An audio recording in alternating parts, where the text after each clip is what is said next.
Hi. Hello there. It's time to begin Book 9 Killers of the Dawn.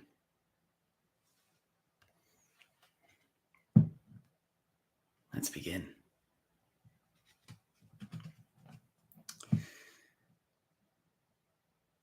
Chapter 1.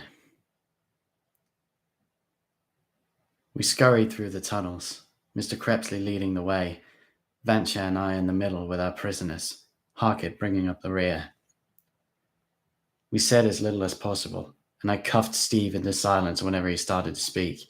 I wasn't in the mood to listen to his threats or insults.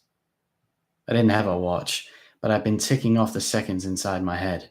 About 10 minutes or so had passed by my reckoning. We moved out of the modern tunnels and were back in the warren of old damp tunnels.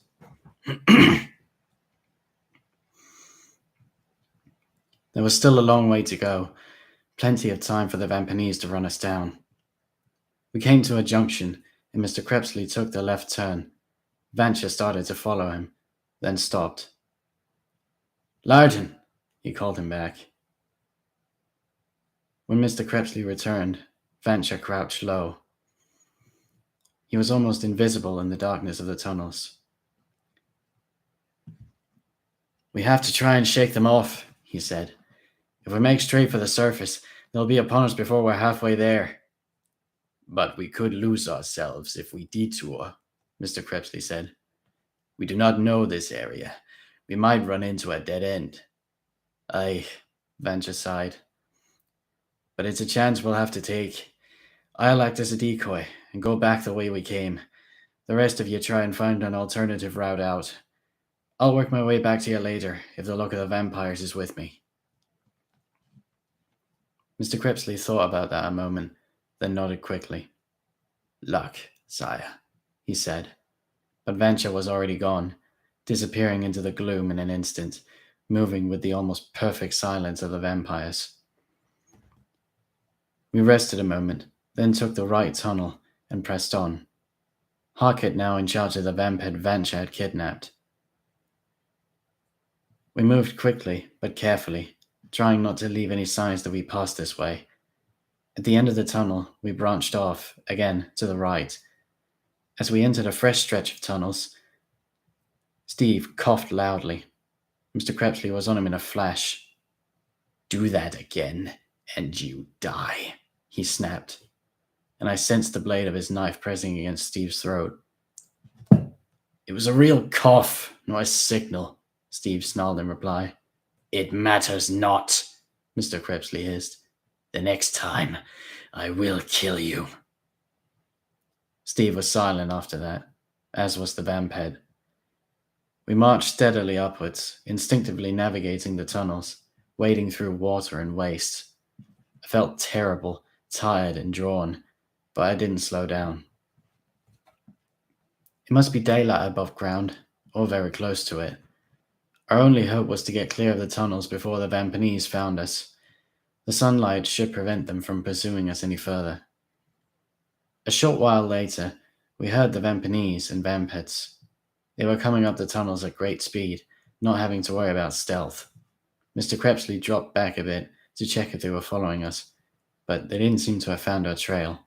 All of them appeared to have gone after Vancha. We continued to climb, working our way closer to the surface. Our pursuers kept passing in and out of earshot.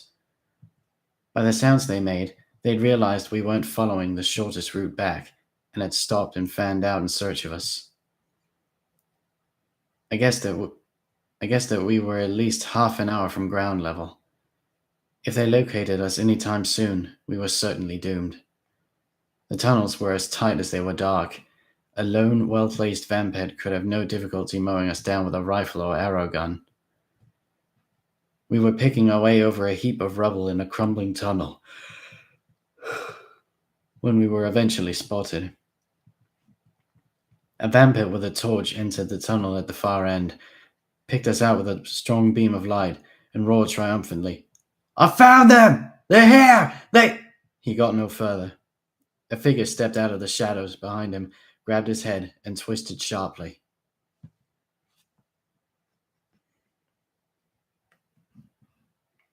left, then right. The vampire dropped to the ground. His assailant paused just long enough to turn off the torch, then hurried over. I knew without having to see him that it was Venture.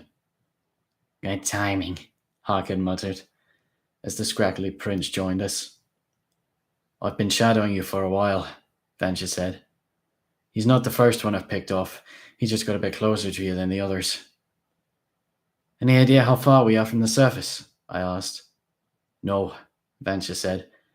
I was ahead of you earlier, but I've been bringing up the rear for the last quarter of an hour, covering you and laying a few false trails. What about the Vampanese? Mr. Crepsley said. Are they close? Aye, came Venture's reply, and then he slipped away again to provide more cover.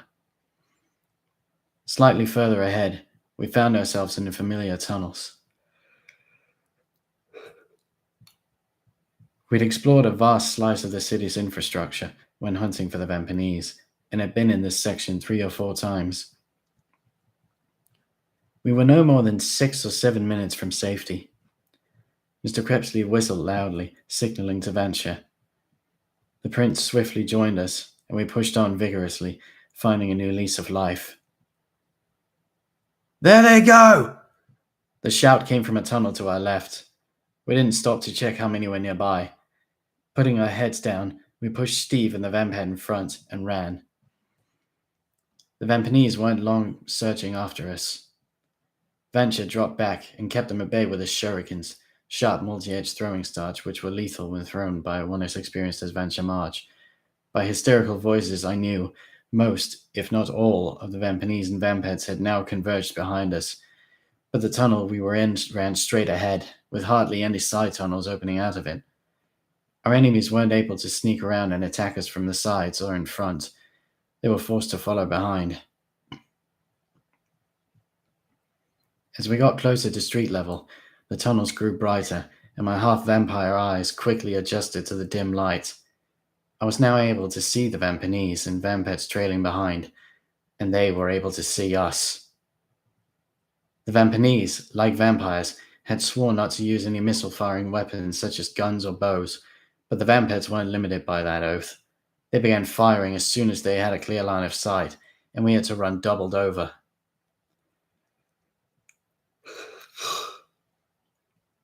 If we'd had to cover a long distance in that uncomfortable crouch, they'd have surely picked us off one by one, but within a minute of them opening fire, we arrived at a steel ladder leading up to a manhole. Go! Vanja barked, unleashing a hail of shurikens at the vampires. Mr. Crepsley grabbed me and shoved me up the ladder. I didn't protest at being first. It made the most sense. If the Vampanese pressed forward, Mr. Crepsley was better equipped to fight them off. At the top of the ladder, I braced myself, then heaved against the manhole cover with my shoulders. It flew up, clearing the way up. I hauled myself out and quickly checked my surroundings. I was in the middle of a small street. It was early in the morning and nobody was about. Leaning back over the manhole, I yelled, "It's clear!" Seconds later, Steve Leopard crawled out of the manhole, grimacing in the sunlight, almost blinding after being down in the tunnel so long. Then Harkett came, followed by the vampires. There was a short delay after that. The tunnel underneath echoed with angry gun retorts. Fearing the worst, I was about to climb back down the ladder to check on Mr. Crepsley and Vancher when the orange-haired vampire burst out of the manhole, gasping wildly. Almost immediately, Vancher shot out after him. The pair must have jumped one directly after the other. As soon as Vancher was clear of the manhole, I stumbled across the street, picked up the cover, shuffled back with it, and set it in place. Then all 4 of us gathered around it. Vancher grasping several shurikens, Mr. Crepsley his knives, Harkett his axe, and me my sword. We waited 10 seconds. 20. Half a minute. A minute passed. Mr. Crepsley and Vancher were sweating stingingly beneath the wan glare of the morning sun. Nobody came. Vancher cocked an eyebrow at Mr. Crepsley. Think they've given up?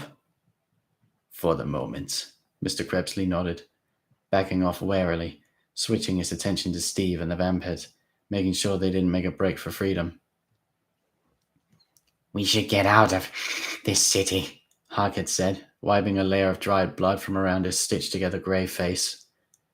Like Mr. Crepsley and Venture, he was nicked in many places after his battle with the Vampanese, but the cuts weren't serious. It would be suicide to remain. Run, rabbits, run, Steve murmured, and I cuffed him around the ears again, shutting him up. I'm not leaving Debbie, I said. Avi's a crazed killer. I'm not going to abandon her to him. What did you do to that maniac to madden him so much? Venture asked, peeking down one of the small holes of the manhole cover, still not entirely convinced that we were in the clear.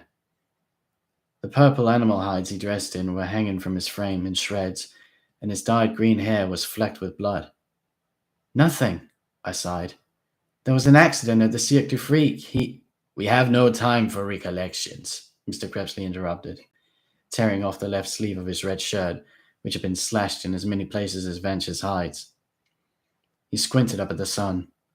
In our state, we cannot bear to stay in the sun very long. Whatever our choice, we must choose soon. Darren's right, Venture said. We can't leave. Not because of Debbie, much as I like her. I wouldn't sacrifice myself for her. But the Lord of the Vampanese, we know he's down there. We have to go after him. But he's too well protected, Harkett protested. Those tunnels are full of Vampanese and Vampets. We'd perish for certain if we went down again. I say we flee and come back later with help. You've forgotten Mr. Tiny's warning, Vancha said. We can't ask other vampires for help. I don't care how poor the odds are. We must try to breach their defenses and kill their lord. I agree, Mr. Crepsley said. But now is not the time. We are wounded and exhausted. We should rest and form a plan of action. The question is, where do we retire to? The apartments we have been using or elsewhere? Elsewhere, Harkett said instantly. The Vampanese know where we've been living. If we stay, we'd be crazy to go where they can attack any time they like. I don't know, I muttered. It was weird, the way they let us leave. I know Gannon said it was to spare the lives of his companions, but if they'd killed us, they were guaranteed victory in the War of the Scars. I think there's more to it than it was letting on. Having spared us when they had us trapped on their own turf, I doubt they'll come all the way up here to fight on our territory. My companions mused on that in silence. I think we should return to our base and try to make sense of this, I said. Even if we can't, we can get some rest and tend to our wounds. Then, come night, we'll attack. Sounds good to me, Vancha said. As good a plan as any, Mr. Crepsley sighed. Harkett? I asked the little person. His round green eyes were full of doubt, but he grimaced and nodded. I think we're fools to stay, but if we're going to, I guess at least we have weapons and provisions there. Besides, Venture added grimly, most of the apartments are empty. It's quiet. He ran a menacing finger along the neck of his captured vampet, a shaven-headed man with the dark V of the vampets tattooed above either ear. There are some questions I want answered, but the asking won't be pleasant. It'll be for the best if there's nobody around to hear. The vampet sneered at Venture, as though unimpressed, but I could see fear in his blood-rimmed eyes. Vampanese had the strength to withstand horrible torture, but vampets were human. A vampire could do terrible things to a human. Mr. Crepsley and Venture wrapped their robes and hides around their heads and shoulders to protect them from the worst of the sun. Then, pushing Steve and the vampet ahead of us, we climbed to roof level, got our bearings, and warily headed for base.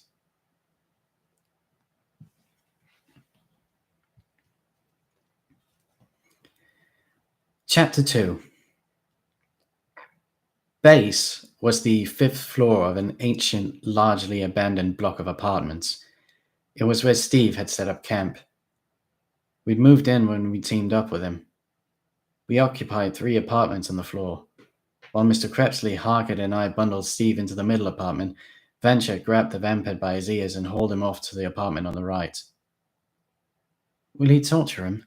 I asked Mr. Crepsley, pausing at the door. Yes, the vampire answered bluntly. I didn't like the thought of that, but the circumstances called for swift, true answers. Venture was only doing what had to be done. In war, there's sometimes no room for compassion or humanity. Entering our apartment, I hurried to the fridge. It didn't work. The apartment had no electricity, but we stored our drinks and food there. Anyone hungry or thirsty? I asked. I'll have a steak, extra bloody, fries and a Coke to go, Steve quipped.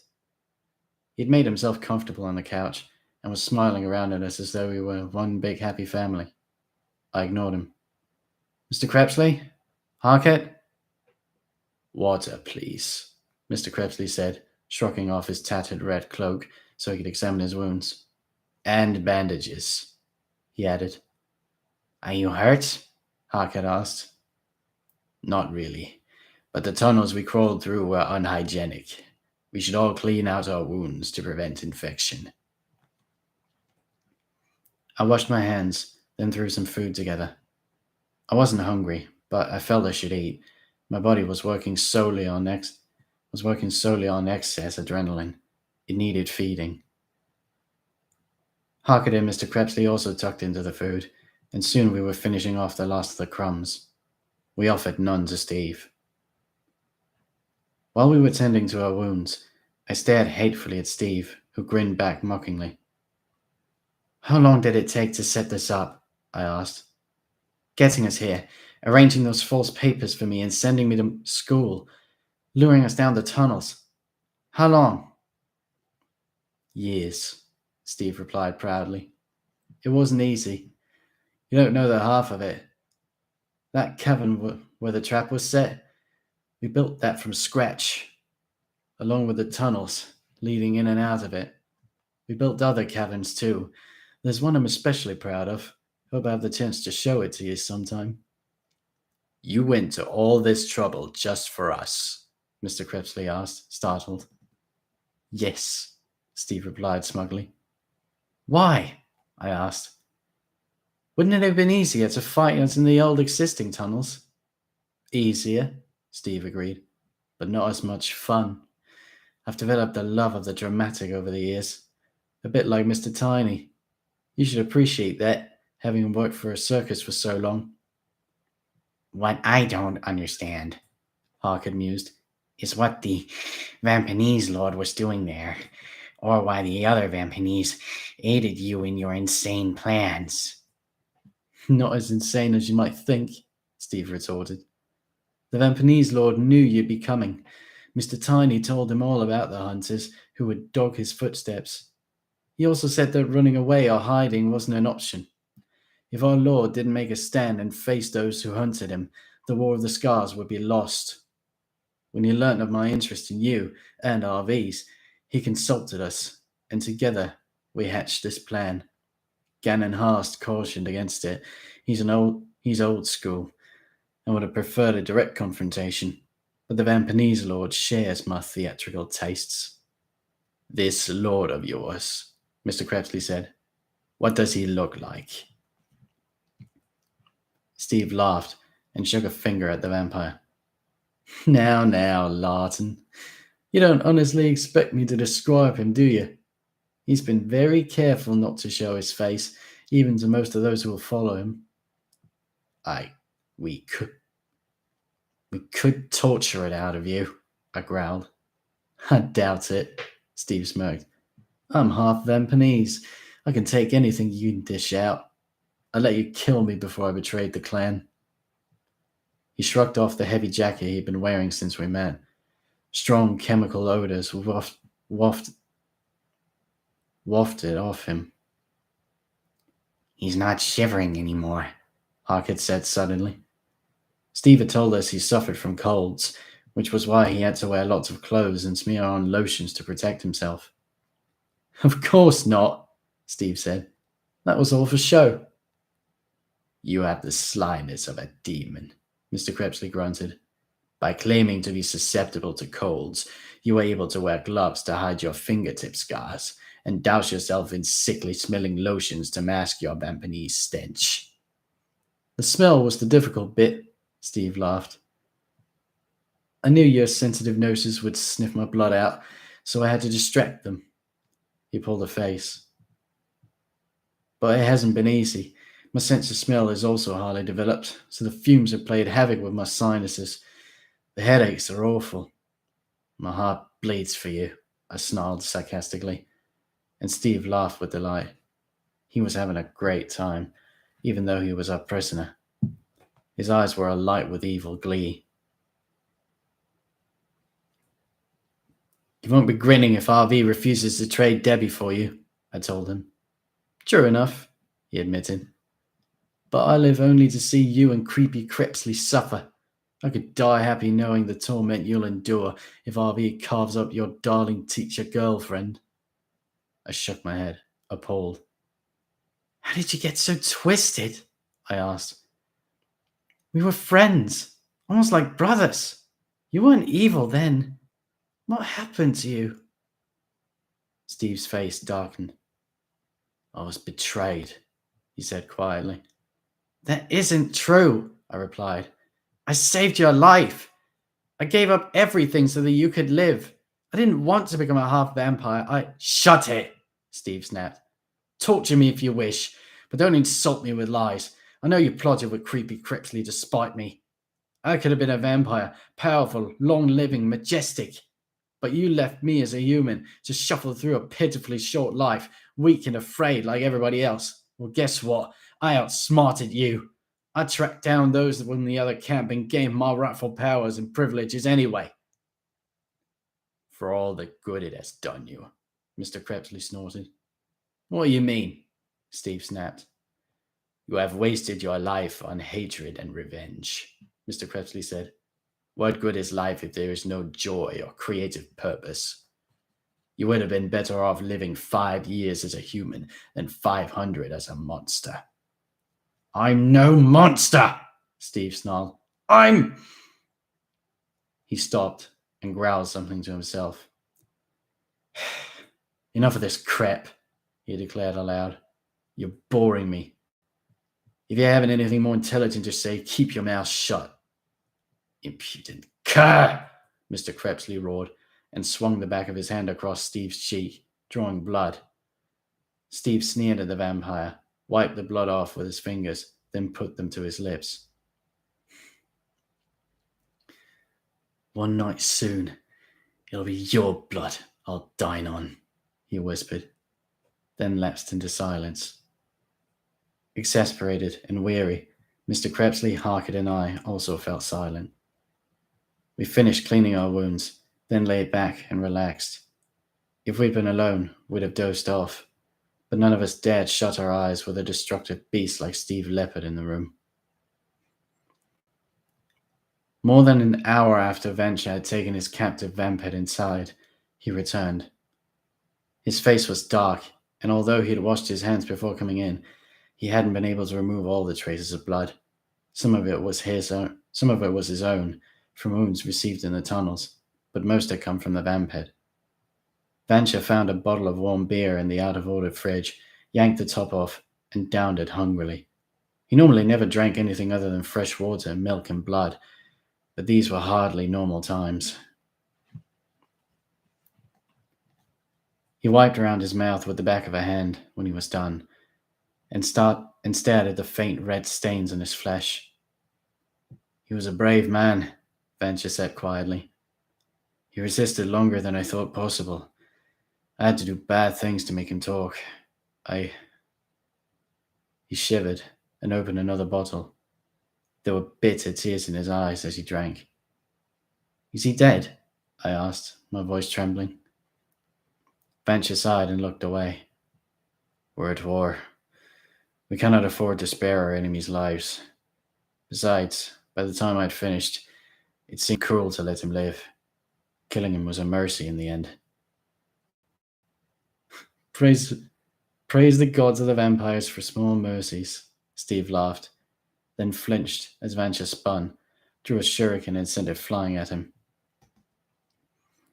The sharp throwing star buried itself in the material of the couch, less than a centimeter beneath Steve's right ear.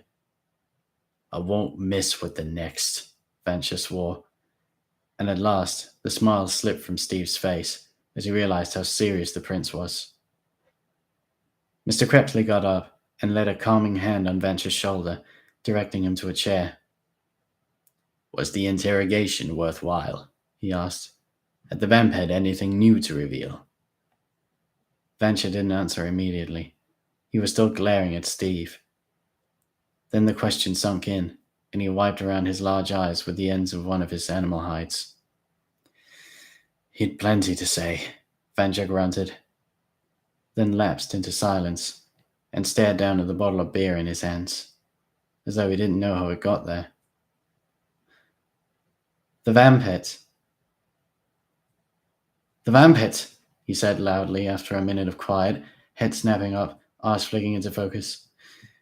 Yes, I found out, for starters, why Gannon didn't kill us, and why the others fought so cagily. Leaning forward, he lobbed the empty beer bottle at Steve, who swatted it aside, then stared arrogantly back at the prince. Only the Vampanese lord can kill us, Vancha said softly. What do you mean? I frowned. He's bound by Mr. Tiny's rules, the same as us, Vancha explained. Just as we can't call upon others for help in tracking and fighting him, he can't ask his underlings to kill us.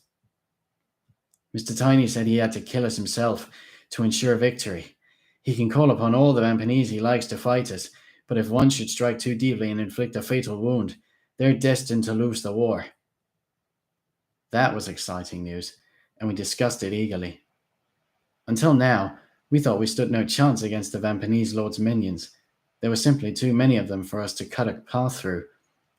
But if they weren't allowed to kill us... And let's not get carried away, Harkett cautioned.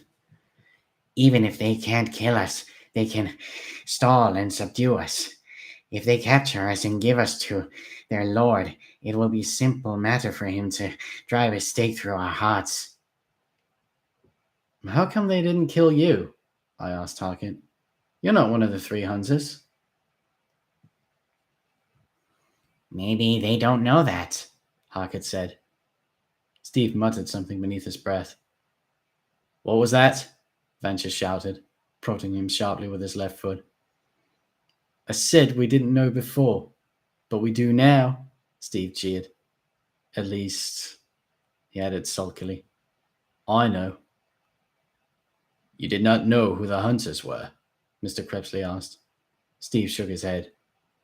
We knew there were 3 of you, and Mr. Tiny told us that one would be a child, so we had Darren pegged off straight off. But when 5 of you turned up, you 3, Harkett and Debbie, we weren't sure about the others. We'd guessed the hunters would be vampires, but we didn't want to take unnecessary chances. Is that why you pretended to be our ally? I asked. You wanted to get close to us, to figure out who the hunters were? Well, that was part of it, Steve nodded. Although mostly I just wanted to toy with you. It was fun, getting so close that I could kill you whenever I wished, delaying the fatal blow until the time was right. He's a fool, Vancha snorted. Anyone who wouldn't strike his foe dead at the first opportunity is asking for trouble.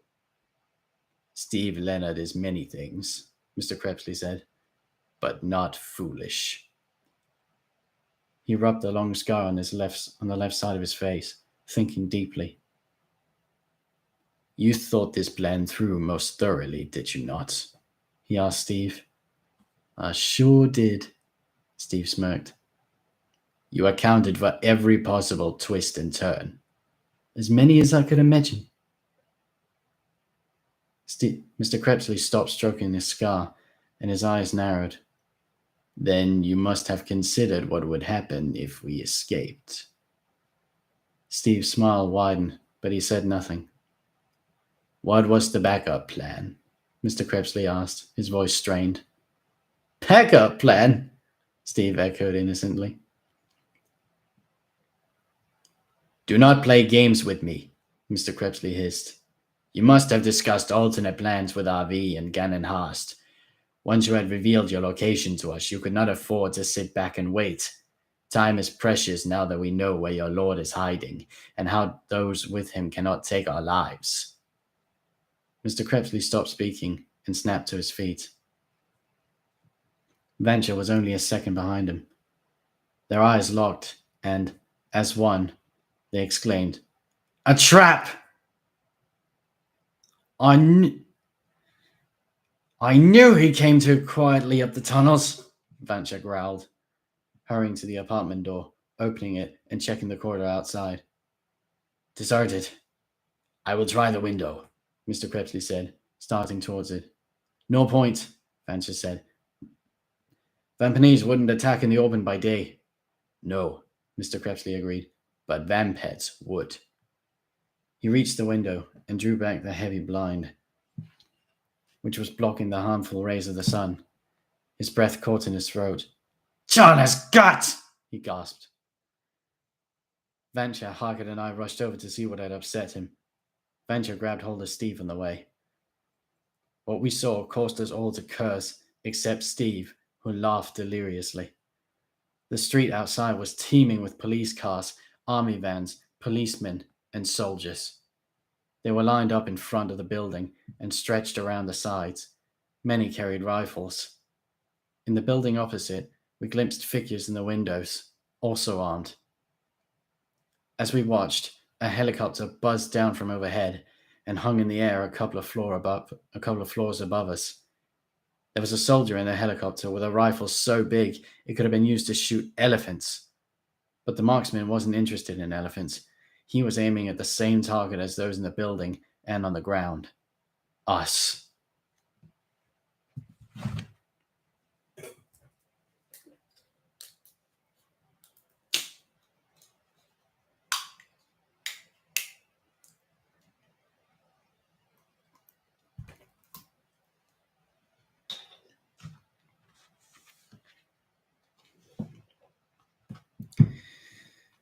Chapter 3. As a strong spotlight was trained on the window to dazzle us, we all turned to one side and let the blind fall back into place. Retreating, Vancha cursed at his loudest and vilest, while the rest of us glanced uneasily at one another, waiting for someone to propose a plan. How did they sneak up without us hearing? Harkett asked.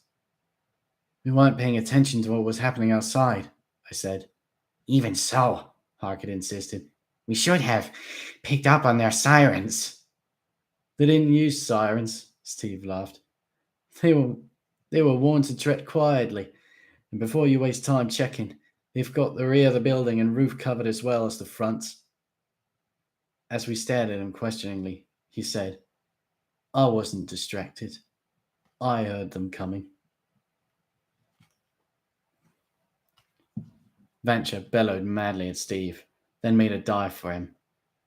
Mr. Crepsley stepped into his path to reason with him, but Vancha shoved him aside without regard and charged towards Steve, murder in his eyes. A voice from outside, amplified by a megaphone, stopped him. You in there! It bellowed. Kill us! Vancha hesitated, fingers balled into fists, then pointed at Steve and snarled. Later. Spinning, he hurried to the window and nudged the blind aside a fraction. Light from the sun and spotlight flooded in the room. Letting the blind fall back into place, Vancha roared, Turn off the light! No chance! The person with the megaphone laughed in reply. Vancha stood there a moment, thinking, then nodded at Mr. Crepsley and Harkett. Check the corridors above and below. Find out if they're inside the building. Don't clash with them. If that lot outside starts firing, they'll cut us to ribbons. Mr. Crepsley and Harkett obeyed without question.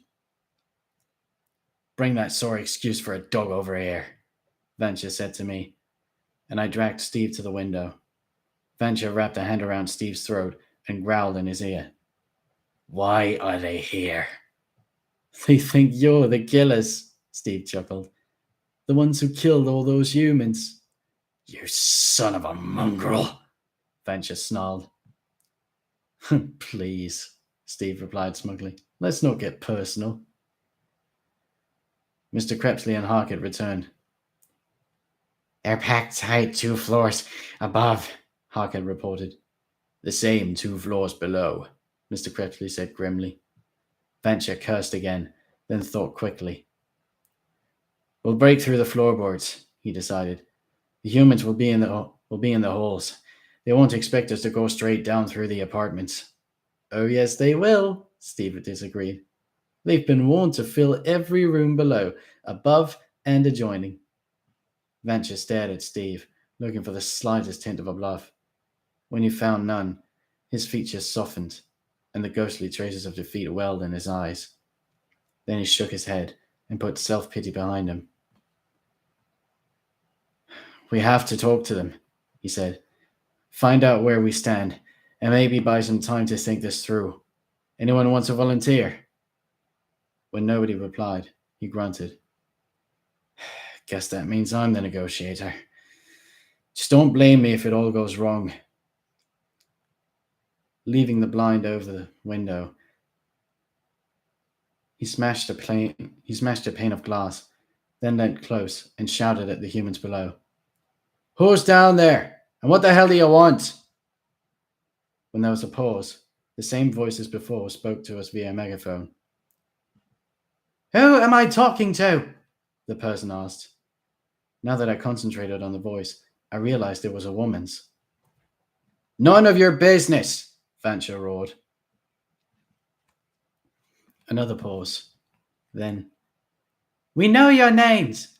Lawton Crepsley, Venture March, Darren Shan, and Harkett Moulds. I just want to know which one of you I'm in contact with. Venture's jaw dropped. Steve doubled over with laughter. Tell them who you are, Harkett whispered. They know too much. Best to act like we're cooperating. Venture nodded, then shouted through the covered hole in the window. Venture march!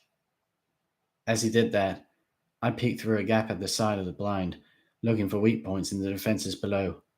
I didn't find any, but I did get a fix on the woman who was speaking to us, tall and broad, with short white hair. Listen, March, the woman called as I stepped away from the window. I'm Chief Inspector Alice Burgess. I'm running this freak show. An ironic choice of words, though none of us commented on it. If you want to negotiate a deal, you'll be negotiating with me. One warning, I'm not here to play games. I've more than 200 men and women out here and inside your building, just dying to put a round of bullets through your black excuse for a heart. At the first sign that you're messing with us, I'll give the order and they'll open fire, understand? Venture bared his teeth and snarled. I understand. Then he repeated it louder so she could hear. I understand. Good, Chief Inspector Burgess responded. First of all, are your hostages alive and unharmed? Hostages, Venture replied. Steve Leonard and Mark Reiter. We know you have them, so don't act the innocent. Mark Reiter must have been the vampet, I remarked. You're so observant, Steve laughed, then pushed Venture aside and put his face up close to the window. This is Steve Leonard, he yelled, mimicking terror. They haven't killed me yet, but they killed Mark. They tortured him first. It was horrible. He stopped as though we cut him off mid-sentence and stepped back, taking a self-indulgent bow. Sons of... The officer cursed over the megaphone, then collected her wits and addressed us calmly and dryly. Okay, this is how it works. Release your remaining hostage. When he's safely in our custody, come down after him, one at a time. Any sign of a weapon or any unexpected moves, and your history.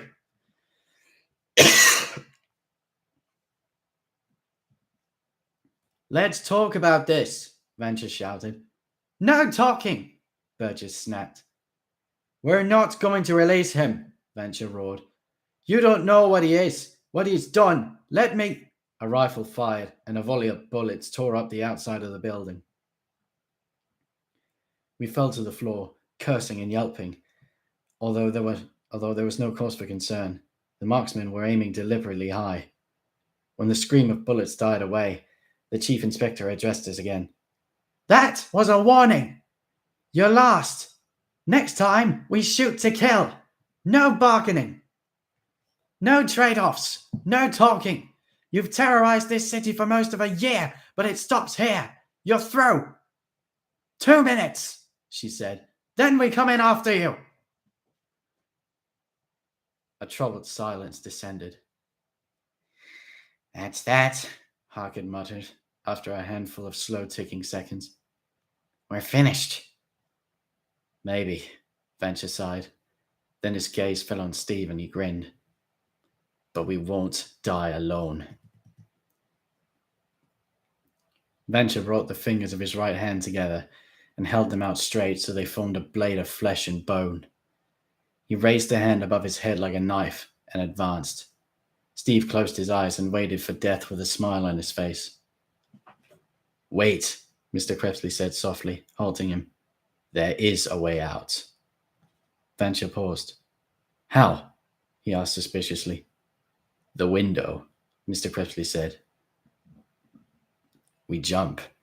They will not expect that. Venture considered the plan. And the drop's no problem, he mused. Not for us, anyway. How about you, Harkett? 5 stories? Harkett smiled. I could do that in my sleep. But what do we do once we're down there? Venture asked. The place is crawling with police and soldiers. We flit, Mr. Crepsley said. I will carry Darren, you carry Harkett. It will not be easy. They might shoot us before we can work up to flitting speed, but it can be done, with luck. It's crazy, Venture growled, then winked at us. I like it. He pointed at Steve. But we kill him before we leave. 1 minute! Ellis Burgess shouted through a megaphone. Steve hadn't moved. His eyes were still closed. He was still smiling. I didn't want Venture to kill Steve. Although he'd betrayed us, he'd been my friend once, and the thought of him being killed in cold blood disturbed me. Also, there was Debbie to think about. If we killed Steve, RV would certainly kill Debbie in retaliation. It was crazy to worry about her, considering the trouble we were in, but I couldn't help it. I was about to ask Venture to spare Steve's life, although I didn't think he'd listen to me, when Mr. Crepsley beat me to the punch. We cannot kill him, he said, sounding disgusted. Come again? Venture blinked. It is not the end of the world if we are captured, Mr. Crepsley said. 30 seconds! Burgess screamed tensely. Mr. Crepsley ignored the interruption. If we are captured and taken alive, there may be chances to escape later. But if we kill Steve Leonard, I do not think they will spare us. These humans are ready to butcher us at the drop of a pin. Venture shook his head uncertainly. I don't like it. I'd rather kill him and take our chances. I would too, Mr. Crepsley agreed. But there is the Vampanese law to consider. We must put the hunt before our personal wishes. Sparing Steve Leonard is... 10 seconds! Burgess bellowed. Venture glowered over Steve a few seconds more, undecided, then cursed, twisted his hand, and whacked him over the back of the head with the flat of his palm. Steve toppled to the floor. I thought Venture had killed him, but the prince had only knocked him out. That should shut him up for a while, Venture grunted, checking his shuriken belt and wrapping his animal hides tight around him. If we had the chance later, we'll track him down and finish him off. Time's up! Ellis Burgess warned us. Come out immediately, or we open fire! Ready? Venture asked. Ready, Mr. Crepsley said, drawing his knives. Ready, Harkett said, testing the head of his axe with a large grey finger. Ready, I said, taking up my sword and holding it across my chest. Harkett jumps with me, Venture said. Larton and Darren, you come next. Give us a second or two to roll out of your way. Luck, Venture, Mr. Crepsley said. Look, Venture replied, then grinned savagely, slapped Harkett on the back, and leapt through the window, shattering the blind and glass, Harkett not far behind. Mr. Crepsley and I waited the agreed seconds, then jumped through the jagged remains of the window after our friends, and dropped swiftly to the ground like a couple of wingless bats into the hellish cauldron which awaited us below.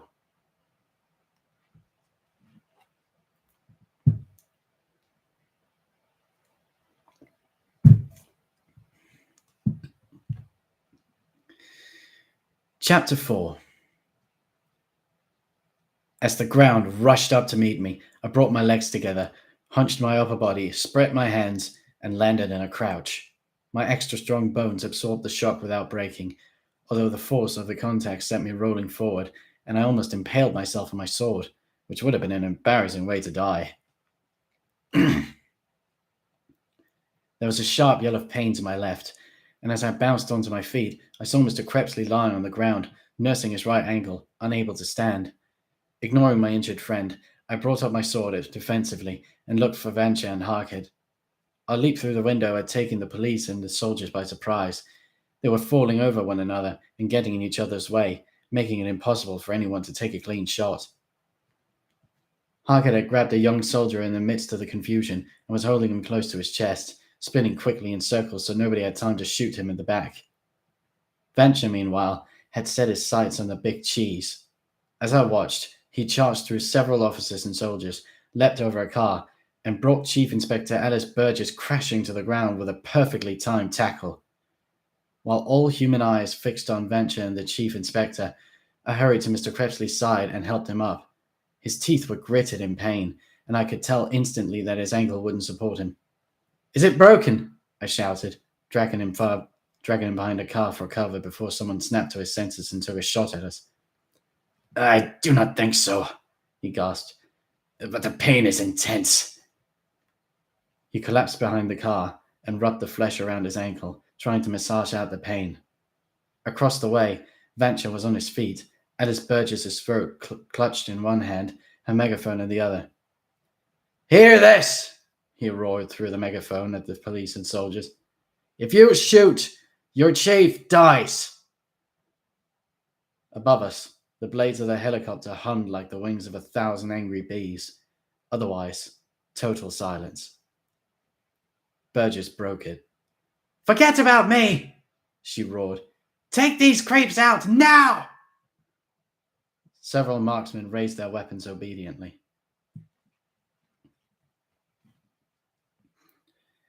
Venture tightened his fingers around the police chief's throat. Her eyes bulged worryingly. The marksmen hesitated, then lowered their weapons slightly, Venture losing his grip, but didn't let go completely. Holding the white-haired woman in front of him, he shuffled over to where Harkett was standing with his human shield. The two got back to back, then slowly crossed to where Mr. Crepsley and I were sheltering. They resembled a large and clumsy crab as they moved, but it worked. Nobody fired. "How bad is it?" Venture asked, crouching beside us, dragging Burgess down with him. Harkett did likewise with his soldier. "Bad," Mr. Crepsley said soberly, locking gazes with Venture. "You can't flit?" Venture asked softly. "Not like this." They stared at each other silently. "Then we'll have to leave you behind," Venture said. "Aye," Mr. Crepsley smiled thinly. "I'm staying with him," I said instantly. "This is no time for false heroics," Venture growled. "You're coming. End of story." I shook my head. "The hell with false heroics. I'm being practical. You can't flit with both me and Harkett on your back. It would take too long to work up the speed. We'd be shot dead before we got to the end of the street." Venture opened his mouth to object, realized my argument was valid, then closed it. "I'm staying too," Harkett said. Venture groaned. We don't have time for this rubbish. It's not rubbish, Harkett said calmly. I travel with Darren. Where he goes, I go. Where he stays, I stay. Besides, you'll stand a better chance without me. How do you figure that? Venture asked. Harkett pointed at Ellis Burgess, still gasping from the tightness of Venture's grip. Alone, you can carry her and use her as a shield until you flit. Venture sighed downheartedly. You're all too clever for me.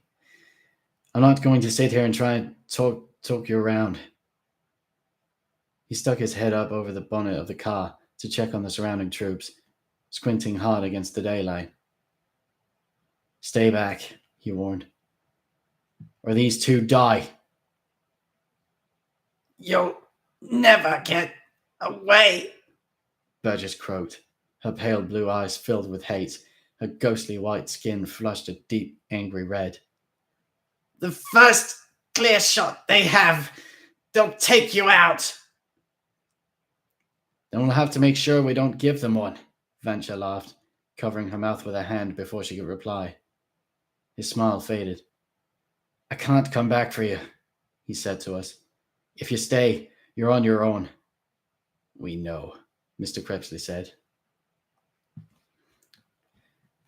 Venture glanced up at the sun. You'd better surrender straight away and pray to the gods that they bundle you into a cell without windows. Aye. Mr. Crepsley's teeth were chattering, partly from the pain in his ankle, partly from fear of the deadly rays of the sun. Leaning forward, Venture whispered so that Burgess and the soldier couldn't hear. If I escape, I'll return for the Vampanese lord. I'll wait in the cavern where we fought last night. I'll give you until midnight. If you aren't there by then, I'll go after Malone. Mr. Crepsley nodded. We will do our best to break out. If I cannot walk, Darren and Harkett will escape without me. He stared searchingly at us. Yes. Yes, Harkett said. I stared back silently a moment longer, then dropped my gaze. Yes, I muttered reluctantly. Venture grunted, then stuck out his free hand. We all joined a hand to his. Look, he said, and each of us repeated it in turn. Then, without waiting, Venture stood and walked away. Burgess still held stiffly in front of him. He dropped the megaphone on his way over. Now he stopped to pick it up and address the troops again. I'm making a break for it, he bellowed pleasantly. I know it's your job to stop me, but if you fire, your boss dies too. If you're wise, you'll wait for me to make an error. After all, he chuckled, you've got cars and helicopters. I'm on foot. I'm sure you can keep pace with me until the time's right to pounce. Tossing aside the megaphone, Venture lifted the chief inspector off the ground, held her in front of him like a doll, and ran. A senior officer darted for the megaphone, snatched it up, and issued orders. Hold your fire, he shouted. Don't break ranks. Wait for him to stumble or drop her. He can't escape. Train your sights on him. Wait for a clean shot, then let him have it in the... He stopped abruptly. He'd been watching Venture race towards a blockade at the end of the street as he was talking, but in the blink of an eye, the vampire had disappeared. Venture had hit flitting speed, and to the humans it seemed as if he'd simply vanished into thin air. As the police and soldiers crowded forward in disbelief, guns cocked, staring at the ground as though they thought Venture and their chief had sunk into it, Mr. Crepsley, Harkett, and I grinned at each other. At least one of us is in the clear, Mr. Crepsley said. We would have been too, if you weren't such a clumsy ox, I grunted. Mr. Crepsley glanced up at the sun, and his smile slipped. If they leave me in a cell which is open to the sun, he said quietly, I will not wait to burn to death. I will escape or die trying. I nodded grimly. We all will. Hark had pulled his soldier around so he was facing us. The young man's face was green with terror, and he was incapable of speech. Do we leave him or try to use him as a bargaining chip? Hark had asked. Leave him, I said. They're less likely to shoot if we give ourselves up freely. If we try bargaining now, after Venture has escaped with their boss, I think they'll mow us down. We must leave our weapons too, Mr. Krebsley said, laying his knives aside. I didn't want to part with my sword, but common sense prevailed, and I left it in a heap with Mr. Krebsley's knives, Harker's axe, and the other bits and pieces we'd been carrying. Then we rolled up the arms of our sleeves, raised our hands above our heads, and shouted that we were surrendering, and walked out. Mr. Krebsley hopping on one leg to be arrested and imprisoned by the dark-faced, trick-or-itchy officers of the law who handcuffed us, cursed us, bundled us into vans, and drove us away to prison.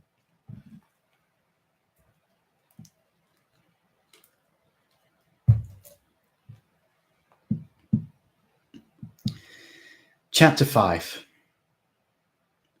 I was in a cell no more than 4 meters by 4, with a ceiling maybe 3 meters high. There were no windows, apart from a small one set in the door, and no two-way mirrors.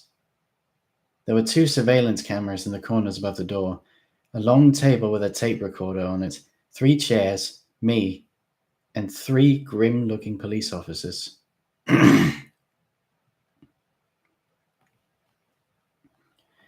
One of the officers was standing by the door, a rifle cradled tightly across his chest, eyes sharp. He hadn't told me his name. He hadn't spoken a word, but I could read it from his badge. William McKay. The other 2 weren't wearing badges, but it told me their names, Con and Ivan. Con was tall, dark-faced, and very lean, with a gruff manner and a ready sneer. Ivan was older and thinner, with grey hair. He looked tired and spoke softly, as though the questions were exhausting him.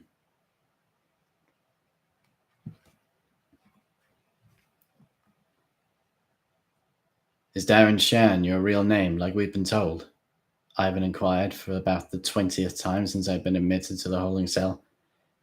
They'd been asking the same questions over and over, and showed no signs of letting up. I didn't answer. So far I hadn't said anything.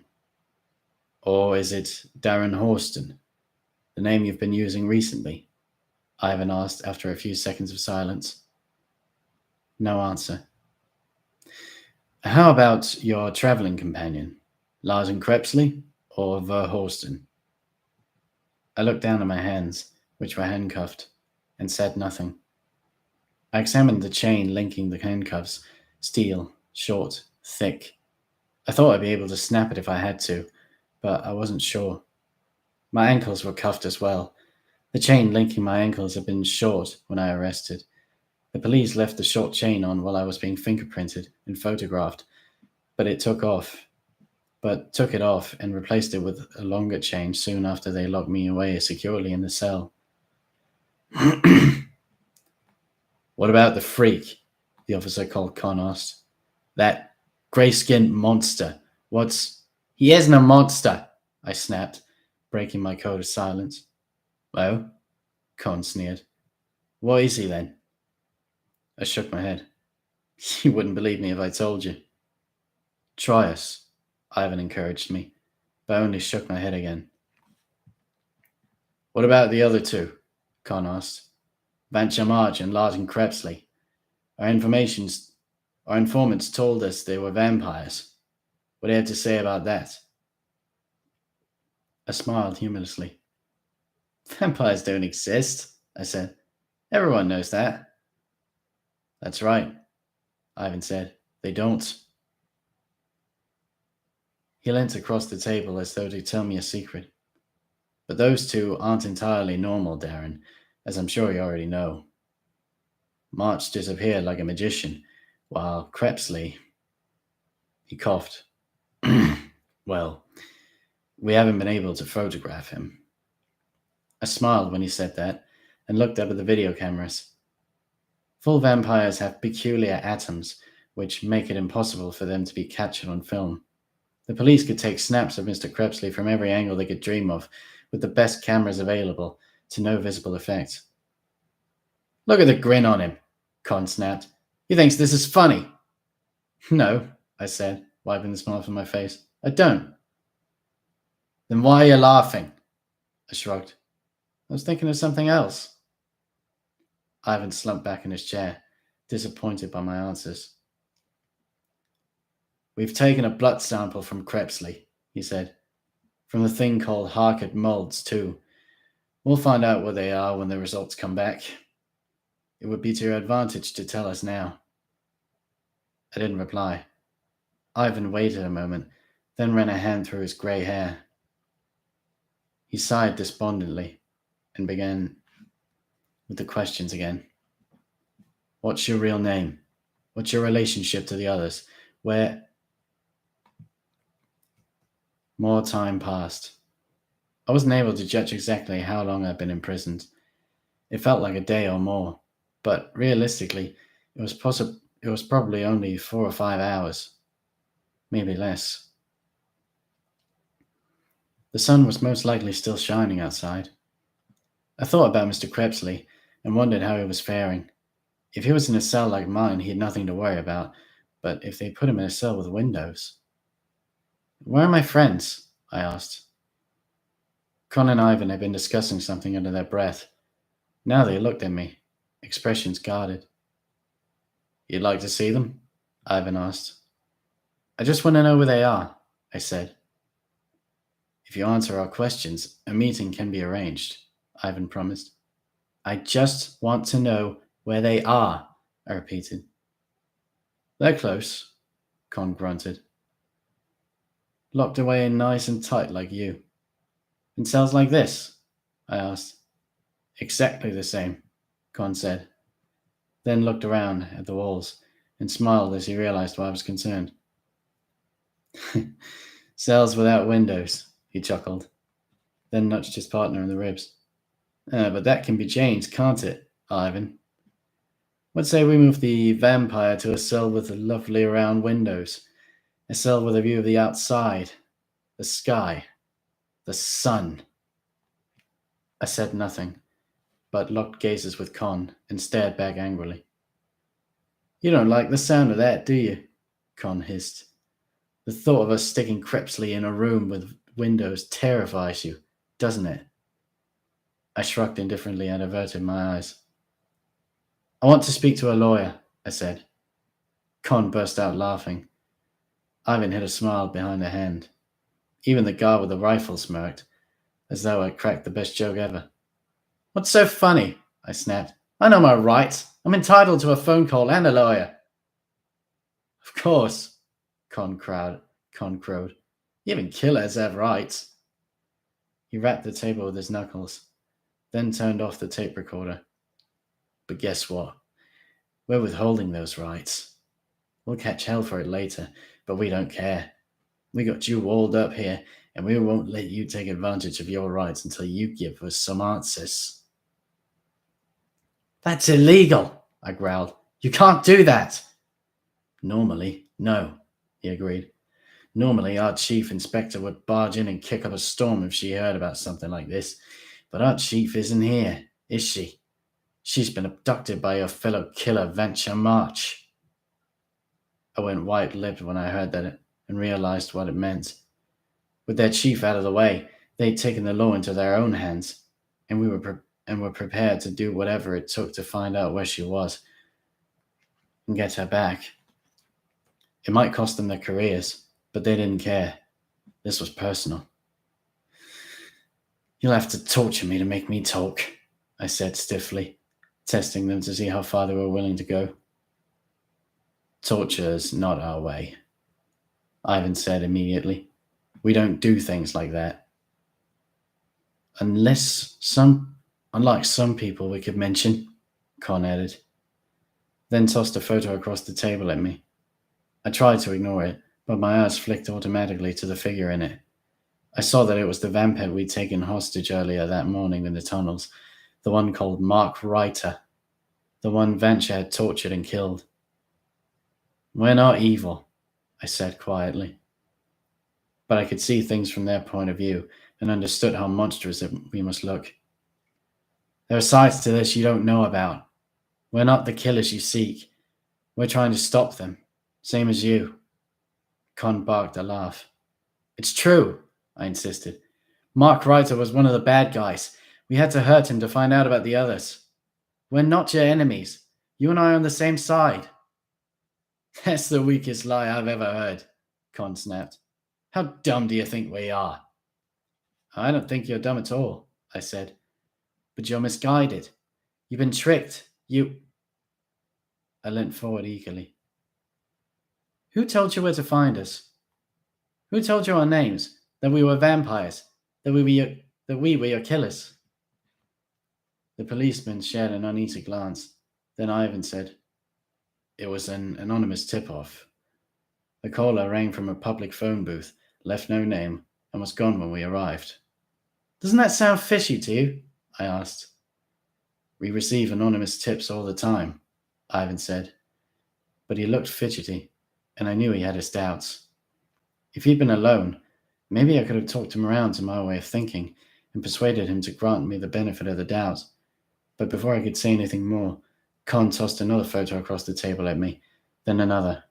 Close-ups of Mark Reiter, capturing even more of the grisly details than the first. People on our side don't kill other people, he said coldly. Even when they'd like to, he added meaningfully, pointing a finger at me. I sighed and let it drop, knowing I couldn't convince them of my innocence. A few seconds of silence passed while they settled down after the exchange and composed themselves. Then they switched the tape recorder on, and the questions started again. Who was I? Where had I come from? Where did Venture March go? How many people have we killed? On and on and on and on and on. The police were getting nowhere with me, and it was frustrating them. Ivan and Con had been joined by another officer called Morgan, who had pinpoint eyes and dark brown hair. He sat stiff-backed and his hands flat on the table, subjecting me to a cool, unbreaking gaze. I had the feeling that Morgan was here to get nasty, although so far he'd made no violent moves against me. How old are you?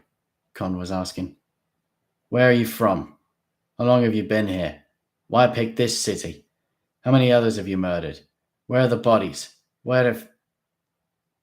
He stopped at a knock on the door. Turning away, he went to see who was there. Ivan's eyes followed Con as he went, but Morgan stayed on me. He blinked once every 4 seconds, no more, no less, like a robot. Con had murmured conversation with the person outside the door, then stood back and motioned the guard with the rifle away. The guard sidestepped over to the wall and trained his weapon on me, making sure I wouldn't try anything funny. I was expecting another police officer, or maybe a soldier. I hadn't seen anyone from the army since I'd been arrested, but the meek little man who entered took me by complete surprise. Mr. Bloss! I gasped. The school inspector who had forced me to go to Marla's looked nervous. He was carrying the same huge briefcase as before and was wearing the same old-fashioned bowler hat. He advanced 1/2 meter, then stopped, reluctant to come any closer. Thank you for coming, Walter, Ivan said, rising to shake the visitor's hand. Mr. Bloss nodded feebly and squeaked. Glad to be of assistance. Would you like a chair? Ivan asked. Mr. Bloss shook his head quickly. No thanks. I'd rather not stop any longer than necessary. Rounds to do, places to be. You know how it is. Ivan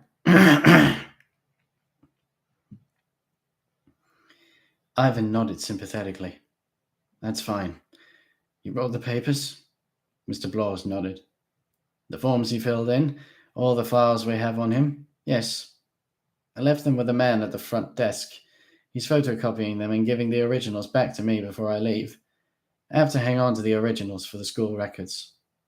Fine, Ivan said again, then stepped aside and jerked his head at me. Can you identify this boy? He asked officiously. Yes, Mr. Bloss said. He's Darren Horston. He enrolled with Marlas and the... He paused and frowned. I've forgotten the exact date. I should know it because I was looking at it on the way in. That's okay, Ivan smiled. We'll get it from the photocopies. But this is definitely the boy who called himself Darren Horston. You're sure? Mr. Bloss nodded firmly. Oh, yes, he said. I never forget the face of a pupil, especially one who's played truant. Thank you, Walter, Ivan said, taking the school inspector's arm. If we need you again, we'll... He stopped. Mr. Bloss hadn't moved. He was staring at me with wide eyes and a trembling lip. Is it true, Mr. Bloss asked, what the media are saying? He and his friends are the killers. Ivan hesitated. We can't really say right now, but as soon as we... How could you? Mr. Bloss shouted at me. How could you kill all those people? And poor little Tara Williams, your own classmate. I didn't kill Tara, I said tiredly. I didn't kill anybody. I'm not a killer. The police have arrested the wrong people. Con snorted. You're a beast, Mr. Bloss growled, raising his briefcase high in the air as though he meant to throw it at me. You should... He couldn't say any more. His lips tightened and his jaw clenched shut. Turning his back on me, he started out of the door. As he was stepping through, I reacted to a childish impulse and called him back. Mr. Bloss, I shouted. He paused and looked over his shoulder questioningly. I adopted an innocent, dismayed expression. This won't harm my grades, will it, sir? I inquired sweetly. The school inspector gawped at me, then glared furiously when I realized I was teasing him, turned up his nose, showed me a clean pair of heels, and clacked away down the corridor. I laughed aloud as Mr. Bloss departed, taking absurd comfort in the annoying little man's irate expression. Con, Ivan, and the guard with the gun smiled too, despite themselves, but Morgan didn't. He remained as steely-faced as ever, a terrible, unspoken menace in his sharp, mechanical eyes.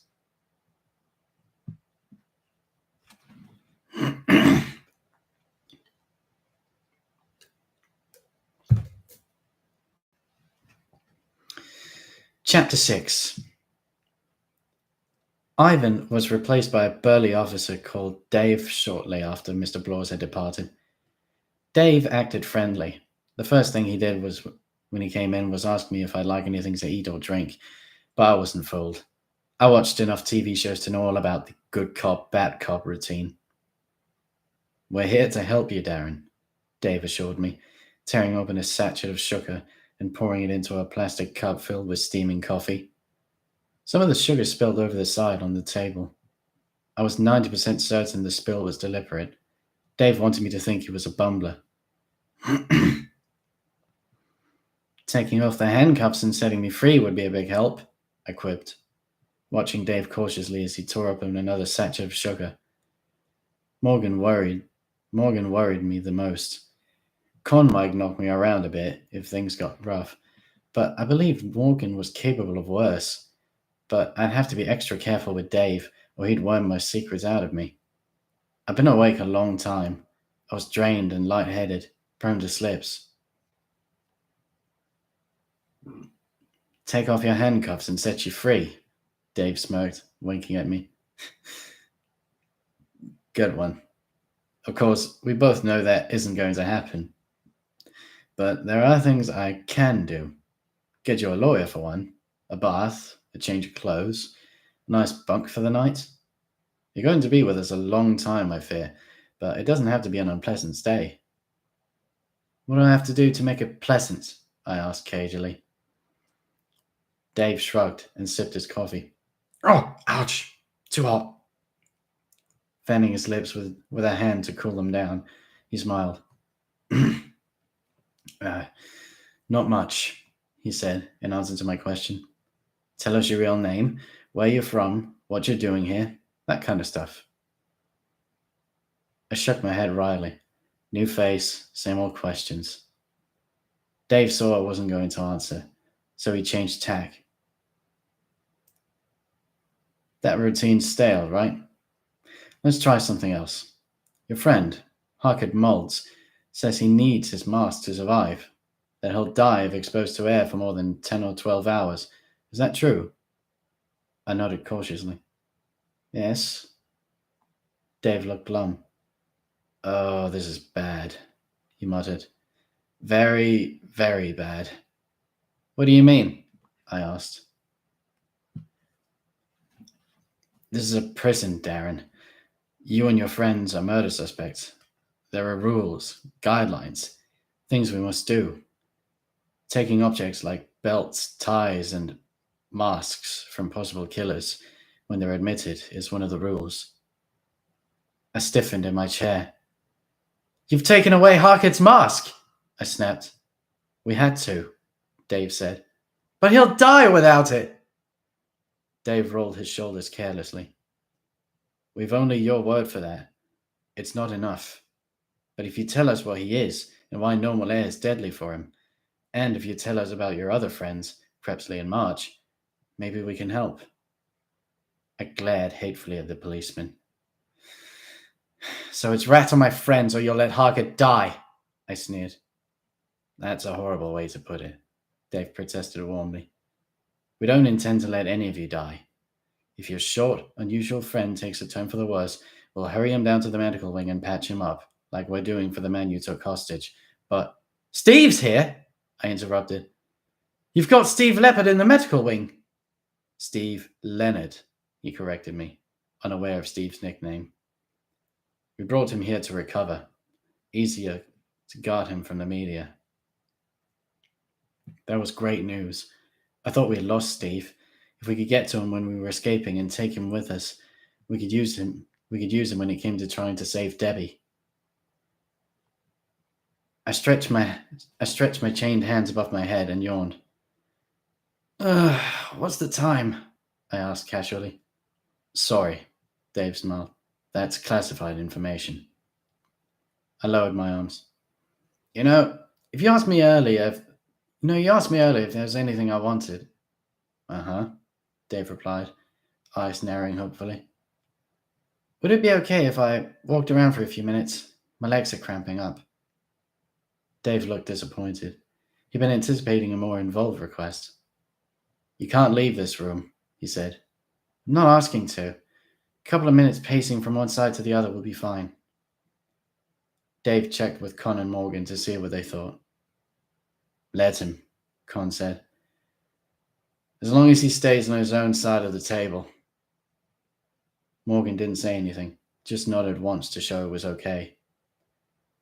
Pushing my chair back, I stood, stepped away from the table, jangled the chain linking my ankles together, loosening it, then walked from one wall to the other, stretching my legs, working the tension out of my muscles, formulating an escape plan. After a while, I stopped at one of the walls and rested my forehead against it. I began lightly kicking the lower part of the wall with my left foot, as if I was nervous and claustrophobic. In reality, I was testing it. I wanted to know how thick the wall was and if I could break through. The results of the test were unpromising. By the feel of the wall and the dull echoes from my kicks, it was made of solid concrete, 2 or 3 blocks thick. I could bust through eventually, but it would take a lot of work and, more crucially, time. The guard by the door will have an ample opportunity to raise his weapon and fire. Leaving myself away from the wall, I started walking again, eyes flicking from the door to the wall at the front of the cell. The door looked pretty solid, steel, but maybe the wall it was in wasn't as thick as the others.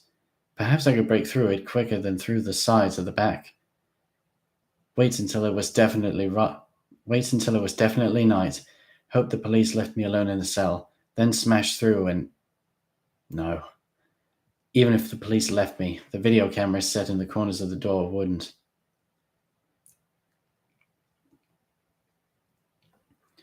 Someone would be watching all the time.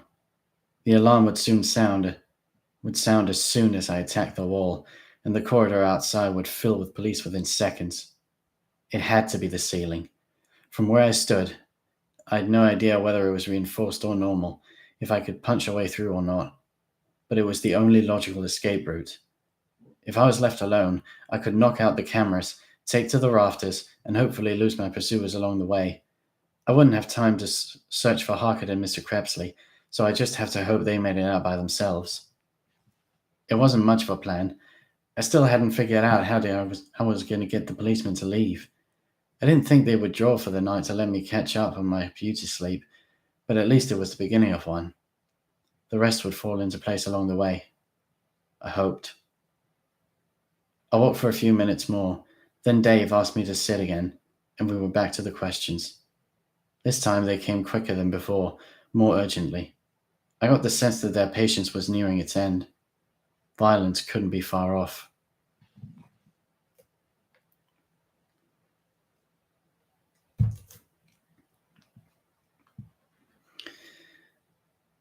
The police were increasing the pressure. The offers of food and drinks were no longer being made, and Dave's smile was a slim shadow of its former self. The large officer had loosened his collar button and was sweating freely as he pounded me with question after question. He'd given up asking me about my name and background. Now he wanted to know how many people I killed, where the bodies were, and if I was just an accomplice or an active member of the murderous gang. In reply to his questions, I kept saying, I didn't kill anyone. I'm not your enemy. You have the wrong person. Con wasn't as polite as Dave. He'd started slamming the table with his fists and leaning forward menacingly every time he addressed me. I believed he was only minutes away from setting about me with his fists and steeled myself against the blows which seemed sure to come. Morgan hadn't changed. He sat quiet and still, staring relentlessly, blinking once every 4 seconds. Are there others? Dave growled. Is it just the 4 of you, or are there more killers in the gang that we don't know about? We're not killers, I sighed, rubbing my eyes, trying to stay alert. Did you kill them first, then drink from them, or was it the other way around? Dave pressed. I shook my head and didn't reply. Do you really believe you're vampires, or is that a cover story, or some sick game you like to indulge in? Leave me alone, I whispered, dropping my gaze. You've got it all wrong. We're not your enemies. How many have you killed? Dave roared. Where are... He stopped. People had poured into the corridor outside during the last few seconds, and now it was teeming with police and staff, all shouting wildly. What the hell's going on? Dave snapped. Want me to check? William McKay, the guard with the rifle, asked. No, Con responded. I'll do it. You keep a watch on the boy. Going to the door, Con banged on it and called for it to be opened. There was no immediate response, so he called again, louder, and this time it swung open. Stepping out, the dark-faced officer grabbed a woman who was rushing past and quickly shook a few answers out of her. Con had to lean in close to the woman to hear what she was saying. When he had it straight, he let go of her and rushed back into my cell, eyes wide. It's a breakout! Con shouted. Which one? Dave yelled, jumping up. Crepsley? Moulds? Neither, Con gasped. It's the hostage, Steve Leonard. Leonard? Dave repeated uncertainly. But he's not a prisoner. Why would he want to break... I don't know, Con shouted. Apparently, he regained consciousness a few minutes ago, took stock of the situation, then murdered a guard and 2 nurses. The color drained from Dave's face, and William McKay almost dropped his rifle. A guard and 2, Dave murmured. That's not all, Con said. He's killed or wounded another 3 on his way out. They think he's still in the building. Dave's face hardened. He started for the door, then remembered me, paused, and looked back over his shoulder. I'm not a killer, I said quietly, staring him straight in the eye. I'm not the one you want. I'm on your side. This time, I think he half believed me. What about me? William McKay asked as the two officers filed out. Do I stay or go? Come with us, Con snapped. What about the boy? I'll take care of him, Morgan said softly. His eyes hadn't strayed from my face, even while Con was telling Dave about Steve. The guard hurried out after the others, slamming the door shut behind him. I was alone at last, with Morgan. The officer with the tiny, watchful eyes sat staring at me. 4 seconds. Blink. 8 seconds. Blink. 12 seconds. Blink. He leant forward, turned off the tape recorder, then stood and stretched. Thought we'd never get rid of them, he said. Strolling to the door, he glanced out of the small window set high in it and spoke softly, his face hidden from the cameras overhead. You'll have to go through the ceiling. But you'd figured that out already, hadn't you? Excuse me? I said, startled. I saw you casing the room while you were exercising. He smiled. The walls are too thick. You don't have time to break through. I said nothing, but stared hard at the brown-haired officer, wondering what he was up to. I'm going to attack you in a minute, Morgan said.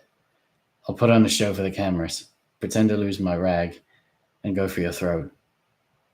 Slam me over the head with your fists, hard, and I'll go down for the count. After that, it's up to you. I've no key for your change, so you'll have to snap out of them yourself. If you can't, tough. Nor can I guarantee how much time you'll have. But with all the panic in the halls outside, there should be plenty. Why are you doing this? I asked, stunned by the unexpected turn of events. You'll see, Morgan said, spinning to face me, then advancing in what would appear to be on camera to be a violent, threatening manner. I'll be helpless when I hit the floor, Morgan said, waving his arms about wildly. If you decide to kill me, I won't be able to stop you. But from what I've heard, you're not the sort to kill a defenseless opponent. Why should I want to kill you when you're helping me escape? I asked, bewildered. Morgan grinned nastily. You'll see, he said again, then dived over the table at me. I was so amazed by what was happening that when he wrapped his hands around my throat, I didn't do anything, just stared back at him uncertainly, then he squeezed tightly, and self-preservation kicked in. Jerking my head backwards, I brought up my chained hands and shoved him away. He slapped at my hands, then came at me again. Lurching to my feet, I pushed his head down, held it between my knees, raised my arms, brought my hands together, and smashed him over the back of his head. With a grunt, Morgan slid off the table, dropped to the floor, and lay there motionless. I was worried that I'd really hurt him. Hurrying around the table, I bent to check his pulse. As I leant down, I got close enough to his head to see through the thin layer of hair to the scalp beneath. What I saw sent a flash chill racing down my spine. Underneath the hair, tattooed into the flesh, was a large, rough V. The mark of the vampets. You're... I stuttered. Yes, Morgan said softly. He landed with his left arm thrown over his face, hiding his mouth and eyes from the lens of the cameras. And proud to serve the rightful rulers of the night. I reeled away from the police vamped, more unnerved than ever. I thought the vampeds served alongside their masters. It never occurred to me that some could be working undercover as ordinary humans. Morgan opened his left eye and glanced up at me without moving. You'd better get moving, he hissed, before the cavalry arrives. Remembering where I was and what was at stake, I got to my feet and tried not to dwell on the shock of finding a vampet here among the police. I wanted to leap onto the table and make my escape via the ceiling, but first there were the cameras to take care of. Bending, I picked up the tape recorder, quickly crossed the room, and used the base of the recorder to shatter the video cameras, rendering them useless. Very good, Morgan whispered as I retraced my steps. Very clever. Now fly, little bat. Fly like the devil is after you. Pausing over the vamped, I glared down at him, drew back my right foot as far as my chains would allow, and kicked him hard in the side of the head. He grunted, rolled over, and lay still. I didn't know if he was really unconscious or if this was part of his act, and I didn't stay to find out. Jumping onto the table, I stuck my hands together, paused, then wrenched my wrists apart as sharply as possible, using all of my vampiric powers. I almost dislocated my lower arms and roared aloud with pain, but it worked. The chain joining my handcuffs snapped in the middle, freeing my hands. I stood on the ends of the chain, linking my ankles, grabbed it in the middle, and pulled upwards quickly. Too quickly. I rolled back off the table and collapsed in a heap on the floor. Groaning, I rolled over, got up, stood on the chain again, braced my back against the wall, and made a second stab at the chain. This time I was successful, and it snapped in two. I wrapped the twin lengths of the chain around my ankles to prevent them snagging on corners, then did the same thing with the chains dangling from my wrists. I was ready. Hopping onto the table again, I crouched, took a deep breath, then leapt, the fingers of both hands held out flat and straight. The ceiling, thankfully, was made of ordinary plaster tiles, and my fingers burst through with only the barest of resistance. Sweeping my hands apart while hovering in mid-air, my forearms connected with rafters on either side. Splaying my fingers, I caught hold of the lengths of wood as gravity dragged me back to earth and held firm, halting my fall. I hung there a moment until I stopped swinging, then hauled my legs and body out of the cell, up into darkness and the freedom it promised.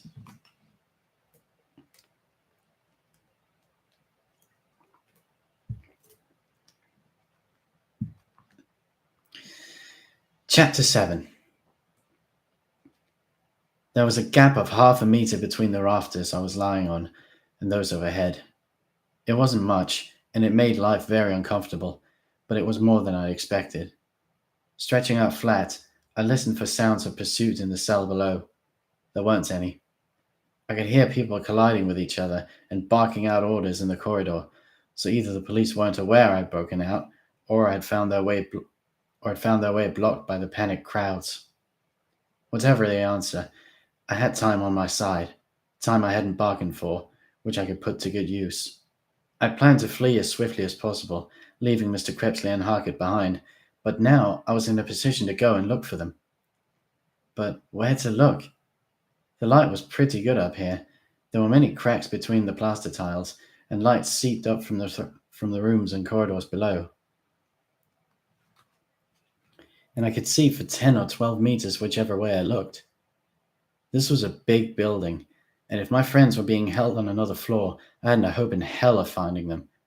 But if they were nearby, and I hurried.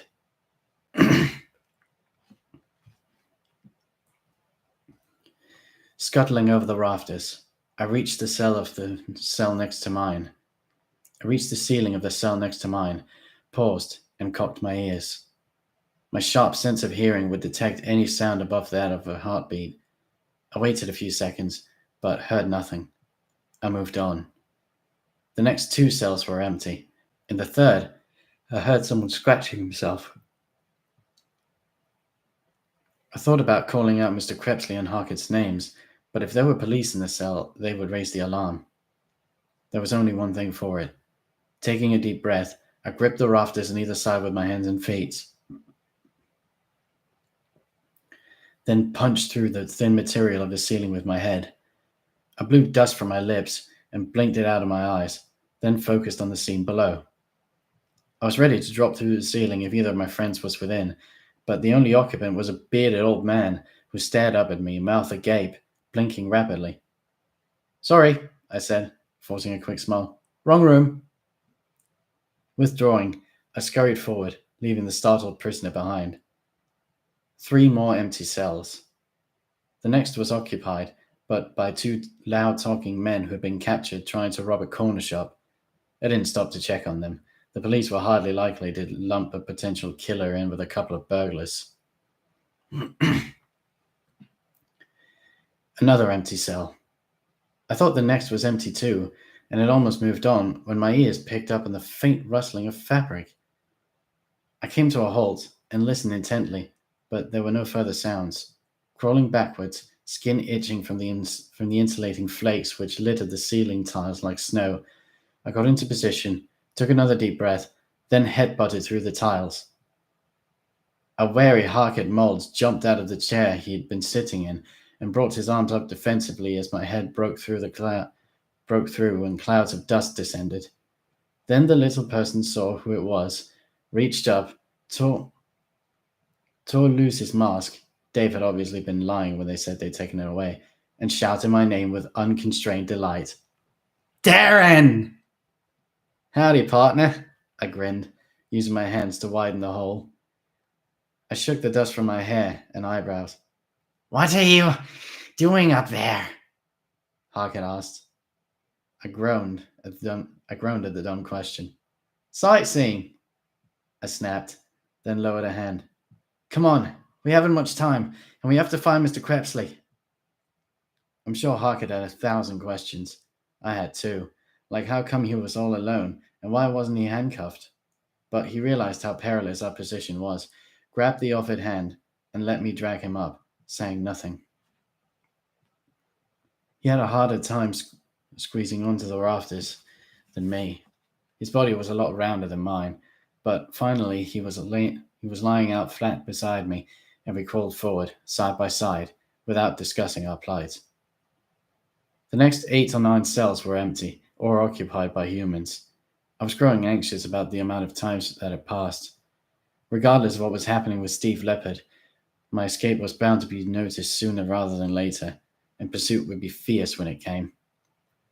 I was wondering whether it would be wiser to quit while we were ahead, when someone spoke from a spot in the cell underneath just ahead of me. I am ready to make a statement now, said the voice, and by the second syllable I had the speaker pegged. Mr. Crepsley. I held up a hand for Harkett to stop, but he'd heard it too, and had already come to a standstill, or rather, crawl still. About time, a policeman said. Let me check that our recorder's working. Never you mind your infernal recording device, Mr. Crepsley sniffed. I do not address myself to inanimate machines, nor do I waste words on buffoons. I will speak to neither you nor your partner on my left. As for that cretin by the door with the rifle, I had to stifle a giggle. The sly old fox. He must have heard us crawling about up here, and was letting us know exactly how things stood in the cell, and how many police were present and where they were.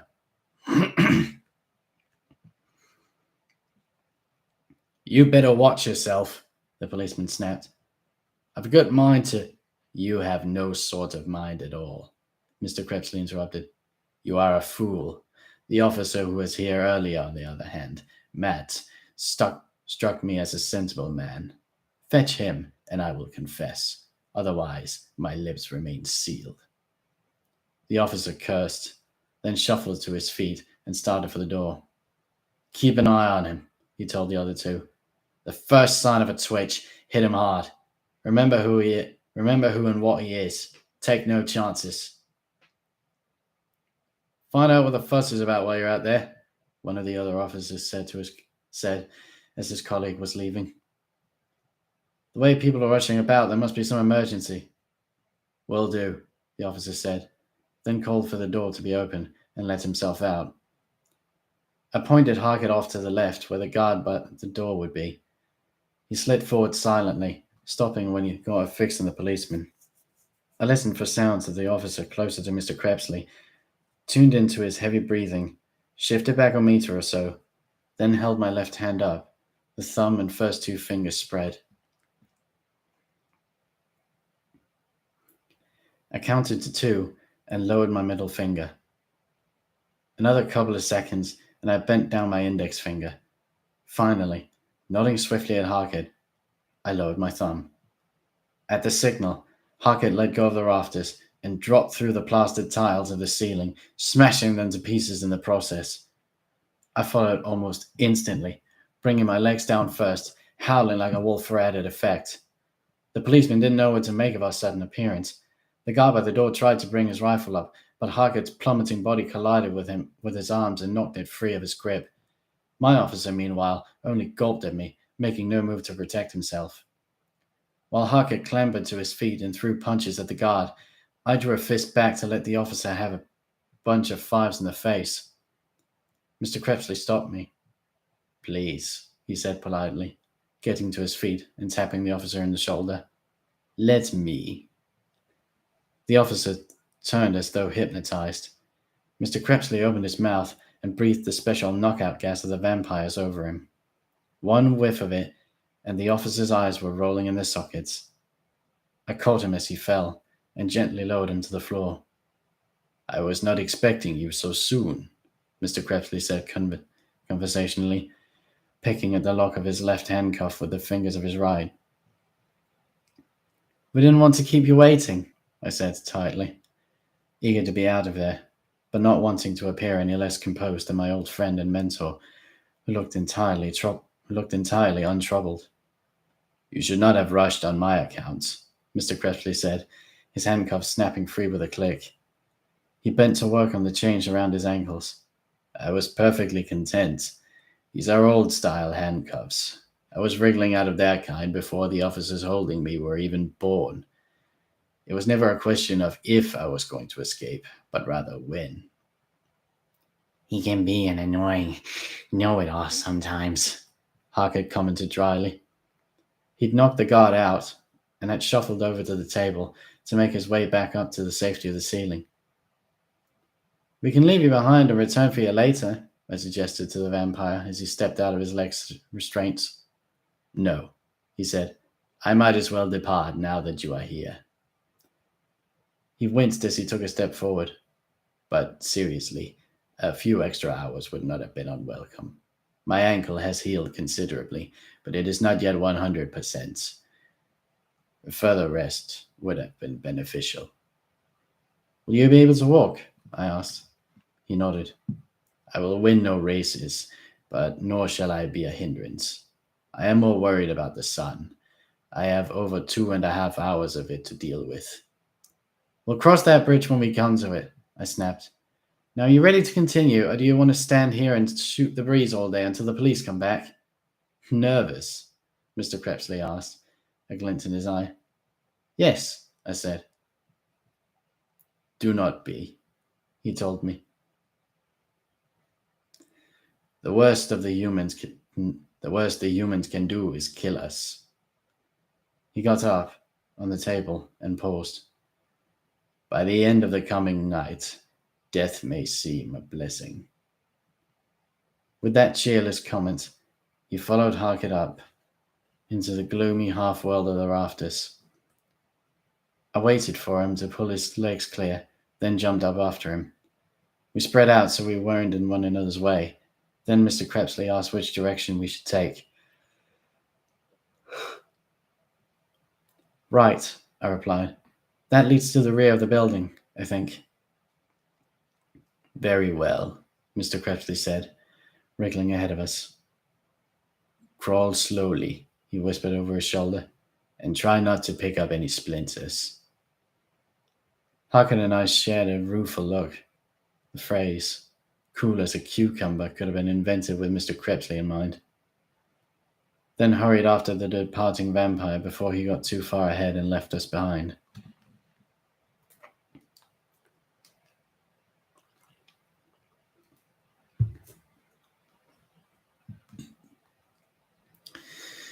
Chapter 8.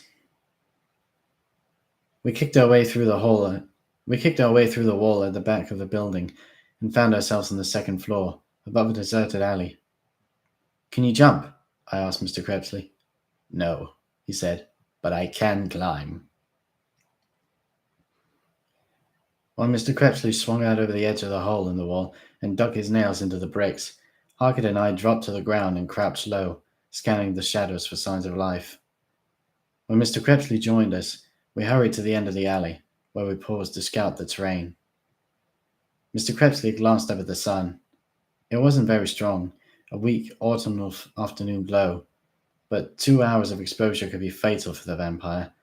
If he'd been wearing his cloak, he could have pulled it up over his head and sheltered beneath it, but he had taken it off in the apartment and left it there. What do we do now? Harker asked, gazing around uncertainly. Find a manhole and get underground, I replied. They won't be able to track us through the tunnels, and Mr. Crepsley won't have to worry about the sun. A worthy plan, Mr. Crepsley said, rubbing his sore right ankle and looking for a manhole cover. There weren't any in the immediate vicinity, so we pressed on, Harker and I supporting the vampire, sticking close to the walls of the alley. The alley forked at the end. The left turn led towards a busy main street, the right onto another dark alley. I turned right on impulse and was starting towards the alley when Harker stopped me. Wait, he hissed. I see a way down. I looked back and saw a cat picking through a mound of rubbish which had spilled out of a toppled bin and half obscured around manhole cover. Hurrying over, we shooed the cat away. Cats aren't great lovers of vampires, and hissed angrily at us before fleeing, and kicked the rubbish away from the cover. Then Hagen and I pulled the cover off and laid it to one side. I'll go first, I said, starting down the ladder into the welcome darkness. Mr. Crepsley next, Harker last. They didn't question my orders. As a vampire prince, it was my place to take control. Mr. Crepsley would have objected if he disagreed with my decision, but in the normal run of things, he was satisfied to follow my command. I climbed down the ladder. The rungs were cold, and my fingers tingled from the contact.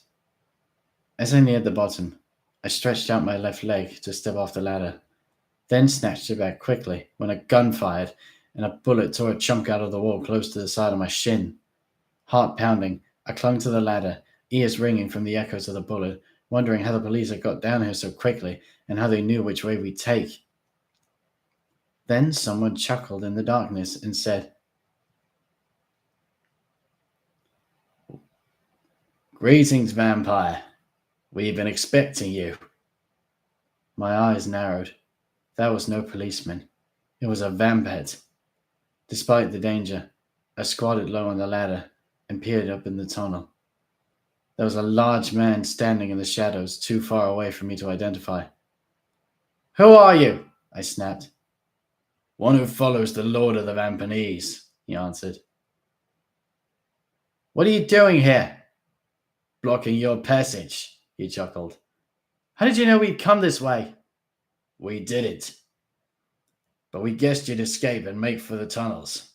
Our Lord doesn't want you down here yet. The day is long, and it amuses him to think of you and your vampire friends struggling through it. So we've blocked off all entrances to the underworld. When night falls, we'll retreat.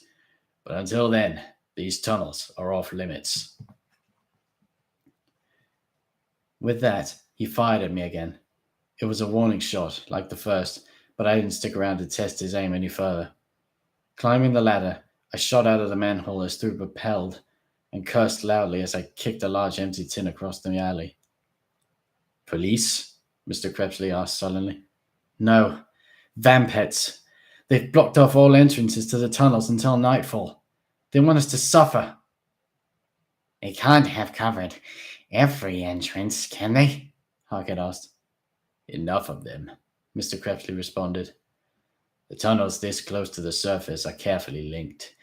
By choosing the right spot, one man can block the paths of 6 or 7 entrances. If we had time, we might find a way past. But we do not. We must abandon the tunnels." "Where do we go instead?" I asked. "We run," the vampire said simply. "Or hobble, as the case may be. We try to avoid the police, find somewhere to hole up, and wait for the night." "It won't be easy," I noted. Mr. Krebsley shrugged. If you had held tight for sunset to mask your break, if you had held tight for sunset to make your break, it would have been easier. You did not, so we must make the best of things. Come, he said, turning his back on the manhole. Let us make tracks. I paused to spit bitterly down the hole, then took off after Mr. Krebsley and Harkett, putting the disappointment of the blocked-off tunnels behind, focusing on the flight ahead. Less than 3 minutes later, the police were hot on our trail. We heard them spilling out of the station, shouting at each other, piling into cars, honking horns, turning blaring sirens on full. We'd been moving steadily, but hadn't drifted far away from the station. We'd been avoiding main streets, sticking to back alleys, which had an annoying habit of doubling back on themselves. We'd have taken to the rooftops, except that would have meant exposing Mr. Krebsley to more fully to the rays of the sun. This is useless, the vampire said as we drew up beside a building overlooking a busy shopping street. We are making no progress. We must ascend. But the sun, I said. Forget it, he snapped. If I burn, I burn. It will not kill me immediately, but the police will if they catch up. Nodding, I looked for a way up to the roofs.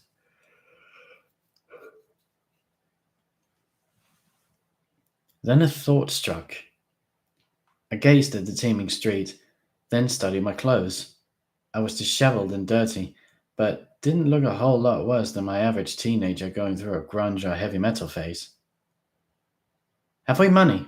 I asked, rubbing the worst of the dirt from my face and slicking back my hair with a handful of spit. Then I tucked the chains of my cuffs in. Then I tucked the chains of the cuffs in under my shirt ends and trouser legs, masking them from you.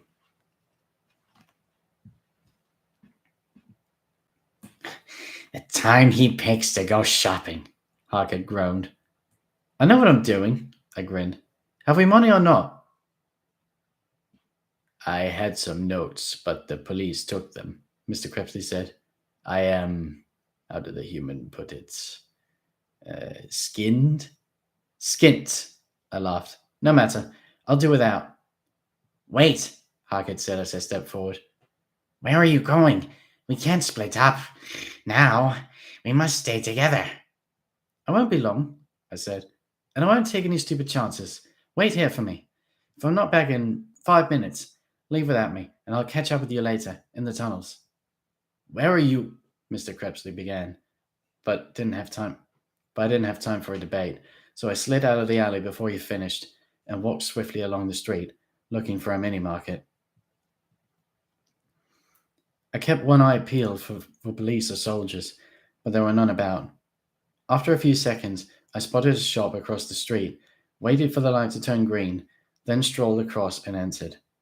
A middle-aged woman and a young man with long hair were serving behind the counter. The shop was quite busy. There were 6 or 7 customers, which was good. It meant I wouldn't stick out. A TV on the left of the doorway was tuned to a news channel, but the sound was down low. There was a security camera above the TV, scanning and recording, but that didn't bother me.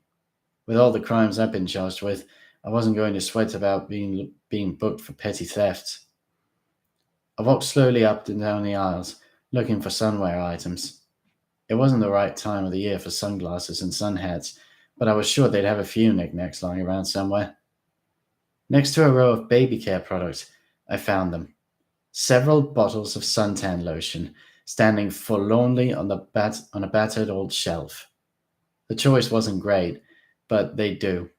I quickly read the labels, looking for the strongest sunblock I could find. Factor 10, 12, 15.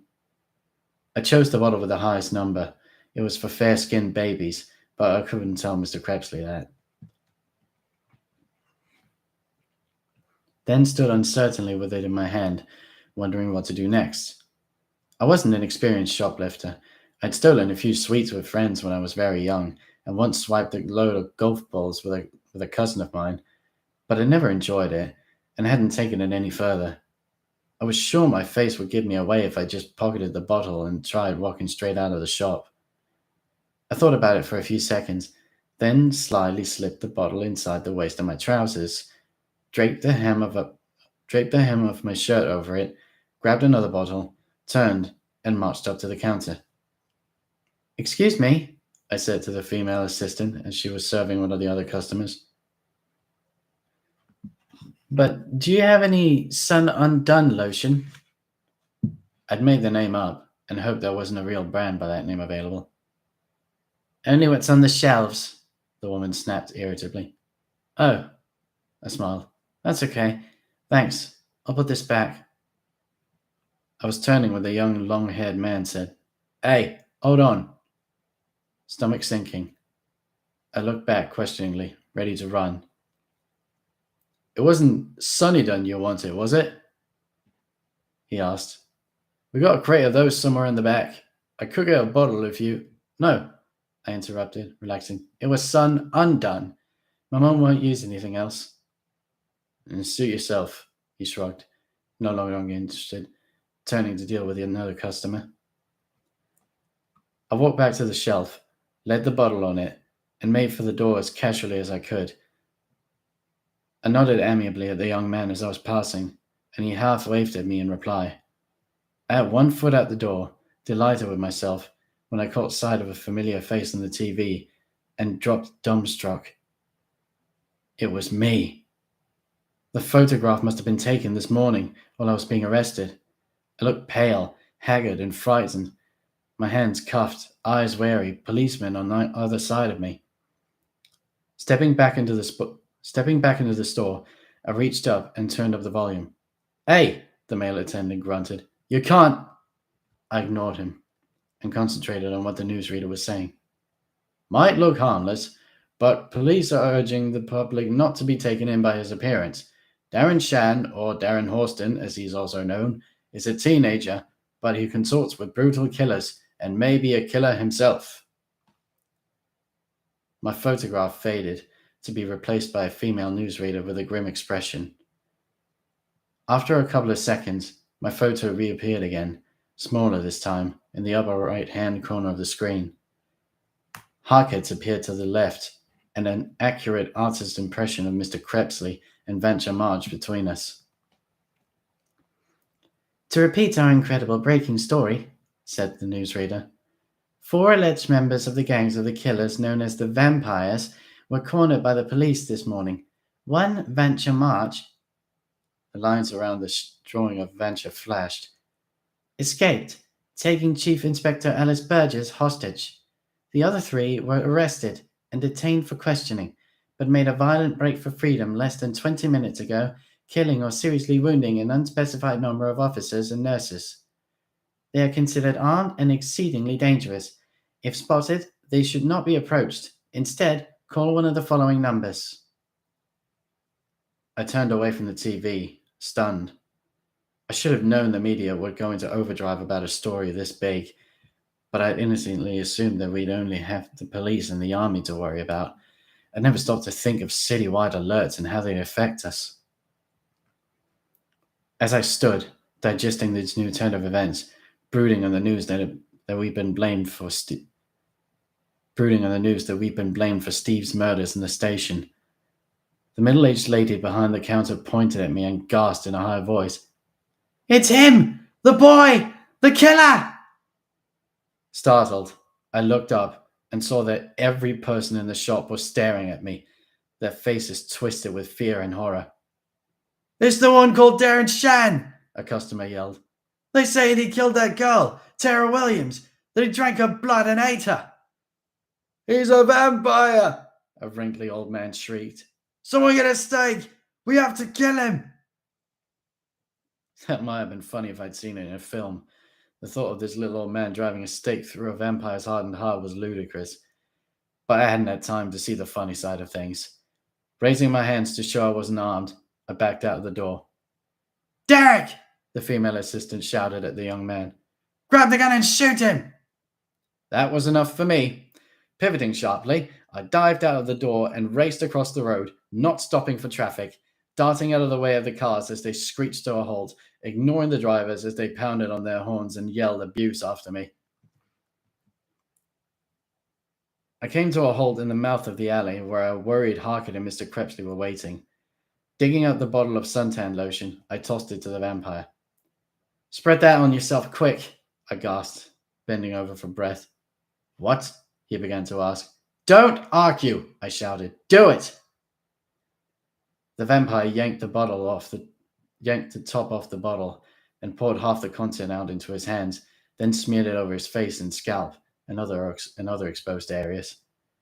He rubbed the lotion in, poured the rest out, rubbed that in too, then tossed the bottle away into the gutter.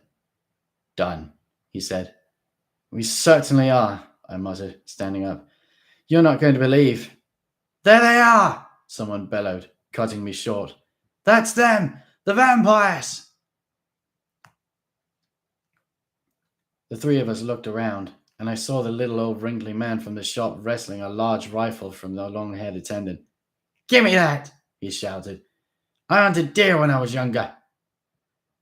Tossing his walking stick to one side, the pensioner turned, lifted the rifle with remarkable speed, and fired.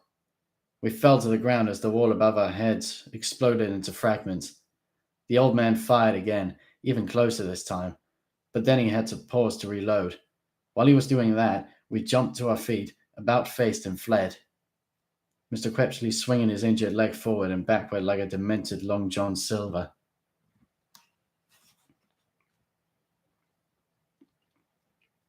The crowd behind us paused a moment, torn between fear and excitement. Then, with roars of rage, they grabbed sticks and iron bars and the lids off rubbish bins and surged after us. No longer a mere crowd, but a bloodthirsty mob.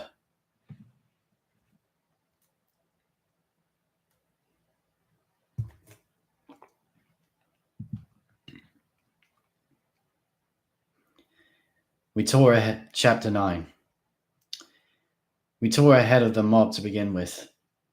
Humans can't match vampires or little people for speed, but then Mr. Crepsley's right ankle swelled up and his pace dropped steadily. "No good," he gasped as we stopped at a corner and rested. "Cannot continue. You must go on without me." "No," I said instantly. "We're taking you with us." "I cannot keep up," he snarled. Teeth gritted against the pain. "Then we'll stand and fight," I told him. "But we stick together. That's an order." The vampire forced a weak smile. "Careful, Darren," he said. "You might be a prince, but you are still my assistant. I can slap sense into you if I have to." "That's why I have to keep you with me," I grinned.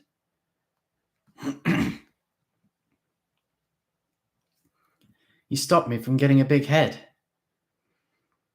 Mr. Crepsley sighed and bent to rub the purple flesh around his ankle. "Here," Harkett said, and we looked up. The little person had pulled down the ladder of an overhead fire escape. "You'll find it hard to follow if we take to the roofs. We must go up." Mr. Crepsley nodded. "Harkett is correct." "Will the sun lotion protect you from the sun?" I asked. "From the worst of it," he said. "I will be red by sunset, but it should prevent severe burning." "Then let's go!" I was first up the ladder, Mr. Crepsley next, Harkett last. The mob poured into the alley as Harkett was drawing his legs up, and those to the fore almost grabbed him. He had to kick hard at their hands to break free, then hurried up after us. "Let me shoot!" the little old man with the rifle was shouting. "Out of my way! I can take them!" But there were too many people in the alley. It was packed tight, and he couldn't raise his rifle to aim. While the humans squabbled over who would get the ladder, we scrambled up the stairs. Mr. Crepsley moved faster now that he had a railing to lean on for support. He winced as we moved out of the shadows and into direct sunlight, but didn't slow down. I paused at the top of the fire escape and waited for Mr. Crepsley. As I stood there, feeling more confident than I had a couple of minutes earlier, a helicopter dropped from the sky and someone yelled at me through a megaphone. "Stop where you are, we'll shoot!" Cursing, I called down to Mr. Crepsley. Quick! We have to go now! Or... I got no further. Above, a marksman opened fire. The air around me whizzed with bullets, which zinged piercingly off the bars of the fire escape. Screaming wildly, I threw myself down the stairs and collided with Mr. Crepsley and Harkett.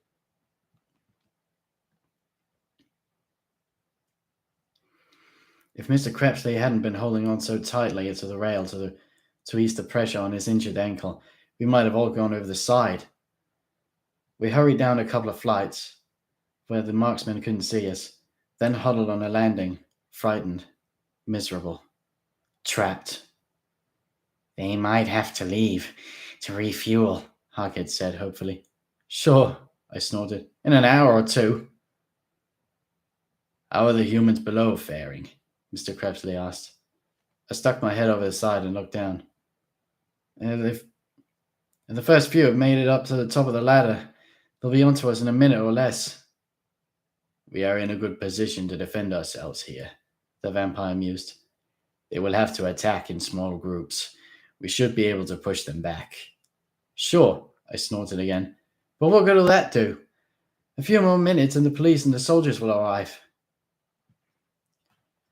It won't take them long to climb the building opposite and pick us off with their rifles. Damned above and damned below, Harkett said, wiping a few green beads of sweat from his round, bald head. That leaves... He pointed to the window behind us, leading into the building. Another trap, I complained.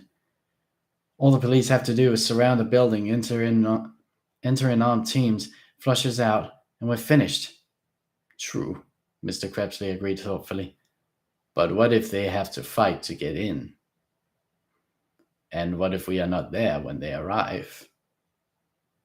We stared at Mr. Crepsley, questioning me. Follow me, he said, sliding the window open and crawling inside. I have a plan.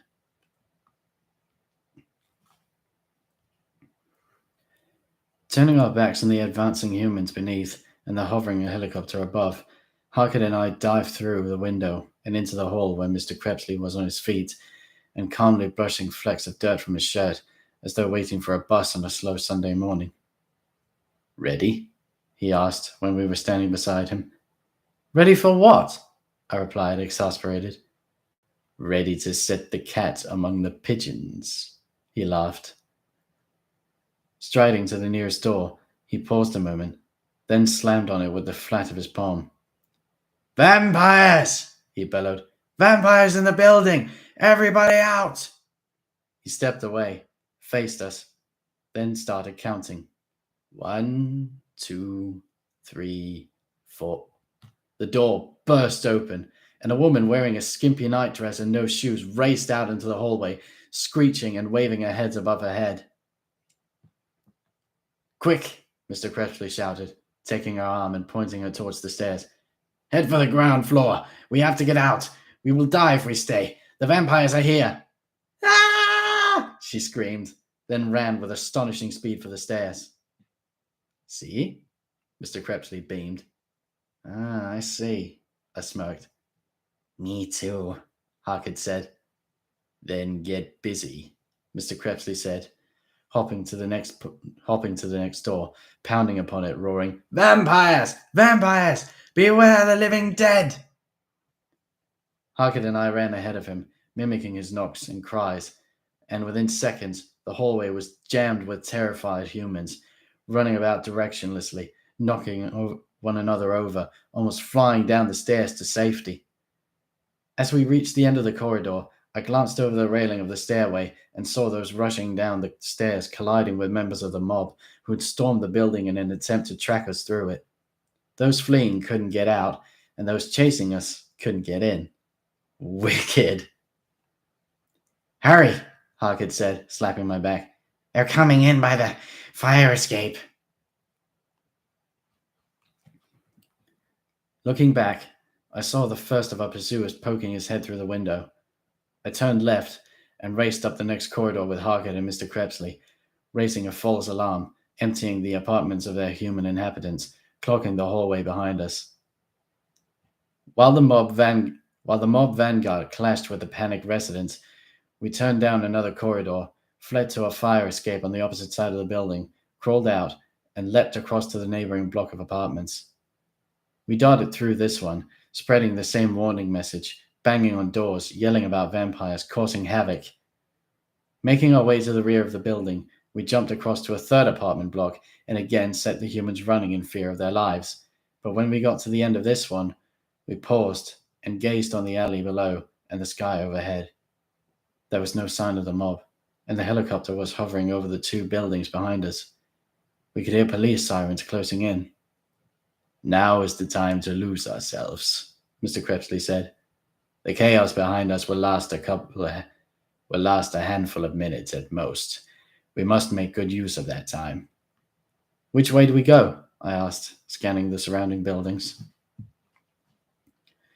Mr. Crepsley's eyes darted from one building to another, settling on a low-built structure to our right. "There," he pointed. "That looks deserted. We will try it and pray that the luck of the vampires is with us." There was no fire escape where we were, so we hurried down the stairs at the back of the building and out into the alley. Sticking close to the walls, we crept to the building we'd set our sights on, broke a window to gain entry, no alarm sounded, and found ourselves in an old abandoned factory. We stumbled up a couple of floors, then ran as fast as we could to the back. There, we discovered the shell of a decrepit apartment building due for demolition. Tearing through the lower floor, we emerged at the far side onto a maze of tight, dark, unpopulated alleys. We paused, ears open for sounds of pursuit. There weren't any. We shared quick, shaky grins. Then Harkin and I wrapped an arm around Mr. Crepsley.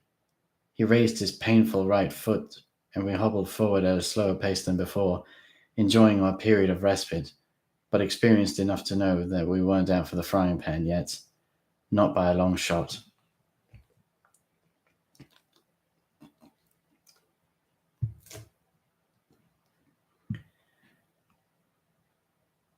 Through the alleys we fled.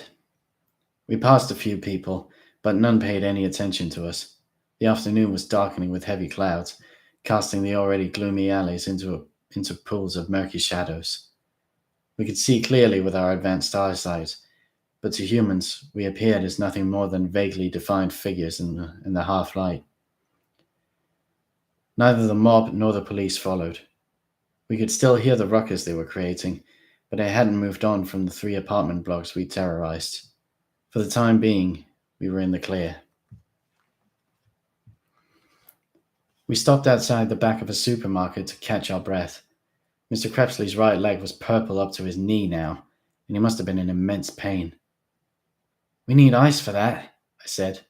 "I could slip into the supermarket and—" "No," the vampire barked. "You have already inspired one mob with your shopping antics. We can do very nicely without inciting another." "I was only trying to help," I grumbled. "I know," he sighed, "but reckless risks only make matters worse. My injury is not as serious as it looks. A few hours rest, and I will be fine." "How about these bins?" Harker asked, tapping a couple of large black rubbish bins. "We could crawl inside and wait for night."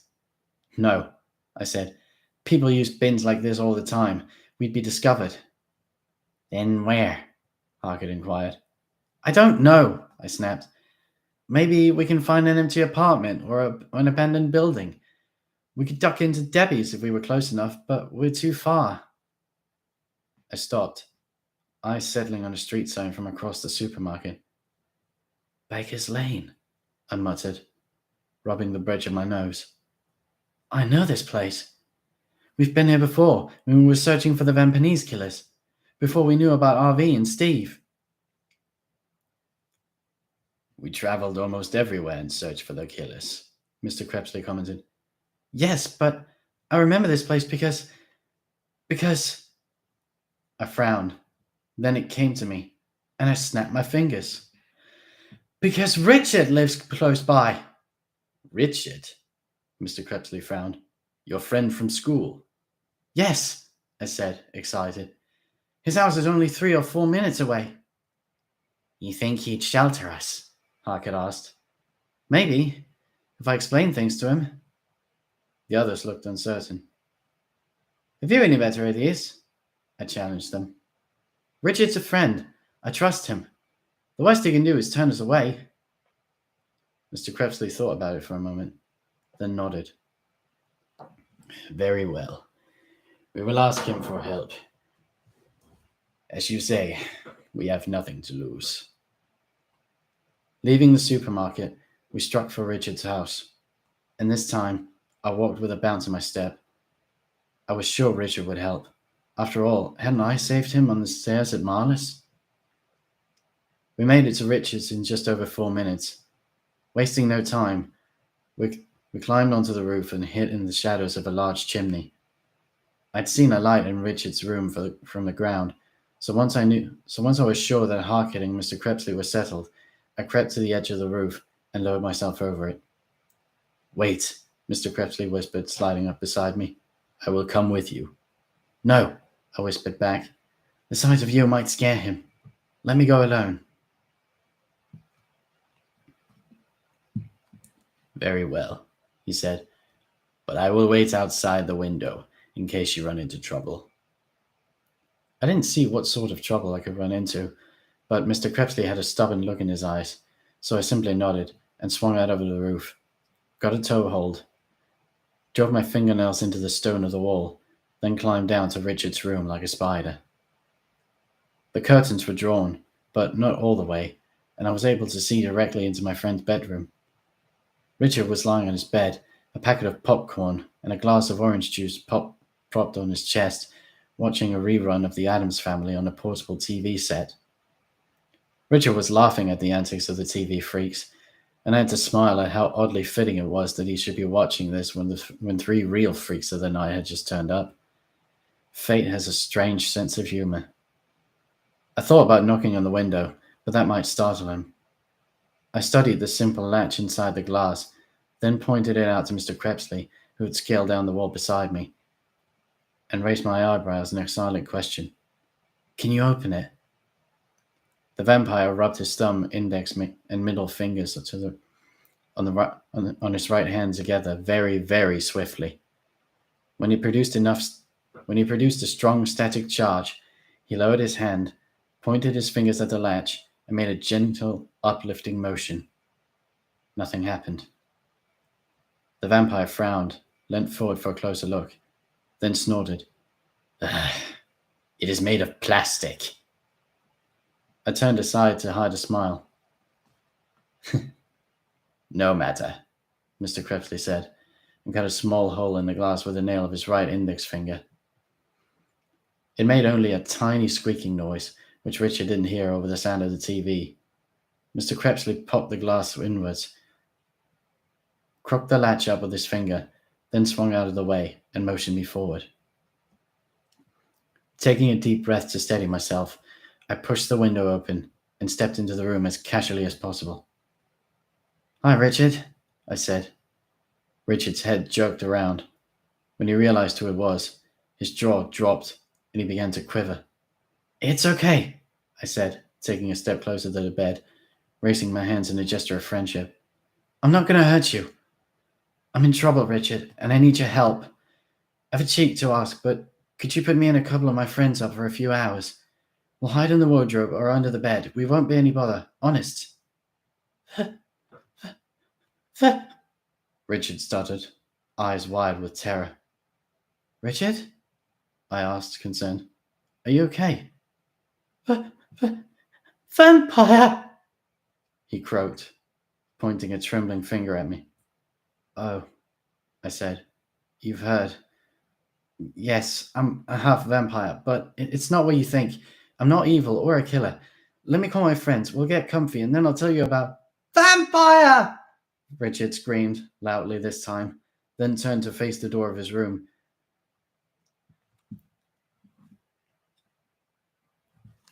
And bellowed at the top of his lungs. Mum! Dad! Vampires! Vampires! Vampires! His cries were cut short by Mr. Crepsley, who swung into the room, darted ahead of me, grabbed the boy by his throat, and breathed sharply over his face. Gas shot up Richard's nose and into his mouth. For a second, he struggled, terrified. Then his features relaxed, his eyes closed, and he slumped back on the bed. "Check the door," Mr. Crepsley hissed, rolling off the bed, crouching on the floor defensively. I obeyed immediately, even though Richard's reaction had left me sick to my stomach. Opening the door a crack, I listened for sounds of Richard's family rushing to investigate his cry. They didn't come. The larger TV set in the living room was turned on, and the noise must have masked Richard's shouts. "It's okay," I said, closing the door. "We're safe." "So much for friendship," Mr. Crepsley snapped, brushing a few popcorn crumbs from his clothes. "He was scared witless," I said miserably, staring down at Richards. "We were friends. He knew me. I saved his life. And for all that, he still thought I was here to kill him." "He believes you are a blood-crazed monster," Mr. Crepsley said. "Humans do not understand vampires. His reaction was predictable. We should have anticipated it and left him alone if we had been thinking clearly." Mr. Crepsley turned slowly and examined the room.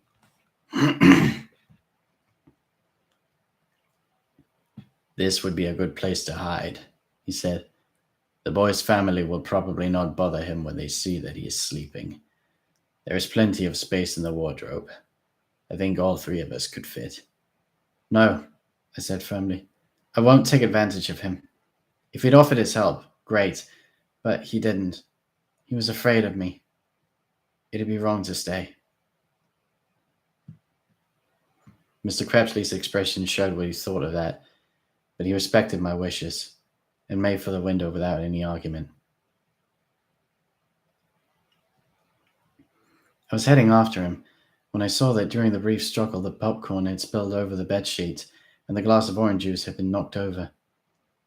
Stopping to shovel the popcorn back into its packet, I found a box of tissues, ripped several free, and used them to mop up the worst of the orange juice. I made sure Richard was okay, set the TV to standby, bid my friend a silent goodbye, and left quietly, to run once again from the misguided humans who wished to kill me.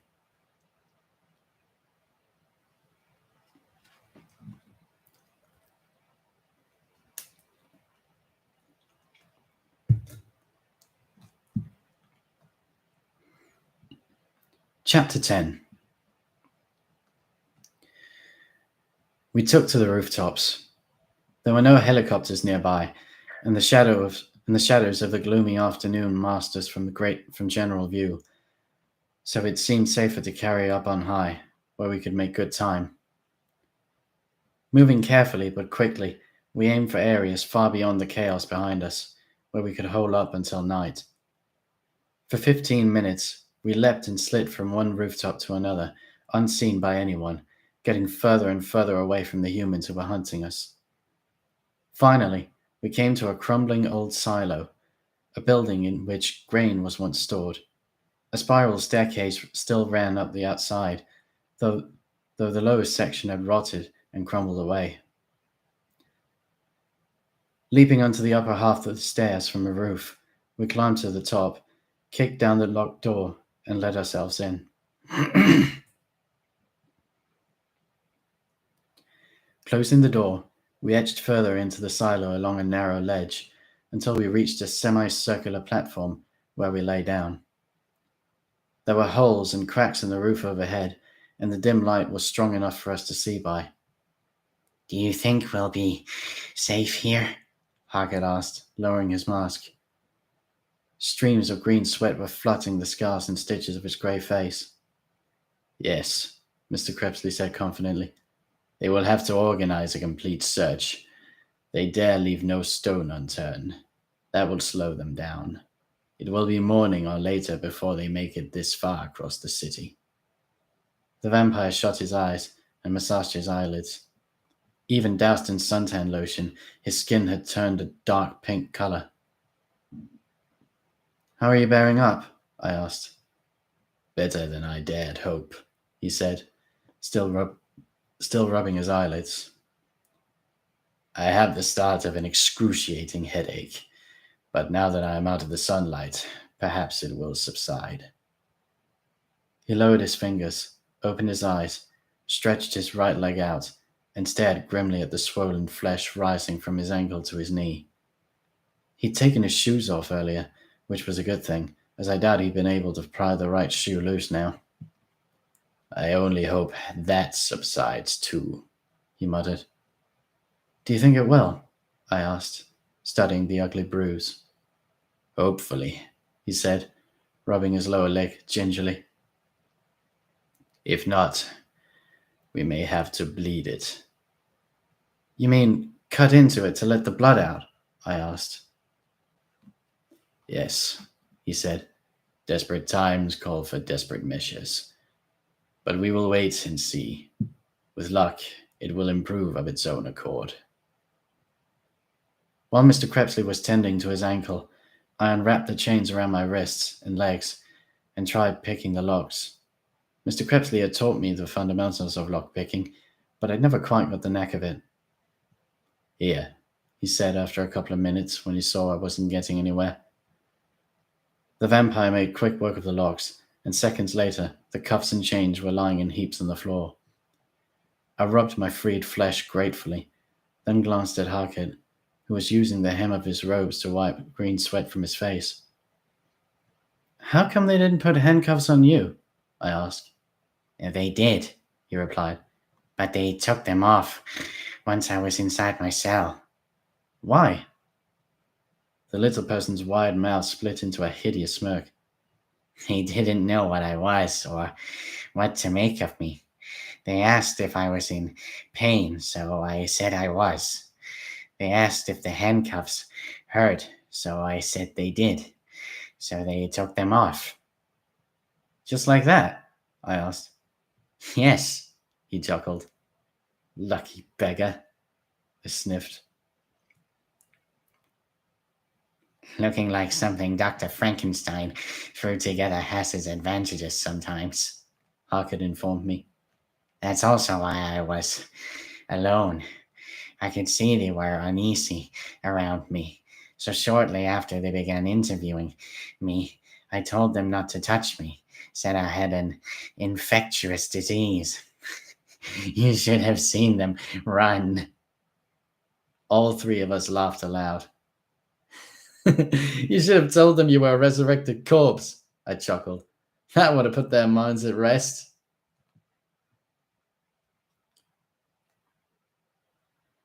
We relaxed after that and lay back against the wall of the silo, saying little, eyes half closed, ruminating on the day's events and the nights to come. I was thirsty, so after a while, I climbed down the interior stairs and went looking for water. I didn't find any, but I did find a few cans of beans on a shelf in one of the front offices. Carrying them up, I cut them open with my nails, and Mr. Crepsley and I tucked in.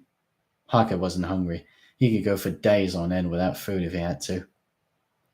The beans settled nicely in my stomach, cold as they were, and I lay back for an hour, quiet and thoughtful. We weren't in any rush. We had until midnight to rendezvous with Venture, assuming he made it, and it would take us no more than a couple of hours to march through the tunnels to the cavern where we'd fought the Vampinese. Do you think Steve escaped? I asked eventually. I am sure of it, Mr. Crepsley replied. That one has the luck of a demon and the cunning to match.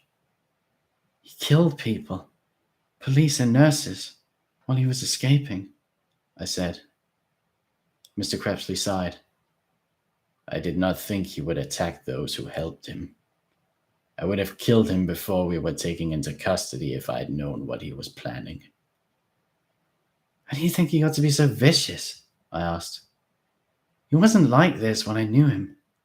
Yes, he was, Mr. Crepsley disagreed. He just had not grown into his true evil self yet. He was born bad, as certain people are.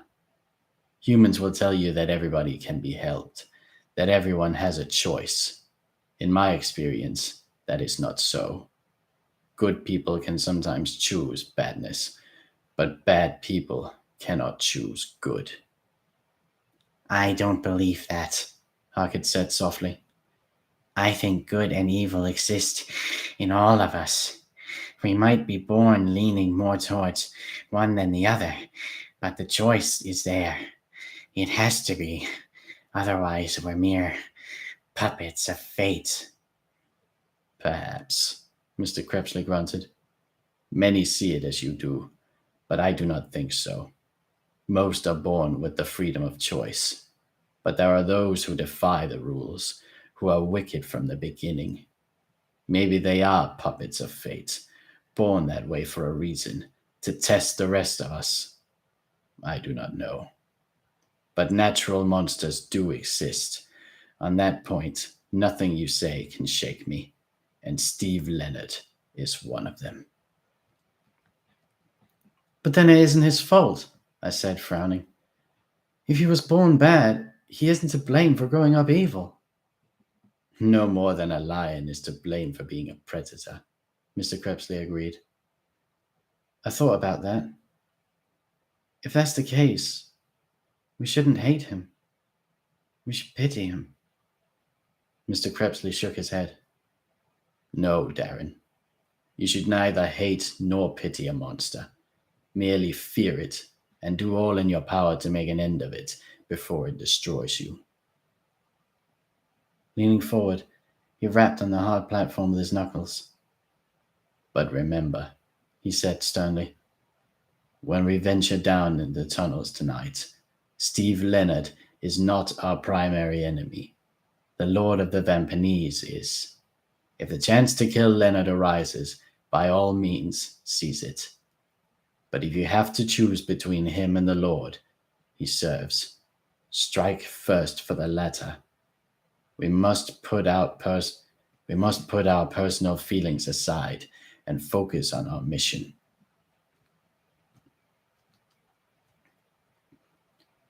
Harkett and I nodded in agreement with the vampire, but he wasn't finished. Pointing at me with a long, bony finger, he said, That also applies to Miss Hemlock. What do you mean? I asked. The Vampanese might taunt you with her, he said. We know they cannot kill us, only their lord dare cut us down. So they may try to split us up, making it easier for them to capture us. It will hurt, but you must put all thoughts of Debbie aside until the quest to kill the Vampanese lord has been settled. I don't know if I can do that, I said, eyes downcast. Mr. Crepsley stared hard at me, then dropped his gaze.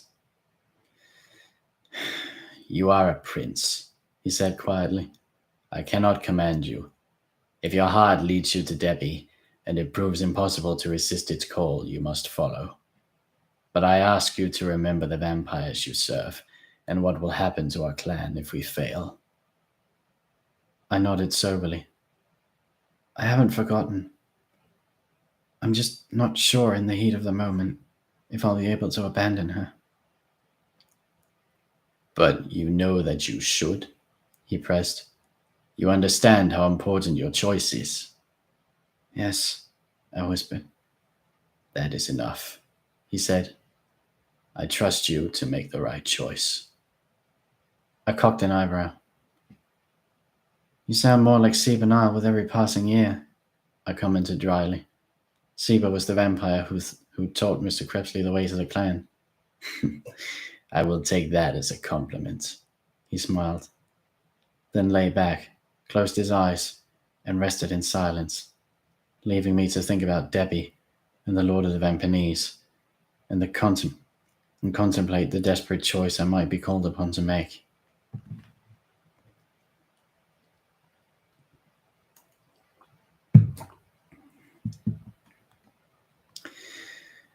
Chapter 11.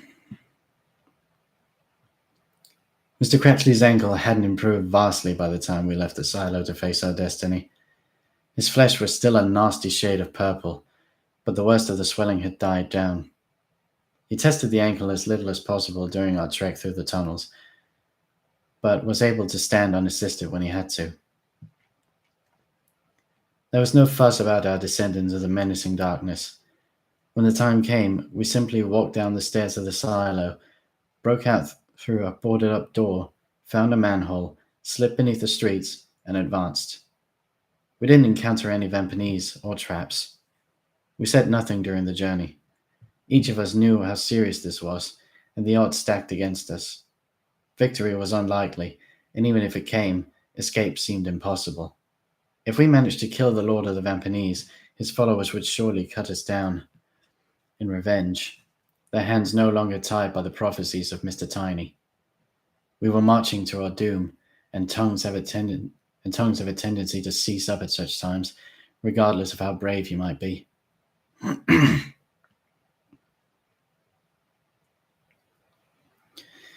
After a long, uneventful journey, we reached the newly built tunnels, dry and warm in comparison to the older links, and from there it was only a short walk to the cavern where we'd faced the Vampanese less than 24 hours ago.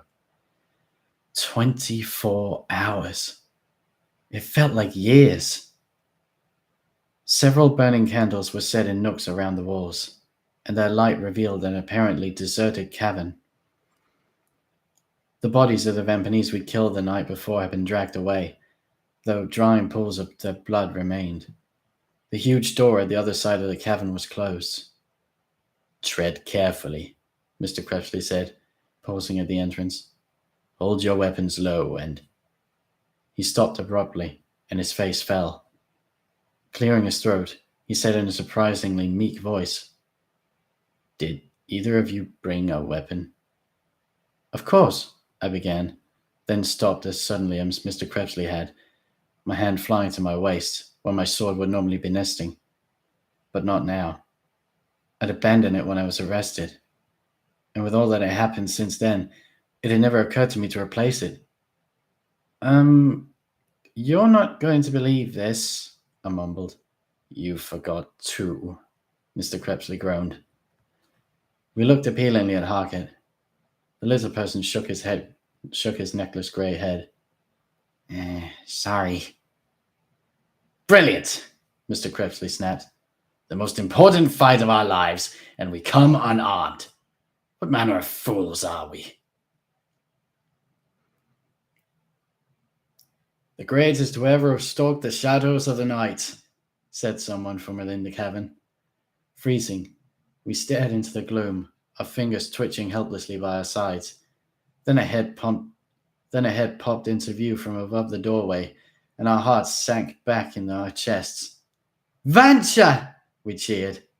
"The one and only," grinned the prince. He swung around from where he'd been hanging from the ceiling. Landing on his feet, he turned to greet us. Harkett and I hurried forward and embraced the scruffy, smelly man with the dyed green hair and animal hides. Vancha's huge eyes widened with surprise. Then his small mouth split into a smile. "Sappy idiots," he chuckled, hugging us back. He stuck his arms out to Mr. Krebsley. "Haven't you got a hug for me, Larton, old buddy?" he croaked. "You know where you can insert your hug," Mr. Krebsley retorted. "Oh, the ingratitude," Vancha moaned. Then let us go, and took a step back, beckoning us forward into the cavern. "Is it true what I overheard?" he asked. "You came without weapons?" "We have had a difficult afternoon," Mr. Krebsley sniffed, ears reddening. "It must have been the most bloody awful afternoon in history if you forgot to come armed to the scrap of the century," Vancha chuckled, then grew serious. "Did you get away okay? Any unpleasantness?" "Our breakout was relatively easy," Mr. Krebsley said. "There were some sticky moments along the way. It has been a long time since I had to flee a wrathful mob, but all things considered, we fared rather splendidly. Our captors, however, were not so fortunate." He told Vancha about Steve and the guards and nurses he'd killed. Vancha's red face, he'd been engaged in a private duel with the sun for many decades, darkened when he heard the news. "That one is aptly nicknamed," he growled. If ever a human was bonded at the soul with a leopard, it's him. I just pray to the gods that I have a chance to slit his throat tonight. You'll have to get in line, I said. Nobody laughed. They knew I wasn't joking. Anyway, Vancha boomed. One point of order at a time. I don't mind taking the Vampanese on empty-handed. It's my preferred method of fighting.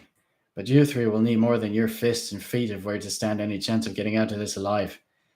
Luckily, Uncle Vancha has been busy. Follow me. Vancha led us to one of the darker corners of the cavern, where a small pile of weapons lay stacked next to a large, motionless figure. Where did you get these? Harkett asked, jumping on the weapons before Mr. Krebsley and I had a chance. Rooting through them, he found a jagged knife and a small double-headed axe, which he swung over his head, delighted. The Vampanese left them when they were clearing their dead away, Vancha explained. I imagine they assumed we'd come armed.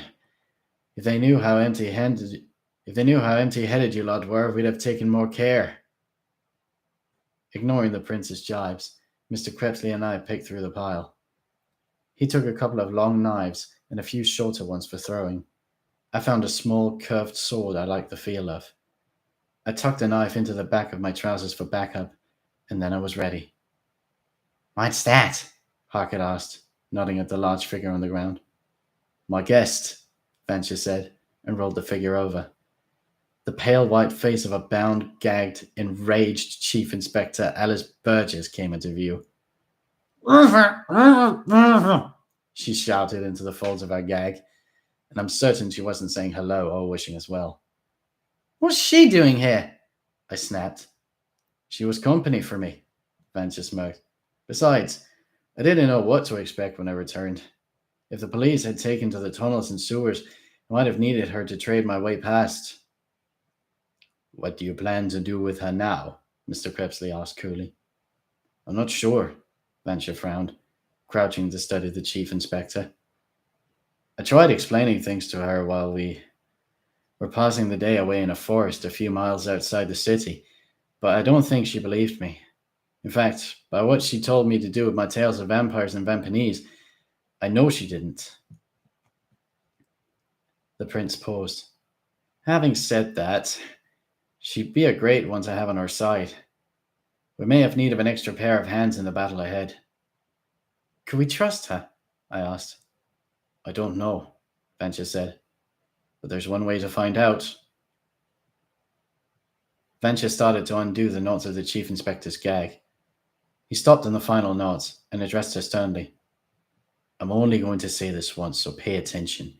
I'm sure your first impulse when I free you will be to scream and curse and tell us what trouble we're in. And when you're on your feet, weapon in hand, you might feel like taking a stab at us and setting off by yourself. Don't. His eyes were grim. I know what you think of us, but you're wrong. We didn't kill your people. We're out to stop the killers. If you want to put an end to the torment, come with us and fight. You've nothing to gain by attacking us. Even if you don't believe that, act as if you do. Otherwise, I'll leave you here, trussed up like a turkey. Animal! The Chief Inspector spat as Vancha removed her gag. I'll see you hanged for this, all of you. I'll have you shaved bald, smeared with tar, covered with feathers, and set aloud as you dangle. Isn't she magnificent? Vancha beamed, freeing her legs and arms. She's been like that all afternoon. I think I'm falling in love. Savage! She shouted and struck out of him. Vancha caught her arm and held it in midair, his expression grave. Remember what I said, Alice.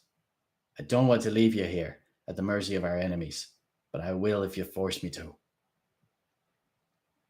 The Chief Inspector glared at him, then turned her head aside, disgusted, and held her tongue.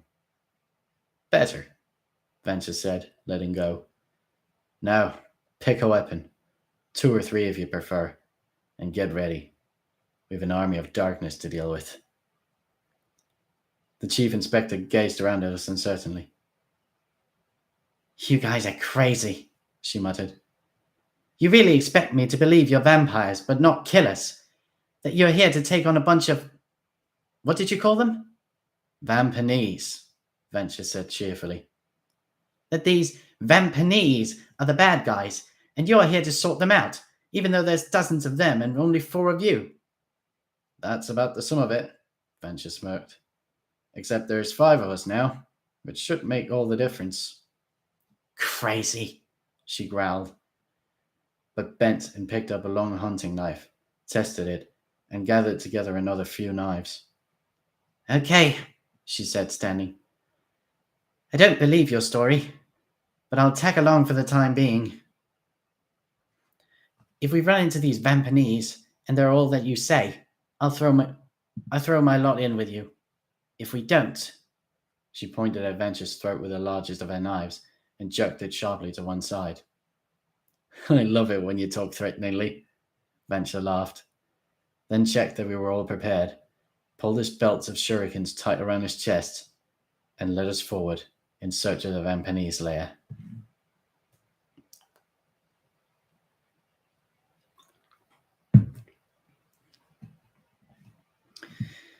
Chapter 12. We didn't get very far before running into the first obstacle. The huge door leading out of the cavern was bolted shut and wouldn't open. It was the type of door you'd find on walk-in safes in banks. There was a long row of combination locks running across the middle, beneath a circular handle. I wrestled with this for more than an hour, Vancha said, tapping the row of small lock windows. Couldn't make head nor tail of it. Let me have a look, Mr. Crepsley said, stepping forward. I am not adept at locks such as these, but I have broken into safes before. I may be able to... He trailed off, studied the locks a minute, then cursed foully and kicked the door. Something wrong? I asked lightly. We cannot go this way, he snapped. It is too intricately coded. We must find a way around. Easier said than done, Venture replied. I've scoured the cavern for hidden passages and tunnels. Didn't find any. This place has been purpose-built. I think this is the only way ahead. What about the ceiling? I asked. The vampanese came that way last time we were down here. There are removable panels in the roof of the cavern, Venture said. But the space above them is only accessible from down here, not through the tunnel. Couldn't we break through the wall around the door? Harkett asked. I tried, Venture said, nodding at the hole he'd punched out a few meters to our left. It's steel-lined. Thick steel. Even vampires have their limits. This doesn't make sense, I grumbled. They knew we'd come. They want us to come. Why strand us here? There must be a way through. I knelt and examined the rows of tiny windows, each of which contained 2 numbers. Explain this lock to me, I said to Mr. Crepsley. It is a combination lock, quite straightforward. The dials are down here. He pointed to a series of thin dials beneath the windows. You twist them clockwise for a higher number, anti-clockwise for a lower number. When the correct numbers have been entered in all 15 windows, the door will open. And each number is different? I asked. I assume so, he sighed. 15 different locks, 15 different numbers. I could crack the code eventually, but it would take several nights and days. It doesn't make sense, I said again, staring at the meaningless numbers in the windows. Steve helped design this trap. He wouldn't have built something we couldn't get past. There must be... I stopped. The last 3 windows were blank. I pointed them out to Mr. Crepsley and asked why. They must not form part of a code, he said. So we've only 12 numbers to worry about. He smiled ruefully. That should give us half a night or so. Why 12? I thought aloud. then closed my eyes and tried to think as Steve might. Not a pleasant experience. He'd exercised great patience in tricking us and setting us up for fall. But now that we were close to the end, I couldn't picture him placing a boulder in our path which would take a week to remove. He'd be eager to get at us.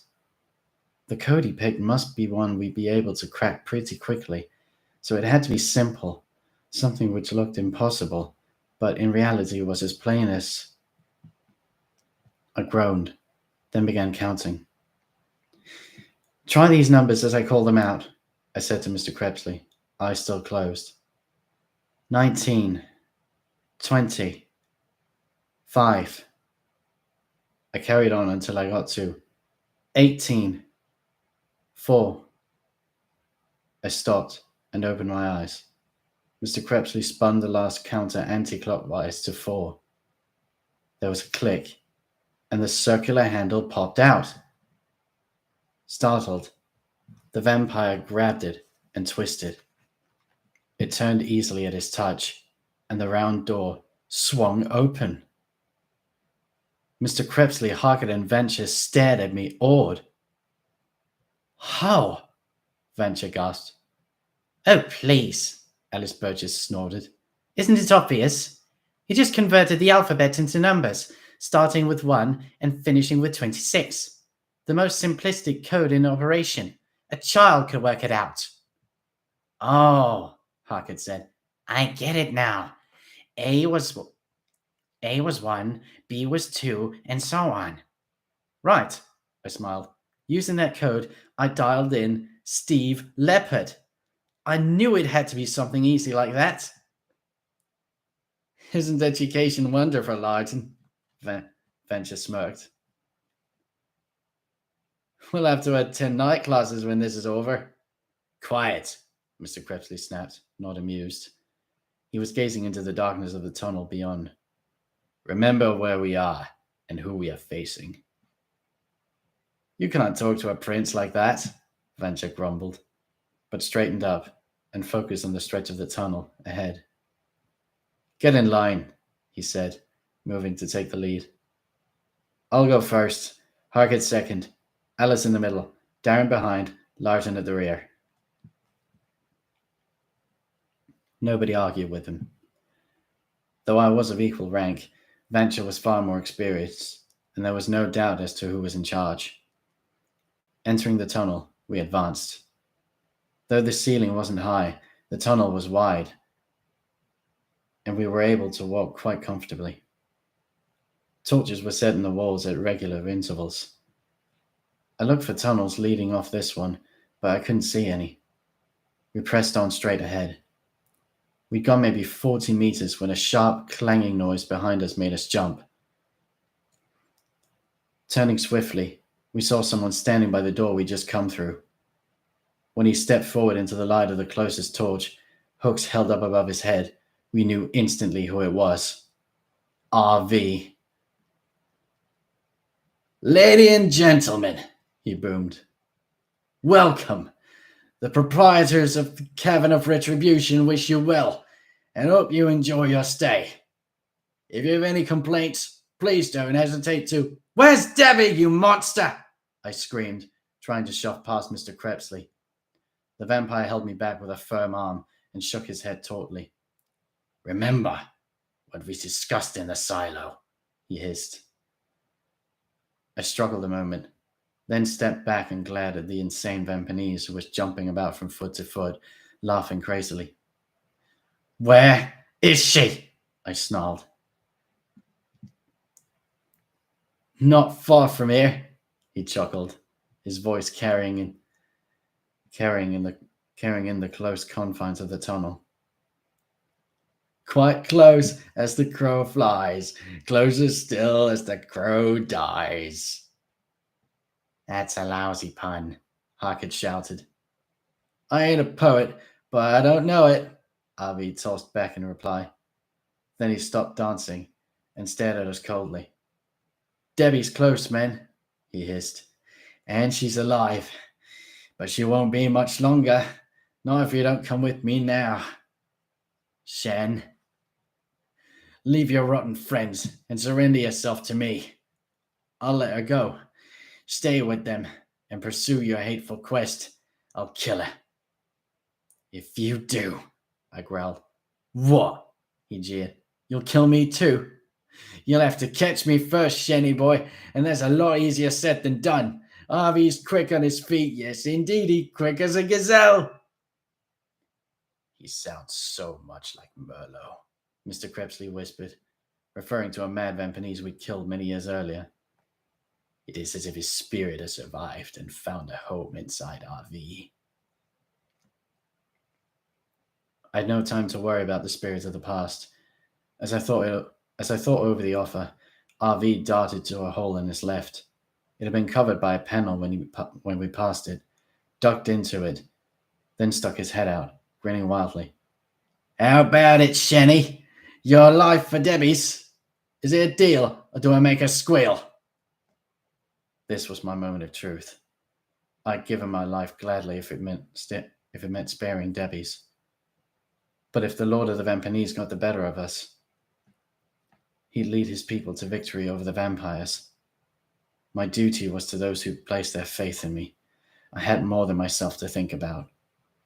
And though it pained me intensely, I lowered my head in response to RV's offer and said softly, No. What was that? RV shouted. Speak up! Can't hear you! No! I roared, whipping out my knife and launching it at him, although I knew it wouldn't hit him from where I was standing. RV's face twisted with hate. Cretin! He snarled. The others said you wouldn't trade for her, but I was sure you would. Oh, very well. Have it your way, man. It's Debbie stew for breakfast. Laughing at me, he withdrew and slammed the panel shut on the passageway. I wanted to run after him, pound on the panel, and scream for him to bring Debbie back, but I knew he wouldn't. So I restrained myself. Just. You did well, Darren, Mr. Crepsley said, laying a hand on my shoulder. I did what had to be done, I sighed, taking no pleasure from his compliment. Was that one of the Vampanese you've been talking about? Burgess asked, visibly shaken. That's one of our ruby-lipped boys, sure enough, Venture replied chirpily. Are they all like that? She asked, eyes wide, white hair frizzy with fright. Oh no, Venture said, faking an innocent look. Most are far worse. Then the prince winked, faced front, and moved on, leading us further down the throat-like tunnel into the stomach of the Vampanese's monstrous trap, where destiny and death were lying in wait.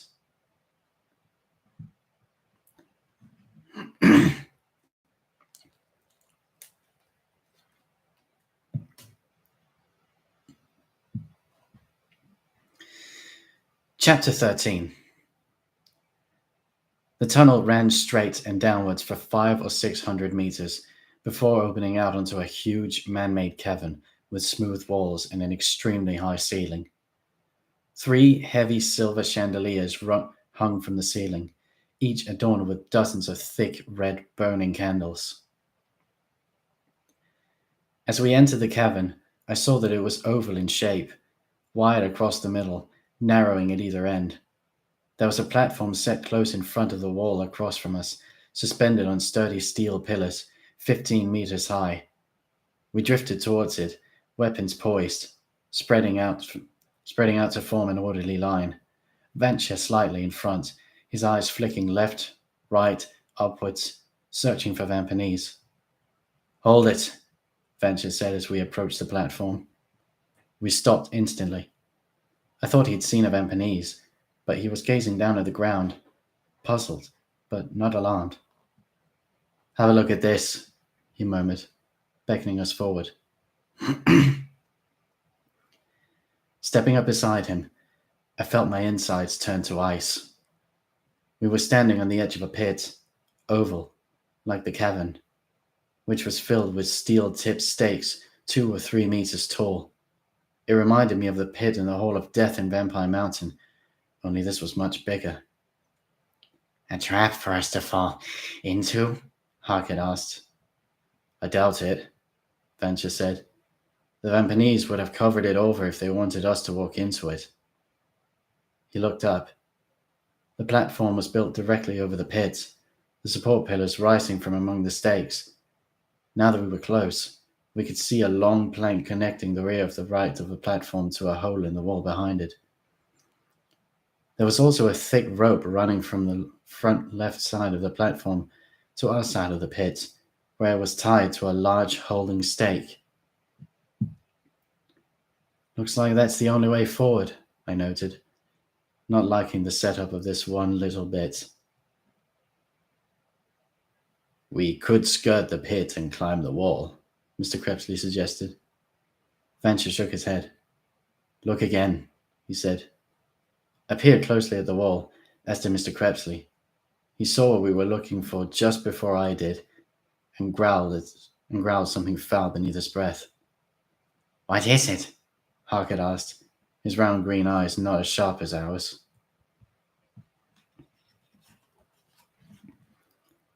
There are scores of tiny holes in the wall, I said. Ideal for firing darts or bullets through.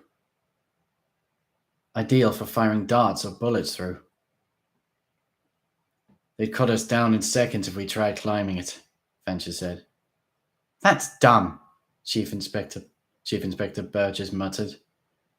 We looked back at her.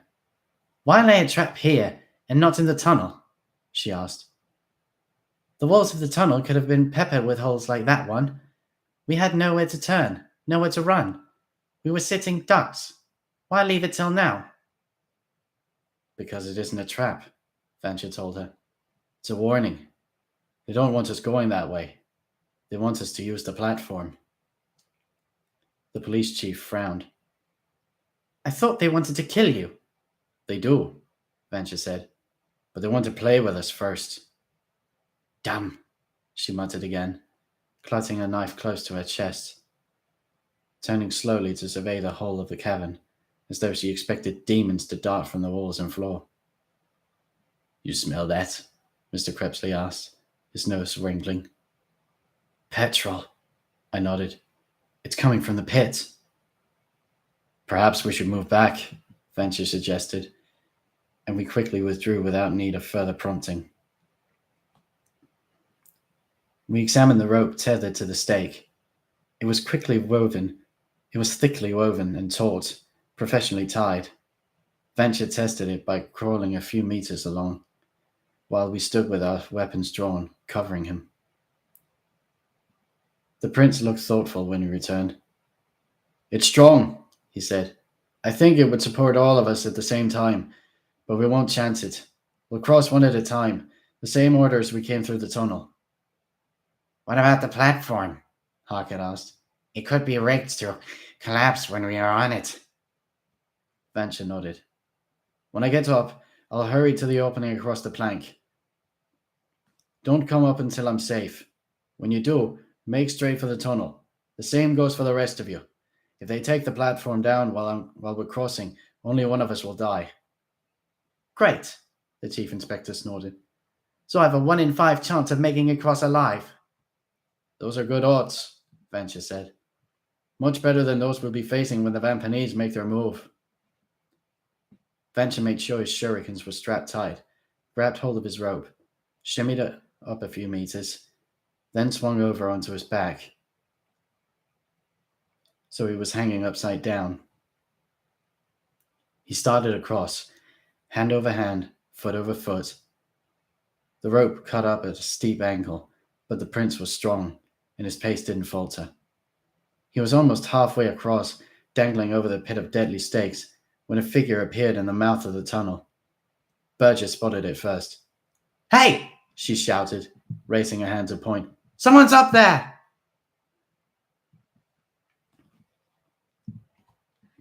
Our eyes, and Venture's, snapped to the tunnel entrance. The light was poor, and it was impossible to tell if the figure was big or small, male or female. Then it stepped forward onto the plank, and the mystery was solved. Steve!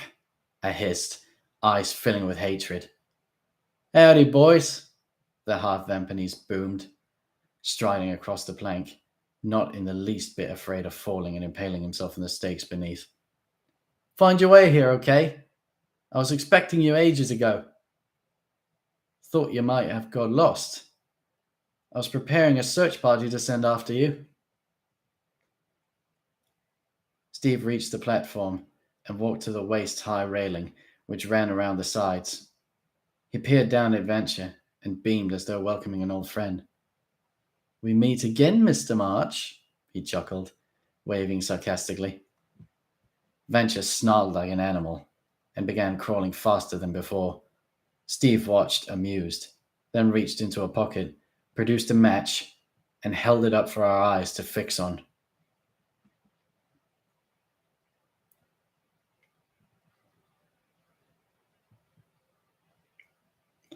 He winked, bent, and struck the match on the floor of the platform.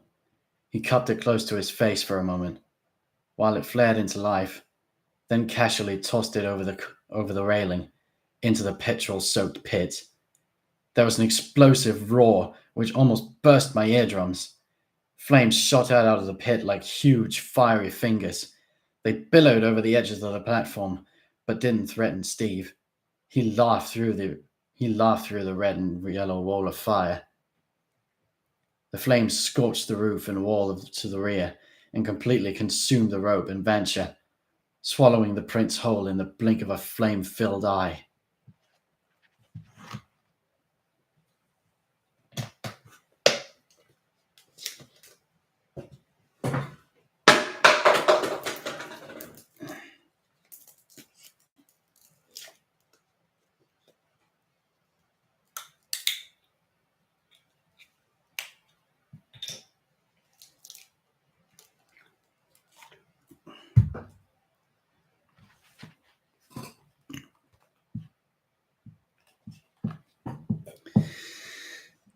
Chapter 14.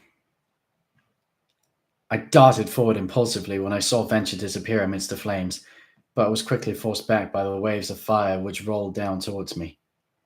As they broke upon the floor of the cavern or spat themselves out in the air above our heads, the sound of Steve's leopard's laughter filled my ears.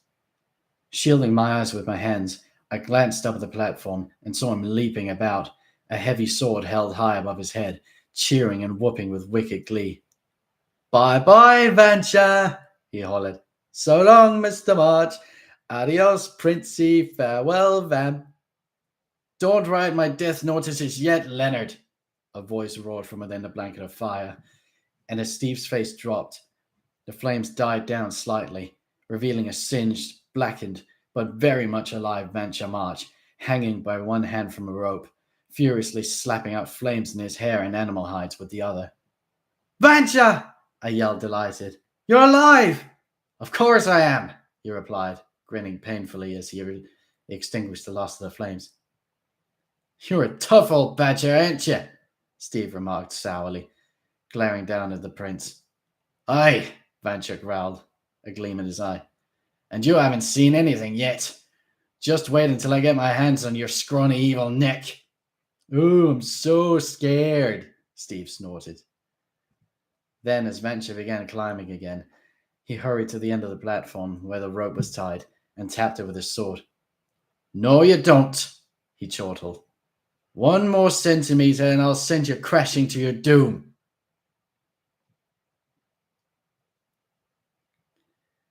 Venture stopped and studied Steve at the stretch of rope left to cross, calculating the odds. Steve chuckled dryly. Come off it, March. Even an oaf like you knows when he's beaten. I don't want to cut this rope, not yet. But if I set my mind to it, there's nothing you can do to stop me. We'll see about that, Venture growled, then ripped a throwing star loose and sent it flying at the half-Vampanese. Steve didn't flinch as the shuriken buried itself harmlessly in the underbelly of the steel platform. The angle isn't right, he yawned, unimpressed. You can't hit me from there, no matter how fine a shot you are. Now, will you slide down and join your friends on the ground, or do I have to get nasty? Venture spat at Steve, his spit falling his spit falling long short of its target, then tucked his arms and legs around the rope and quickly slid over the heads of the flames away from the platform to where we were waiting. Wise move, Steve said, as Venture steadied himself on his feet, and we checked his back and hair for smouldering embers. If I had a gun, Burgess muttered, I could take that wise ass out. You're starting to see things from our point of view, Venture noted wryly. I'm still undecided about you lot, the chief inspector replied. But I know out and out evil when I see it. Now then, Steve announced loudly. If we're all good and ready, let's get this show on the road.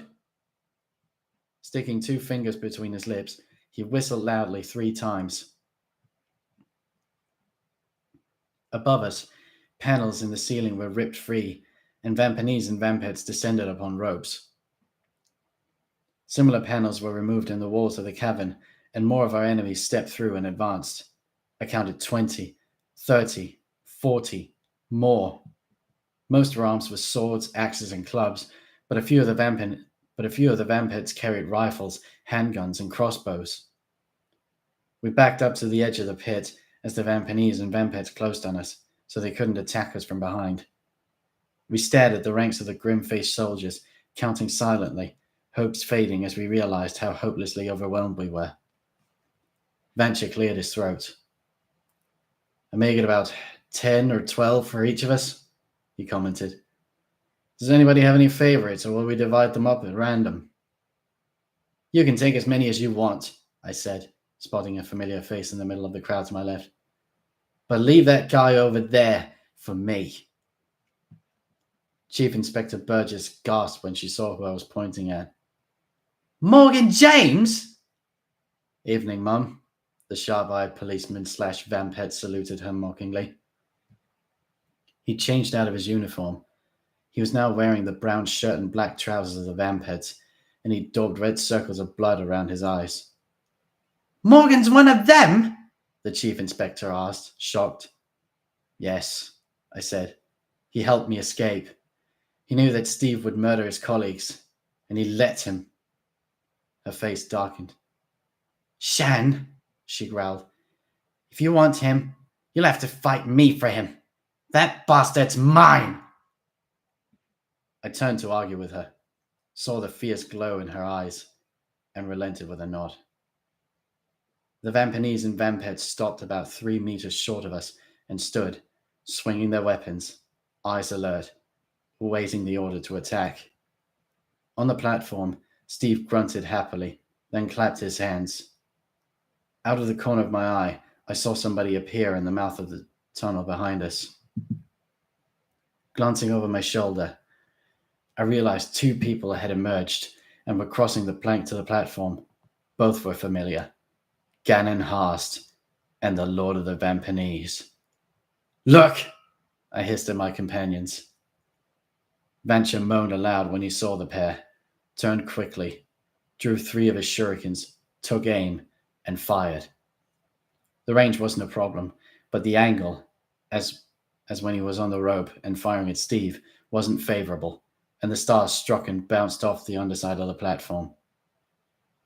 Greetings, brother, Gannon Harst said, nodding at Vancha. We've got to get up there, Vancha snapped, looking for a way forward. If you can lead, I will gladly follow, Mr. Krebsley said.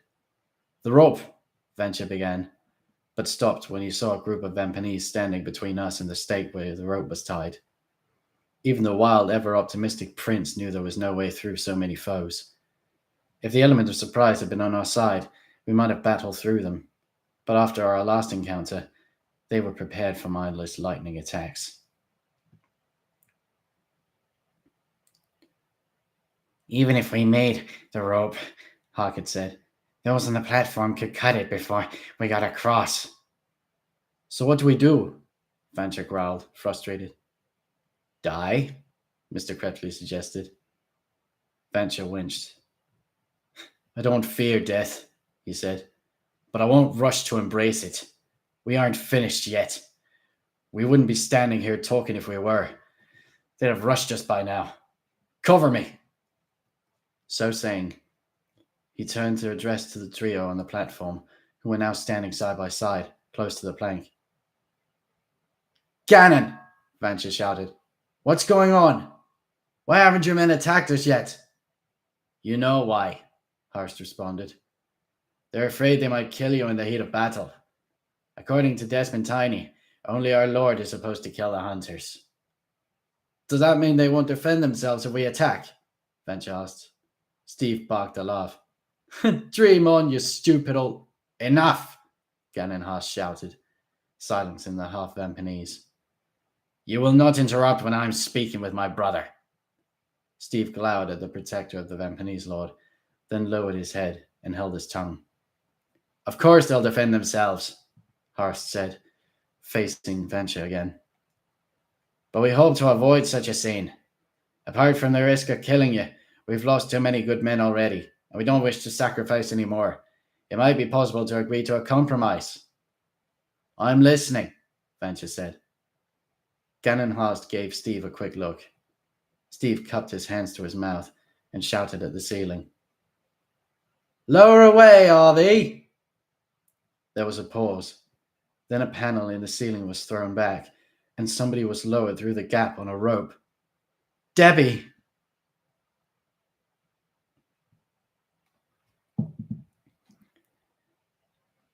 My heart lurched at the sight of her, and I raised my arms as though I could reach across the great divide and grab her.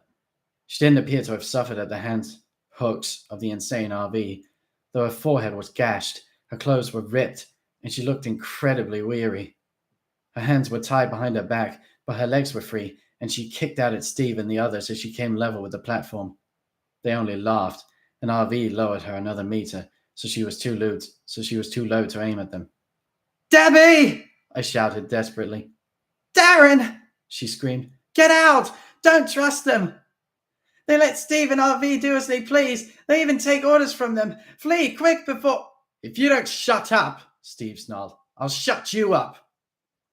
He stretched the flat of his sword out and touched it to the thin rope tied around her middle, which was all that lay between Debbie and a deadly drop into the pit.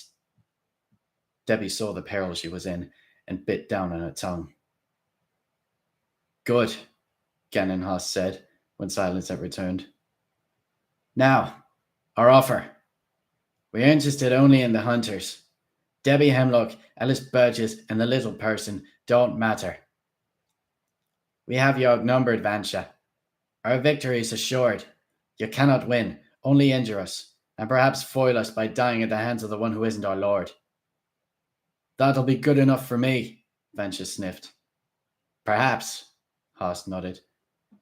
"And I'm sure Larton, Crepsley, and Darren Shan feel the same. But what of the others? Will they give their lives so freely for the sake of the vampire clan?" "I will," Harkett boomed. Gannon Haas smiled. "I expect you would, Grey One. But you don't have to. Nor do the women. If Vancha, Larton, and Darren lay down their weapons and surrender, we'll free the rest of you. You can walk away, lives intact." "No way!" Vancha shouted immediately. "I wouldn't roll over and die at the best of times. I'm certainly not doing it now, not when so much is at stake." "Nor shall I agree to such a deal," Mr. Crepsley said. "What of Darren Shan?" Haas asked. "Will he agree to our deal? Or will he condemn his friends to die with the rest of you?" All eyes fixed on me. I gazed up at Debbie, dangling on the rope, frightened, bloodied, desolate. I had it in my power to set her free, cut a deal with the Vampanese, face a quick death instead of perhaps a slow, painful one, and save the life of the woman I loved. It would have been inhuman of me to reject such a deal. But I wasn't human. I was a half vampire. More, a vampire prince. And princes don't cut deals, not when the fate of their people is at stake. "No," I said miserably. "We fight and we die. All for one, and one for all. Gannon-Haas nodded understandingly. I expected that, but one should always open with a weak offer. Very well. Let me put another proposal to you. Same basic outline as the first. Drop your weapons, surrender, and we let the humans walk. Only this time, Darren Shan gets to go head to head with our Lord and Steve Leonard. Vanch's face seized suspiciously. What are you talking about? If you and Larton turn yourselves over to us without a fight, Haas said, we will allow Darren to duel with our Lord and Steve Leonard. It will be 2-on-1, but he'll be equipped with weapons. If Darren wins, we free all three of you along with the others. If he loses, we execute you and Larton, but the humans and Harkhead Molds go free. Think it over, he urged us. It's a good, honest deal, more than you could have ever reasonably hoped for. Venture turned away from the platform, troubled, and looked to Mr. Crepsley for advice. The vampire, for once, didn't know what to say, and merely shook his head mutely. What do you think? Venture asked me. There has to be a catch, I muttered. Why risk their lord's life if they don't have to? Gannon wouldn't lie, Venture said. His face hardened. But he mightn't tell us the whole truth. Gannon, he roared. What guarantee do you give that it'll be a fair fight? How do we know that RV or one of the others won't join in? I give my word, Gannon-Haas said softly. Only the pair on the platform will fight me with Darren Shan. Only the pair on the platform with me will fight Darren Shan. Nobody else will interfere. I'll kill any who seeks to swing the balance one way or the other. That's good enough for me, Vancha said. I believe him. But is this the way we want to go? We've never seen their lord fight, so we don't know what he's capable of. But we know Leonard's a sly, dangerous opponent. The two of them together. He grimaced. If we agree to Gannon's deal, Mr. Crepsley said, and send Darren up to face them, we place all our eggs in one basket. If Darren wins, wonderful. But if he loses... Mr. Crepsley and Venture gazed long and hard at me. Well, Darren, Mr. Crepsley asked, is it an enormous burden to take upon? It is an enormous burden to take upon yourself. Are you prepared to shoulder such a solemn responsibility? I don't know, I sighed. I still think there's a catch. If the odds were 50-50, I'd jump at it, but I don't think they are. I believe... I stopped. But that doesn't matter. If this is our best chance, we have to grab it. If you two trust me, I'll accept the challenge, and the blame if I fail. You said that like a true vampire, Vancha noted warmly. He is a true vampire, Mr. Crepsley replied, and I felt pride bloom burningly within me. Very well, Vancha shouted. We accept. But first, you have to set the humans and Harkett free. After that, Darren fights your lord and Steve. Only then, if the fight is fair and he loses, will Larton and I lay down our arms. That is not the deal, Haas replied stiffly. You must lay down your weapons to one side and surrender before... No, Vancha interrupted. We do it this way, or not at all. You have my word that we'll let your people take us if Darren loses, assuming he loses fairly. If my word's not good enough, then we have a problem. Gannon Haas hesitated, then nodded curtly. Your word is good, he said, then told Arvi to hold Debbie up and escort her down. No, Arvi howled. Steve said I could kill her. He said I could cut her up into tiny little pieces and... Now I'm saying different, Steve roared. Don't cross me on this. There'll be others. There'll be other knights and humans, plenty of them. But there's only one Darren Shan. We heard RV grumbling, but then he pulled on the rope, and Debbie ascended in a series of short, uncomfortable jerks. While waiting for Debbie to return to us, I got ready for my fight with the pair on the platform, wiping my hands clean, checking my weapons, clearing my mind of all thoughts except those of battle. "How do you feel?" Vance asked. "Fine. Remember," he said, "all that matters is the result. Fight dirty if you have to. Kick and spit, scratch and pinch, hit below the belt." "Oh, I will," I grinned. Lowering my voice, I asked, "Will you really surrender if I lose?" "I gave my word, didn't I?" Vance said, then winked and whispered in a voice even lower than mine. "I promised we'd drop our weapons and let them take us, and so we will. But I said nothing about letting them keep us, or not picking our weapons up again." The Vampanese ahead of us parted ranks as RV marched through, dragging Debbie behind them by the hair. "Stop that!" I shouted angrily. "You're hurting her!" RV bared his teeth and laughed. He was still wearing one red contact lens. I hadn't replaced the one he lost the night before. His bushy beard was flecked with bits of moss, twigs, dirt, and blood. It would have been easy to feel sorry for him. He'd been a decent man before he lost his hands to the jaws of the wolfman at the Cirque du Freak, but I had no time for sympathy. I reminded myself that he was the enemy, and erased all traces of pity from my mind. RV tossed Debbie down in front of me. She cried out in pain, then lunged to her knees and flew into my arms. I clutched her close as she sobbed and tried to speak. "Shh," I said. "Take it easy. You're safe. Don't say anything." I must," she wept. "So much to say. I love you, Darren." "Of course you do," I smiled, my eyes filling up with tears. "Oh, such a touching scene," Steve sneered. "Someone pass me a hanky." I ignored him and held Debbie's face away from me. I kissed her quickly, then smiled. "You look awful," I said. "Charming," she half laughed, then stared at me appealingly. "I don't want to leave," she croaked. "Not until after the fight." "No," I said quickly. "You have to go.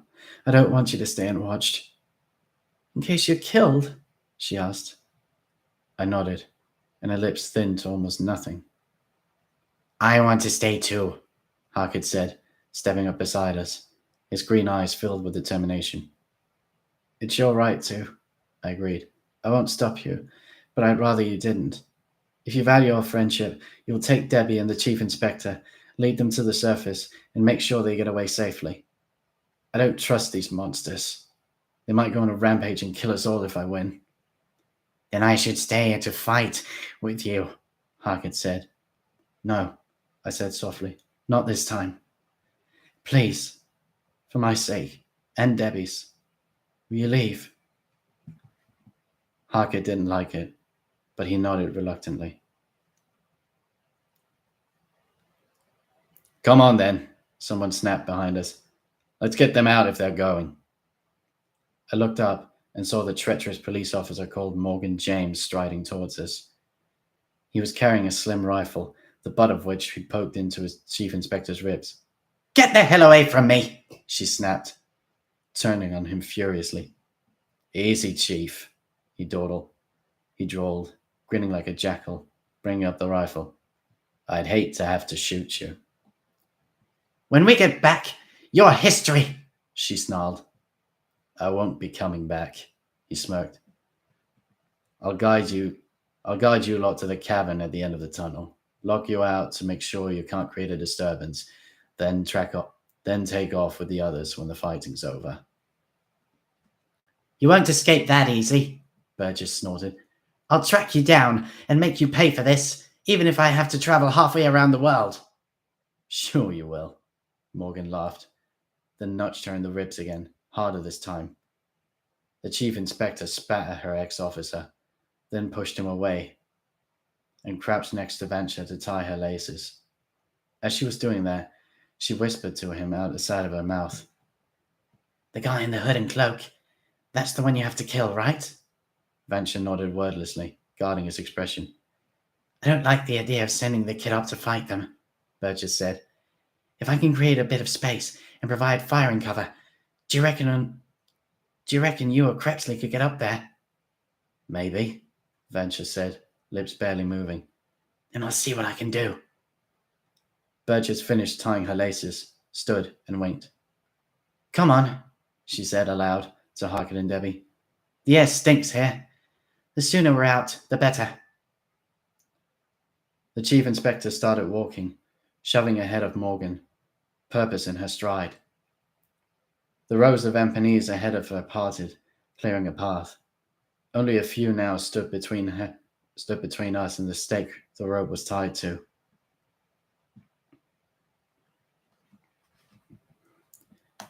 Harker and Debbie looked back at me sorrowfully. Debbie opened her mouth to say something, but words wouldn't come. Crying, she shook her head and turned back on me, shoulders shaking miserably.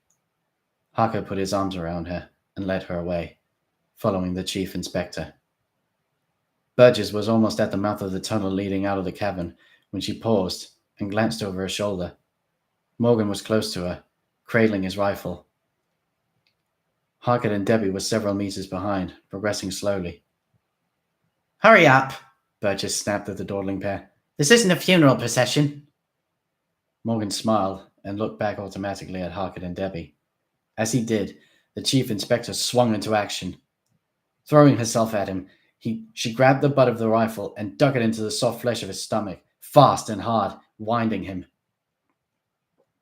Morgan yelled in pain and surprise, then snatched the rifle back as she tried to pull it away. He almost wrenched it from her grasp, but not quite, and the pair rolled over on the ground, wrestling for the gun. Behind them, the Vampanese and Vampets moved to intercept them. Before the advancing troops reached her, Burgess got a finger on the trigger of the rifle and squeezed off a shot.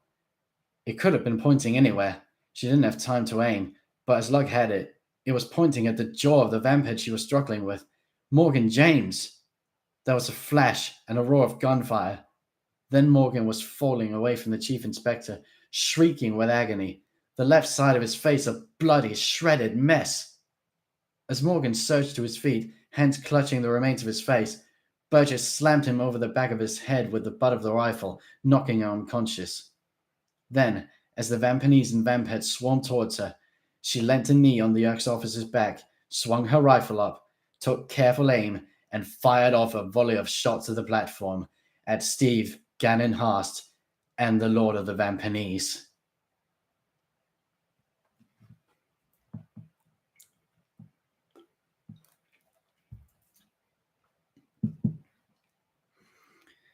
Chapter 15. Bullets pounded the platform, railing, wall, and ceiling. The three men caught in the line of fire ducked backwards quickly, but not quickly enough. One of the bullets struck the Vampanese lords high in the right shoulder, drawing an arc of blood and a sharp cry of pain. At their lord's cry, the Vampanese and Vampets exploded with rage. Screaming and howling like mad animals, they launched themselves en masse at the chief inspector, who was still firing. Barreling over one another in their haste to be the first upon her, they descended upon Burgess in a vicious, churning wave, breaking over Harker and Debbie along the way. My first instinct was to rush to Debbie and pull her from the crush, but Venture grabbed me before I could move and pointed me to the rope. It was no longer guarded. I knew immediately that this was our first priority. Debbie would have to fend for herself. "Who goes?" I gasped as we hurried to the stake. "Me," Venture said, grabbing the rope. "No," Mr. Crepsley disagreed, laying a hand on the prince's shoulder. "It must be me." "We don't have time to," Venture started.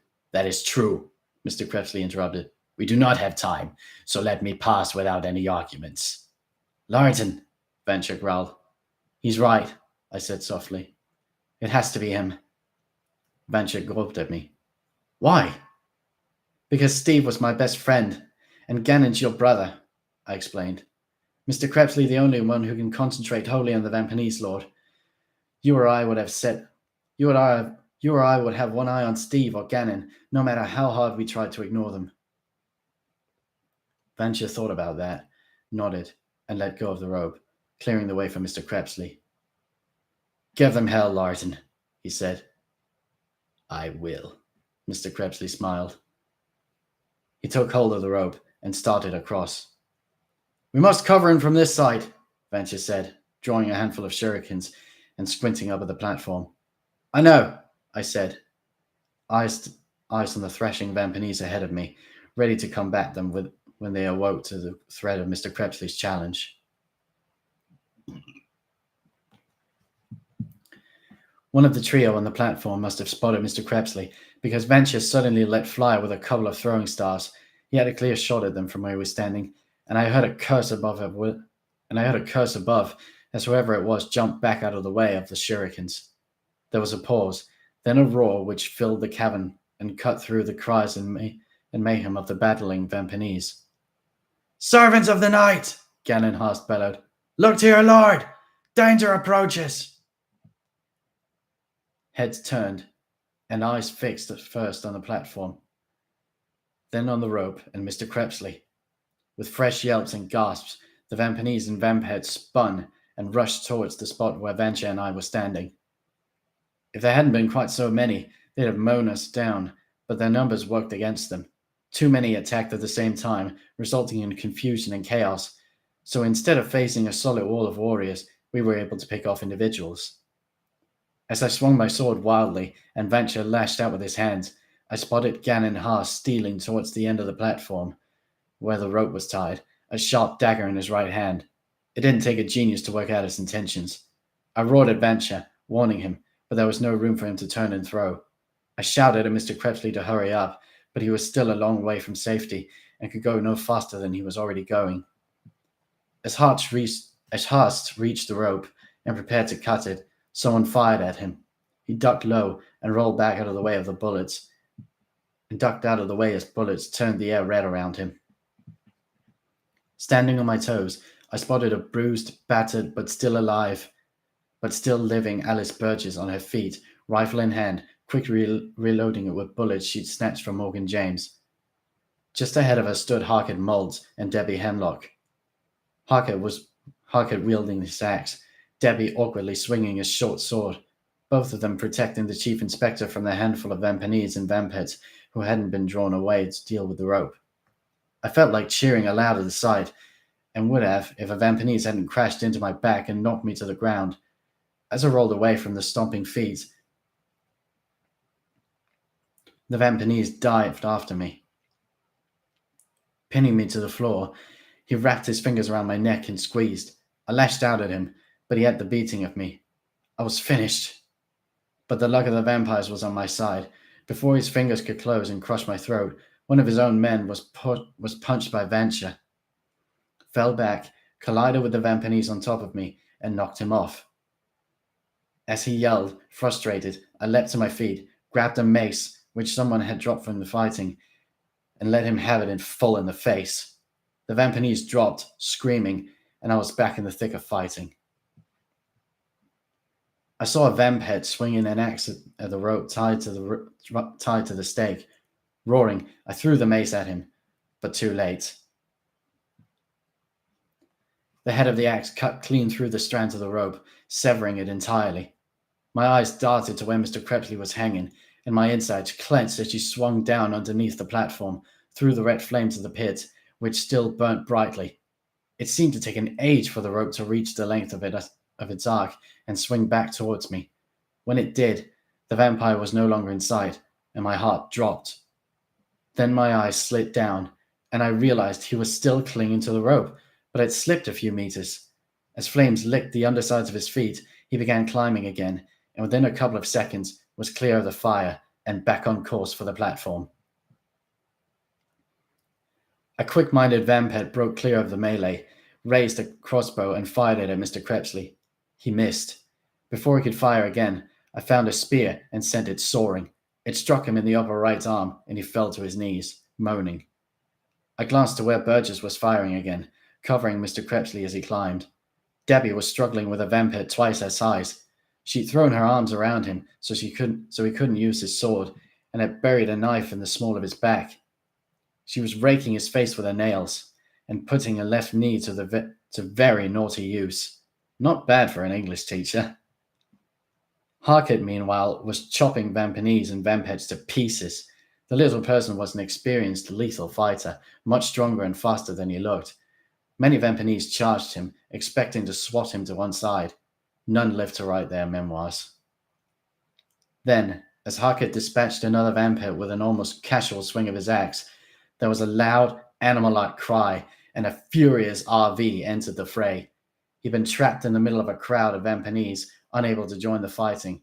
Now, at last, he broke free, fixed on Harkett, and bore down upon him, hooks glinting and teeth gnashing. Tears of rage trickled from his mismatched eyes. "Kill you!" he roared. "Kill you! Kill you! Kill!" He brought the hooks of his left hand down on Harkett's head, but the little person ducked out of the way and clubbed the hooks aside with the flat of his axe. Arvi swung his other set of hooks towards Harkett's stomach. Harkett brought his free hand down in the nick of time and caught Arvi's arm above the elbow, stopping the tips of the hooks less than a centimeter from the flesh of his midriff. As Arvi screamed and spat at Harkett, the little person calmly grabbed the straps attaching the hooks to Arvi's arm, ripped them loose, and tossed the hook hand away. Arvi shrieked as though stabbed and punched Harkett with the stump at the end of his elbow.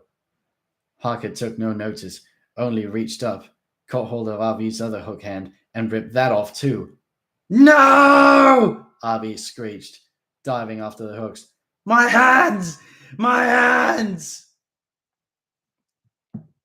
Arvi recovered the hooks, but couldn't strap them back on without help. He yelled at his comrades to assist him, but they had troubles of their own. He was still screaming when Alice Burgess lowered her rifle and stared at the platform. Turning to see what she was looking at, I saw Mr. Crepsley climb over the railing, and I too relaxed. All eyes gradually drifted to the platform, and the battle died down. When people saw Mr. Crepsley standing on the platform, they stopped fighting and fixed upon the scene, sensing as I did that our squabbles were no longer relevant. The only fight that mattered was the one about to take place overhead.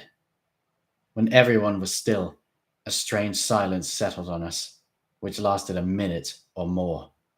Mr. Crepsley stood at the end of the platform, impassive, while his three opponents stood just as sentry-like at theirs.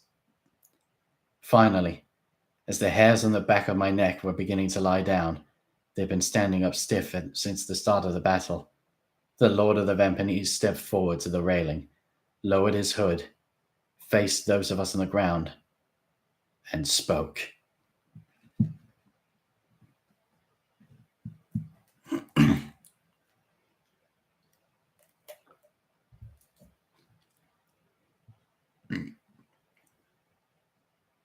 "Let the fighting cease," the Lord of the Vampanese said in a low, unmelodramatic voice. "There's no need for it now." It was the first time I'd seen the Vampanese Lord's face, and was surprised by how ordinary he looked. I built up a picture in my mind of a fierce, fiery, wild-eyed tyrant whose gaze could turn water to steam. But this was just a man in his 20s or early 30s, normal build, light brown hair, and rather sad eyes. The wound he received to his shoulder was minor. The blood had already dried, and he ignored it as he spoke. "I knew this was coming," the Lord of the Vampanese said softly, turning his head to gaze at Mr. Crepsley. "Des Tiny predicted it. He said I'd have to fight one of the hunters here, above the flames, and that it would most likely be Larton Crepsley. We tried to turn his prophecy on its head and lure the boy up instead. For a while I thought we'd succeeded, but in my heart, I knew it was you I'd have to face." Mr. Crepsley raised a skeptical eyebrow. "Did Mr. Tiny say which of us would triumph?" he asked. A thin smile broke the Vampanese Lord's lips. "No. He said it could swing either way." "That is encouraging," Mr. Crepsley said dryly. Mr. Crepsley held one of his knives up to catch the light of the chandelier high above his head, studying the blade. The instant he did that, Gannon Hart stepped in front of his lord, defensively. The deal's off, Hart said gruffly. The 2-to-1 ratio no longer applies. If you had sent Darren Shan as we agreed, we'd have kept our side of the bargain. Since you've come in his place, you can't expect us to offer the same generous odds. I expect nothing of madmen and traitors, Mr. Crepsley said archly, causing the Vampanese and Vampets in the cavern to mutter darkly. Take heed, Gannon Haas snarled, or I'll... Peace, Gannon, said the Lord of the Vampanese. The time for threats has passed. Let us lock weapons and wits without any further rancor. The Vampanese lord stepped out from behind Gannon Haas and produced a barbed short sword. Haas drew a longer straight sword, while Steve whistled merrily and dug out a gold dagger and a long length of spiked chain. Are you ready, Larsen Crepsley? The Vampanese lord asked. Have you made peace with the gods? I did that long ago, Mr. Crepsley said, both knives in his hands, his eyes alert. But before we begin, I would like to know what happens after. If I win, will my allies be set free, or must they? No bargains, the Lord of the Vampanese snapped. We're not here to make deals. We're here to fight. The fate of the others, my people and yours, can be settled after we lock blades. Only we matter now. All else is meaningless. Very well, Mr. Crepsley grunted, then stepped away from the rail, crouched low, and edged towards his foes. On the ground, nobody moved. Vancha, Harkett, Debbie, Burgess, and I had lowered our weapons and were oblivious to all around us. It would have been a simple task for the Vampanese to capture us, but they were as captivated by events on the platform as we were. As Mr. Crepsley advanced, the three Vampanese assumed a V formation and shuffled forwards a few meters. The Vampanese lord was in the middle, Gannon Mahast a meter ahead of him on his left, Steve Leopard the same distance ahead of his right. It was a cautiously effective strategy. Mr. Crepsley would have to attack through the center. He had to kill the Vampanese lord. The others didn't matter. When he attacked, Haast and Steve would be able to strike from both sides at once. Mr. Crepsley stopped short of the three, arms outstretched to protect against darting attacks from either side. His eyes were focused on the Vampanese lord and didn't blink once while I was watching. Several strained seconds passed. Then Steve lashed out at Mr. Crepsley with his chain. I saw spikes glitter as it snaked towards Mr. Crepsley's head. They'd cause serious damage if they connected, but the vampire was faster than the half-Vampanese. Twisting his head ever so slightly to the left, he avoided the chain and spikes by a centimeter, then stabbed sharply at Steve's stomach with the knife in his left hand.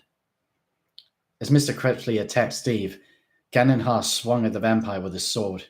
My mouth opened to shout a warning, but then I saw I needn't bother. The vampire had been expecting the countermeasure and pivoted sweetly away from the sword, gliding inside the range of its sweep, coming within striking distance of the Vampanese lord. Mr. Crepsley used the knife in his right hand to slash forward, seeking to open the Vampanese lord's stomach, but the leader of the Vampanese was swift and blocked the blow with his barbed sword. The tip of Mr. Crepsley's knife bit into the lord's waist, but only drew a thin trickle of blood. Before the vampire could strike again, Steve struck at him with his dagger. He chopped wildly at Mr. Crepsley, too wild for accuracy, and forced him back. Then Gannon Haas stepped in and let fly with his sword, and Mr. Crepsley had to drop to the floor and roll backwards to escape. They were on him before he got to his feet, blades flashing, Steve's chain whipping. It took all Mr. Crepsley's speed, strength, and skill to turn the swords aside, duck out of the way of the chain, and retreat on his knees before they overwhelmed him. As the Vampanese hastened after the vampire, I feared they had the baiting of him. The swords and chain were sneaking were sneaking through Mr. Krebsley's desperate defenses, nicking him there, slicing him there. The wounds weren't life-threatening, but it was only a matter of time before a blade cut deeply into his stomach or chest, or the spikes of the chain snapped on his nose or eyes. Mr. Krebsley must have known the danger he was in, but he continued to fight a rearguard action, no longer taking the battle to the enemy, merely retreating and protecting himself as best he could, giving ground steadily, letting them push him towards the rail at the end of the platform, where he'd be cornered. He can't keep this up!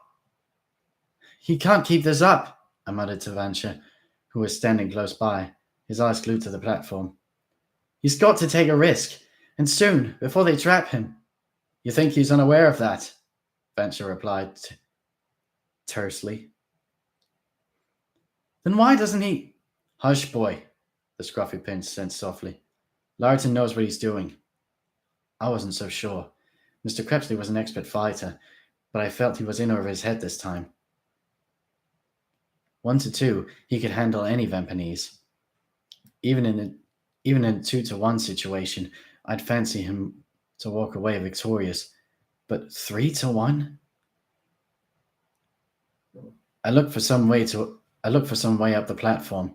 If I could join him, I might be able to turn the tide of the battle. But just then, the fight took a terminal turn. Mr. Krebsley was almost backed up against the rail, no more than half a meter away from a dead end. The Vampinese knew the difficult position he was in, and pushed forward with renewed eagerness, sensing the end. Steve sent his chain flicking in Mr. Krebsley's face again, for the umpteenth time, but on this occasion, the vampire didn't dodge the deadly spikes or duck out of the way. Instead, dropping the knife in his left hand, he reached up and grabbed the chain mid-air.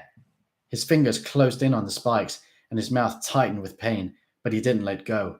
Yanking sharply on the chain, he brought Steve crashing towards him. At the last possible instant, he lowered his chin so that Steve's face connected bone-crushingly with the vampire's forehead. Steve's nose popped and gushed blood. He shrieked loudly, falling to the floor. As he fell, Mr. Krebsley sent the knife in his right hand flying at Gannon Haast, leaving himself weaponless. As Haast instinctively pulled out of the path of the knife, the Vampinese lord drove at Mr. Krebsley with his sword. Mr. Krebsley threw himself away from the incoming sword tip. Crashing into the railing, he spun around so he was facing away from his opponents, grabbed the rail with his hands, swung his legs and body up with ferocious speed, and ended up doing a handstand on the rail. While those of us on the ground gulped, stunned by the unexpected maneuver, Mr. Krebsley lowered himself to chin level with the rail, then thrust away from it with all his strength. The vampire sailed full stretch through the air, soaring over the Vampinese lord and Gannon Haast, who'd stepped in front of his lord to protect him, as he'd done so many times during the fight, and Steve Leopard, who was still lying on the platform. Mr. Krebsley landed on his feet like a cat behind the unprotected back of the Vampinese lord. Before the half Vampinese or Gannon Haast could react, Mr. Krebsley seized the lord by the scruff of his shirt with his left hand, grabbed the waist of his trousers with his right, lifted him off the floor, spun to the edge of the platform, and tossed him head first over the side into the pit of stakes below. There was time for the lord of the Vampinese to scream once. Then he hit the stakes with a thud which made me wince. The stakes impaled him in a dozen different places, including through the heart and head. His body twitched a couple of times, then went still, and flames caught in his hair and clothes. It happened so fast at first I couldn't take it all in, but as the seconds passed and the Vampinese stared, bewildered and distraught, into the pit of the flaming corpse of their leader, the full truth struck home. Mr. Krebsley had killed the lord of the Vampinese. Without their leader, they faced destined defeat. The War of the Scars was over. The future was ours. We'd won!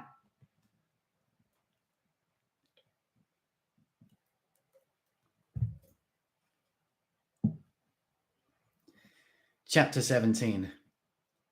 It was incredible. It was wonderful. It was almost beyond belief. As the spirit of the Vampanese blew apart like the chains of smoke rising from their burning lord's dead body, mine soared, and I felt as though my chest would burst with relief and delight. In our darkest hour, despite the odds, against all expectations, we'd taken the fight to our foes and put their destructive designs to the sword. In my wildest dreams, I couldn't have imagined anything sweeter. My eyes rose as Mr. Crepsley stepped to the edge of the platform.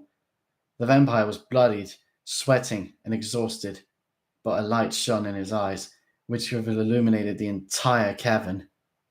Spotting me amongst the shaken Vampanese, he smiled, raised a hand in salute, and opened his mouth to call something down. That's when Steve Leopard screamed wildly and threw himself firmly into the back of the vampire. Mr. Crepsley pitched forward, arms flailing, clutching for the rail. It looked for a split second as if he was going to grab hold and haul himself up, but then gravity dragged him down with sickening speed, over the rail, out of safety's reach, into the pit after the Lord of the Vampanese. Chapter 18. Though Steve had sent Mr. Crepsley plummeting to his doom, he also accidentally threw the vampire a slender lifeline, because as Mr. Crepsley toppled, Steve leant over the railing, eager to watch the vampire hit the stakes and die. As he did, the length of chain he used as a weapon, which he still clutched in his right hand, unfurled and dropped beside Mr. Crepsley like a rope. Throwing out a desperate hand, the vampire grabbed the chain, once again ignoring the pain as spikes buried themselves deep in the flesh of his palm. The chain reached its limit and snapped taut, halting Mr. Crepsley's fall. On the platform, Steve wailed as the weight of Mr. Crepsley caused the chain to tighten around the flesh of his right hand. He tried shaking it loose, but couldn't. As he stood, leaning half over the rail, struggling with the chain, Mr. Crepsley reached up, grabbed the sleeve of Steve's shirt, and pulled him over further, caring nothing for his own life, intent only on taking Steve's. As the pair fell, Steve screaming, Mr. Crepsley laughing, Gan and Haas thrust their hand out and caught Steve's flailing left hand. The Vampanese groaned painfully as the weight of the two men dragged on the muscles and tendons in his arm, but braced himself against an upright support post and held tight. "Let go!" Steve screamed, kicking out at Mr. Crepsley, trying to knock him off. "You'll kill us both!" "That is what I mean to do!" Mr. Crepsley roared. He didn't seem the least bit bothered by the threat of death. Maybe it was the rush of adrenaline pumping through his veins, having killed the Lord of the Vampanese, or perhaps he didn't care about his own life if it meant killing Steve. Either way, he'd accepted his fate and made no attempt to climb Steve's body to safety. In fact, he started tugging on the chain, trying to break Gannon-Haast's hold. "Stop!" Gannon-Haast roared. "Stop and we'll let you go!" "Too late!" Mr. Crepsley howled. "I swore two things to myself when I came down here. One, I would kill the Lord of the Vampanese. Two, I would kill Steve Leonard. I am not a man for leaving a job half done, so..." He tugged even harder than before. Above him, Gannon-Haast gasped and shut his eyes against the pain. "I can't hold on much longer," he moaned. "Larden!" Vancha shouted. "Don't do it! Trade your life for his! We'll track him down later and finish him off!" "By the black blood of Han and On, no!" Mr. Crepsley roared. "If I have him now, so I will kill him. Let that be the end of it." "And what about your allies?" Gannon-Haast shouted, and the words penetrated Mr. Crepsley's skull. As the words penetrated Mr. Crepsley's skull, he stopped struggling and gazed up warily at the ex-protector of the Vampanese Lord. "As you hold the life of Steve Leonard in your hands," Haas said quickly, "I hold the lives of your friends. If you kill Steve, I'll order their deaths too." "No," Mr. Crepsley said quietly. "Leonard is a madman. His life must not be spared. Let me..." "No!" Gannon-Haast yelled. "Spare Steve, and I'll spare the others. That's the deal. Agree to it quick, before I lose my grip and the bloodshed continues." Mr. Crepsley paused thoughtfully. His life too, I shouted. Spare Mr. Crepsley or... No! Steve snarled. Creepy Crepsley dies! I won't let him go! Don't be stupid, Gannon Haas bellowed. You'll die too if we don't release him. Then I'll die, Steve sneered. You don't know what you're saying, Haas hissed. I do, Steve replied softly. I'll let the others go, but Crepsley dies now because he said I was evil. Steve glared down at the silent Mr. Crepsley. And if I have to die with him, I will. Consequences be damned. While Gannon Haas stared at Steve, mouth agape, Mr. Crepsley looked to where Venture and I were standing. As our eyes locked in a grim understanding, Debbie rushed up beside us. Darren! She shouted. We have to save him! We can't let him die! Shh! I whispered, kissing her forehead, holding her close. But... she sobbed. We can't do anything, I sighed. While Debbie moaned and buried her face in my chest, Mr. Crepsley addressed Venture. It seems our paths must part, sire. Aye, Venture croaked bitterly. We shared some good times, Mr. Crepsley said. Great times, Venture corrected him. Will you sing my praises in the hall of Vampire Mountain when you return, and drink a toast to me, even if it's only a glass of water? I'll drink a crate of ale to your name, Venture vowed, and sing death songs till my voice cracks. You always did take things to the extremes. Mr. Crepsley laughed. Then his gaze settled on me. Darren, he said. Lawton, I replied, smiling awkwardly. I felt like crying, but couldn't. There was an awful emptiness inside of me, and my emotions wouldn't respond. Hurry! Gannon Haas shouted. My grip is slipping! A few more seconds and I'll... A few seconds will suffice, Mr. Crepsley said, not one to be rushed, even when death was beckoning. Smiling sadly at me, he said, Do not let hatred rule your life. My death does not need to be avenged. Live as a free vampire, not as a twisted, revenge-driven creature of despair. Do not become like Steve Leonard or RV. My spirit will not rest easy in paradise if you do. You don't want me to kill Steve? I asked uncertainly. Oh, by all means, kill him, Mr. Crepsley boomed. But do not devote yourself to the task. Do not... I can't hold any longer, Gannon Haas wheezed. He was trembling and sweating from the strain. Nor shall you have to, Mr. Crepsley responded. His eyes passed from me to Venture and back again, then up to the ceiling. He stared as though he could see through the layers of rock, concrete, and earth above to the sky beyond. Gods of the vampires, he bellowed, even in death, may I be triumphant.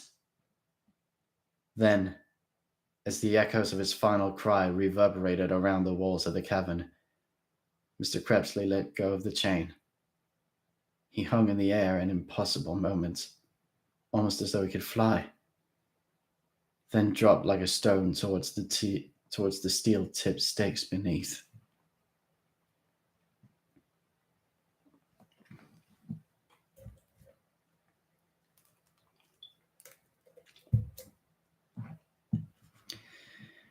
Chapter 19. At the last possible moment, when all seemed lost, someone on a rope swung from the ceiling, streaked through the air, grabbed Mr. Crepsley around the waist, and rose with him to the safety of the platform, where they landed on their feet. As I stared, amazed, mouth hanging open, Mr. Crepsley's rescuer turned. It was Mika Valeth, one of my fellow princes. Now, Mika roared, and at his cry, an army of vampires climbed through the holes in the ceiling and dropped to the floor, landing among the flabbergasted vampanese and vampets. Before our foes had a chance to defend themselves, our troops were upon them, swords swinging, knives darting, axes chopping. On the platform, Gannon Haast howled miserably, "No!" then threw himself at Mr. Crepsley and Mika. As Haast lunged, Mika calmly stepped in front of Mr. Crepsley, drew his sword, and swung it broadly at the Japanese off at the neck, sending it sailing through the air like a misdirected bowling ball. As Gannon Haast's lifeless, headless body toppled over the side of the platform, Steve Leonard yelped, turned, and dashed for the safety of the tunnel. He'd made it almost to the end of the plank when Mr. Crepsley borrowed one of Mika's knives, took careful aim, and sent it flashing through the air at the half Vampanese. The knife buried itself between Steve's shoulder blades. He gasped, stopped, spun around slowly, face white, eyes bulging, hands grasping for the hilt of the knife, unable to draw it out. Coughing up blood, he collapsed onto the plank, spasmed briefly, and fell still. Around us, the vampires were finishing off their opponents. Harker and Venture had joined the fighting and were cheerfully dispatching Vampanese and Vampets. Behind them, Chief Inspector Alice Burgess was gazing upon the bloodshed, unsure of who these new warriors were. She sensed they were on our side, but held on to her rifle just in case. Debbie was still sobbing into my chest. She hadn't looked up and realized what was happening. "It's okay," I told her, tilting her head up. "Mr. Crepsley's safe. He's alive. The cavalry arrived." "Cavalry?" she echoed, gazing around, wiping tears from her eyes. "I don't understand. What? How?" "I don't know," I chortled, then grabbed Vance's arm as he came within rage. "What's going on?" I roared in his ear. "Where did this lot come from?" "I fetched them," he shouted gleefully. "When I left yesterday, I flitted to Vampire Mountain and told them what was going on. They flitted back with me. They had to tread cautiously. I told them not to interfere until we killed the Vampanese Lord, but they've been here all along, waiting." "But I don't... It's..."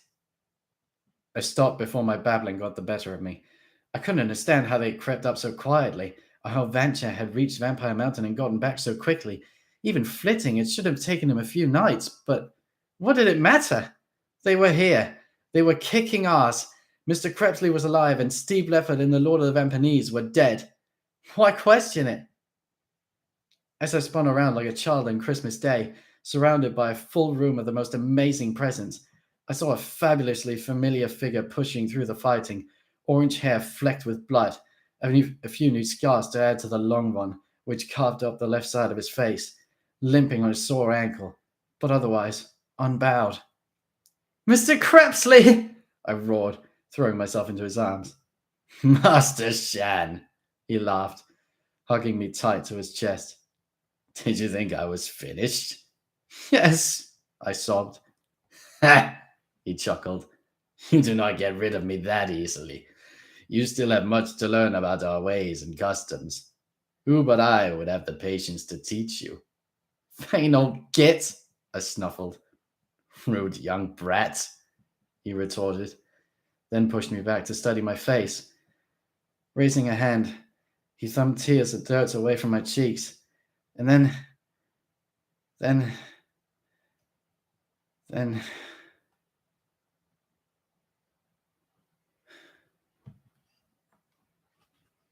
Chapter 20. No, that's not how it happened. I wish it was. I wish with all my heart and soul. I wish he'd been rescued from with all my heart and soul. I wish he'd been rescued and our foes defeated. In that terrible, impossibly long moment of his fall, I imagined half a dozen fantastic scenarios where Mika or Arrow or Mr. Toll intervened to divert the course of fate, and we all walked away smiling. But it wasn't to be. There was no last-minute cavalry charge, no miraculous rescue. Vancha hadn't flitted to Vampire Mountain.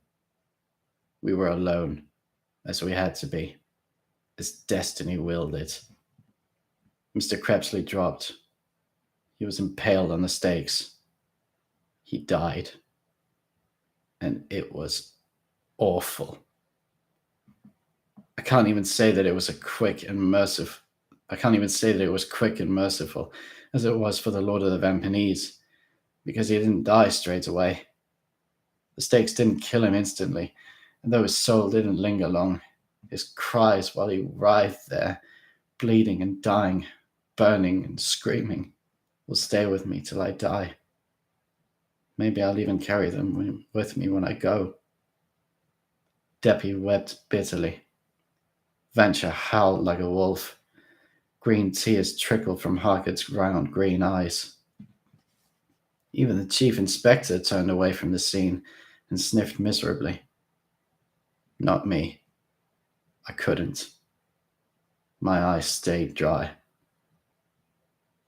Stumbling forward, I stopped at the edge of the pit and stared down at the stakes and the two bodies being quickly stripped bare of their flesh by the flames. I stood as though on guard, not budging or looking away, paying no attention as the Vampanese and Vampets fled silently out of the cavern. They could have executed us, but their leader was dead. Their dreams had been dashed, and they were no longer interested in battle, not even in revenge. I was barely aware of Venture, Deppy, Harcourt, and Ellis Burgess as they came to stand by my side. We should go now, Venture muttered after a while. No, I replied dully. I'm taking him with us, to bury him properly. It'll be hours before the fire dies out, Venture said. I'm in no rush. The hunt's over. We've all the time in the world.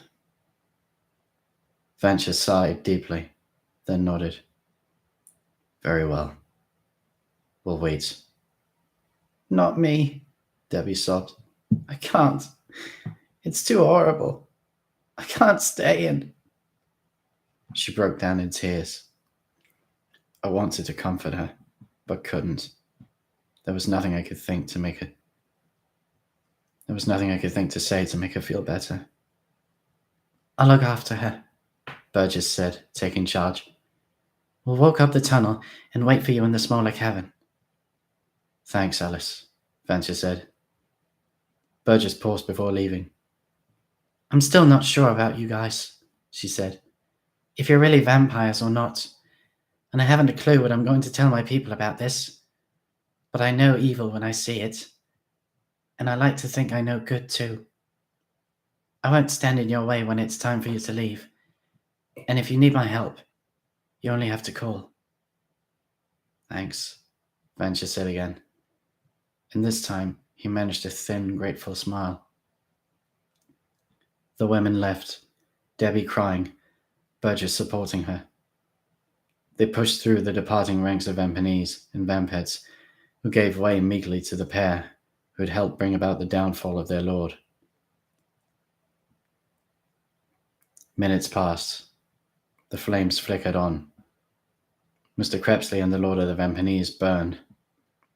Then a strange-looking pair hobbled up to confront us. One had no hands, although he carried a pair of hook hands slung across his neck. The other had only half a face and was moaning piteously. R.V. and Morgan James. We'll get you, swine, R.V. snarled, pointing threateningly with his left stump. Gannon gave his word that he'd let you go, so we can't harm you now. But we'll hunt you down later and make you sorry you were born. You'd better come well prepared, Hooky, Venture commented dryly.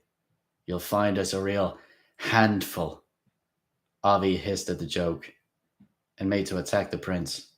Morgan held him back, mumbling through his teeth, half of which had been shattered through Burgess' bullet. Come away. They ain't worth it. Venture chuckled spitefully.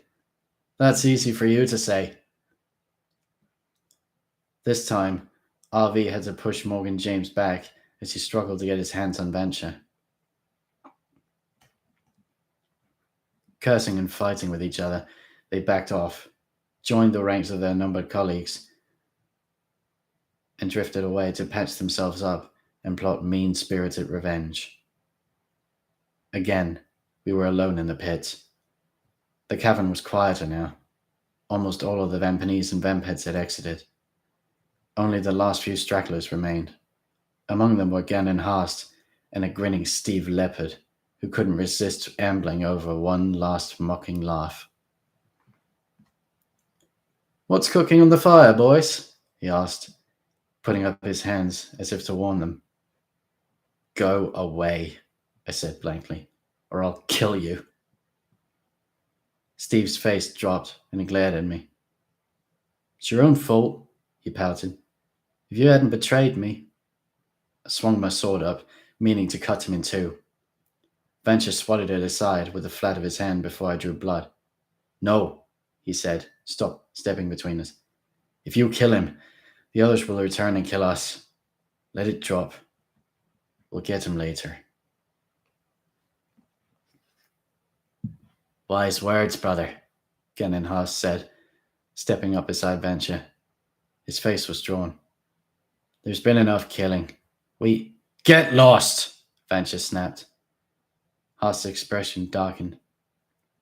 "Don't speak to me like..." "I won't warn you again," Venture growled. The ex-protector of the Vampinese lord bristled, angrily, then raised his hands peacefully and backed away from his brother. Steve didn't follow.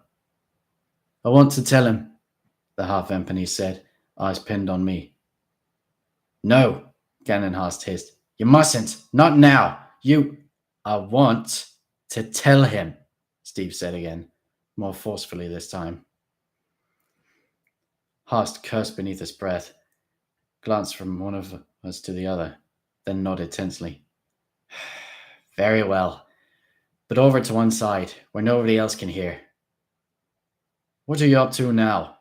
Venture asked suspiciously.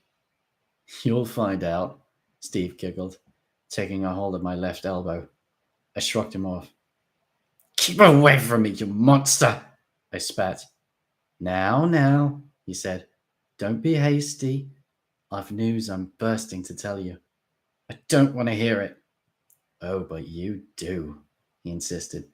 "You'll kick yourself from here to the moon if you don't come and listen."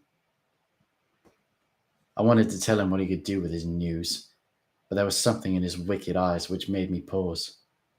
I hesitated a moment, then stomped away out of earshot of the others. Steve followed me, Gannon Haas hot on his heels.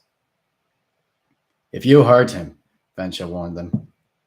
"We won't," Haas promised, then stopped and shielded us with his body from the view of the rest. "Well," I asked as Steve stood smirking at me. "We've come a long way, haven't we, Darren?" he remarked. "From the classroom at home to this cavern of retribution, from humanity to vampirism and vampirism, from the day to the night." "Tell me something I don't know," I grunted. "I used to think it could have been different," he said, softly, eyes distant. "But now, I think it was always meant to be this way. It was your destiny to betray me and form an alliance with the vampires. Your fate to become a vampire prince and lead the hunt for the Vampinese lord. Just as it was my destiny to find my own path into the night and..." He stopped, and a sly expression crept over his face. "Hold him," he grunted, and Gannon Haas grabbed my arms and held me rooted to the spot. "Are you ready to send him sleepy, boys?" "Yes," Haas said, "but hurry, before the others intervene." "Your wish is my command," Steve smiled, then put his lips close to my right ear and whispered something terrible, something dreadful, something that turned my world on its head and would haunt my every waking and sleeping moment from that instant on. As he drew away, having tormented me with this devastating secret, I opened my mouth wide to shout the news to Venture. Before I could utter a syllable, Gannon Haas breathed over me, the knockout gas of the vampires and vampanese.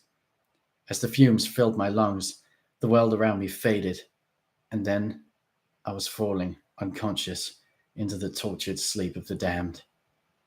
The last thing I heard before I blacked out was Steve laughing hysterically, the sound of a victorious demon cackling.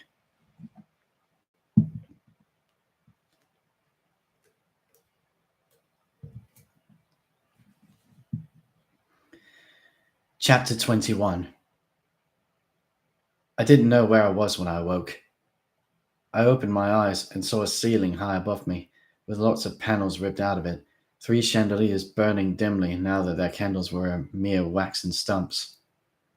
I couldn't think of where I might be. I sat up, groaning, and looked for Mr. Crepsley to ask him what was going on. That's when I remembered. Moaning as the painful memories returned, I clambered to my feet and looked around in desperation. The fire in the pit of stakes had almost burned itself out. Mr. Crepsley and the half-vampanese were charred, unrecognizable collections of brittle, blackened bones. Vancha and Harker were sitting by the edge of the pit, faces glum, silently mourning. How long was I out? I shouted, lurching towards the tunnel leading out of the cavern, falling clumsily to my knees in my frenzied haste. Take it easy, Vancha said, helping me back to my feet. I swiped his hands away and spun fiercely on him. How long? I roared. Vancha eyeballed me, bemused, then shrugged. 3 hours, maybe more. My eyelids closed hopelessly, and I let myself collapse again. Too long. They'd be halfway to the other side of the world by now. What happened? I asked. The gas should only have knocked me out for 15 or 20 minutes. You were exhausted, Vancha said. It's been a long night. I'm surprised you woke this soon. It's dawn outside. We didn't expect you to stir until dusk. I shook my head mutely, disgusted. Are you okay, Darren? Harkett asked, hobbling over to join us. No, I snapped. I'm not okay. None of us are. Rising, I brushed past the puzzled-looking pair and made my slow, painful way to the pit, where I gazed once more upon the smouldering remains of my dearest friend and mentor. He's in a state of shock, I heard Vancha mutter softly to Harkett. Go easy on him. It'll take him a while to recover. Recover! I shrieked, sitting down and laughing maniacally. Vancha and Harkett sat beside me, Vancha to my left, Harkett to my right. Each laid a hand on mine in silent show of support. My throat grew tight, and I thought I was going to cry at last. But after a few seconds, the tears still wouldn't come, so I let my gaze drift back into the pit, where my thoughts returned to Steve's chilling revelation. The flames grew lower, and the cavern cooled. It also darkened, as the candles overhead quenched themselves one by one. We'd better get up there and relight the candles, Harkett said, or else we won't be able to see clearly when we go down to collect Mr. Crepsley's bones. Leave him there, I said sullenly. This is as good a resting place as any. Harkett and Vancha stared at me uncertainly. But you were the one who wanted to bury him, Vancha reminded me. That was before Steve took me aside, I sighed. It doesn't matter where we leave him now. Nothing matters anymore. How can you say that? Vancha snapped angrily. We won, Darren. We killed the Lord of the Vampanese. The price we paid was high, but it was worth it. You think so? I asked bitterly. Of course, he shouted. What's one life judged against thousands? We knew the odds coming into this. We'd have sacrificed all our lives if we had to. I feel Larton's lost as much as you. He was my friend long before he was yours, but he died honourably and gave his life for a cause that was just. If his spirit's looking down on us, he'll be willing to celebrate his great victory, not bemoan his... You remember our first run-in with the Vampanese, Lord? I interrupted.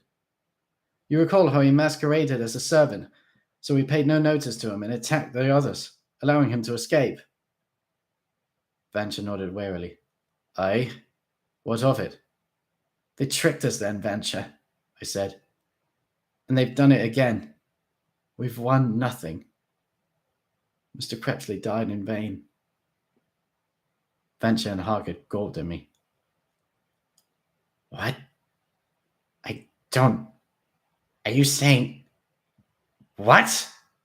Harker gasped eventually. The cloaked half-Bampanese on the platform was a decoy, I sighed. He wasn't the same person we saw in the glade. Steve told me the truth before he left. That was his parting present. No, Vancher wheezed, his face ashen. He lied. That was their lord. The look of despair on their faces when we killed him was genuine, I said. Most of the Vampanese and vampires in the cavern believed he was their lord. They were tricked, just like we were. Only Genenhast and a handful of others knew the truth. Then we're back where we were. Then we're back where we were at the start, Vancher moaned. He's alive. We've no idea what he looks like. No way of knowing where he'll turn next. Not exactly, I said with a crooked half smile. There are only 2 hunters left now. That much has changed. I let out a long, disparaging breath and gazed down into the pit again. I didn't want to tell them the rest, not coming so hot on the heels of Mr. Crepsley's death and news of the Vampanese Lord's escape. I'd have spared them this extra blow if I could, but they had to be warned. In case something happened to me, they had to be told so they could spread the word and carry on without me if necessary. I know who he is, I whispered emotionlessly. Steve told me. He broke the big secret. Haas didn't want him to, but he did it anyway, to hurt me that little bit more, as if Mr. Crepsley's death wasn't bad enough. He told you who the Vampanese Lord is? Harker gasped. I nodded. Who? Vancher shouted, leaping to his feet. Which one of those scum sent others to do his dirty work for him? Tell me and I'll... It's Steve, I said, and Vancher's strength deserted him. Slumping to the floor, he gazed at me in horror. Harker too. It's Steve, I said again, feeling empty and scared inside, knowing I'd never feel any different unless he was killed, even if I lived to be 1,000. Wetting my lips, focusing on the flames, I said the whole terrible truth out loud. Steve Leopard is the Lord of the Vampanese. After that, there was only silence, burning, and despair.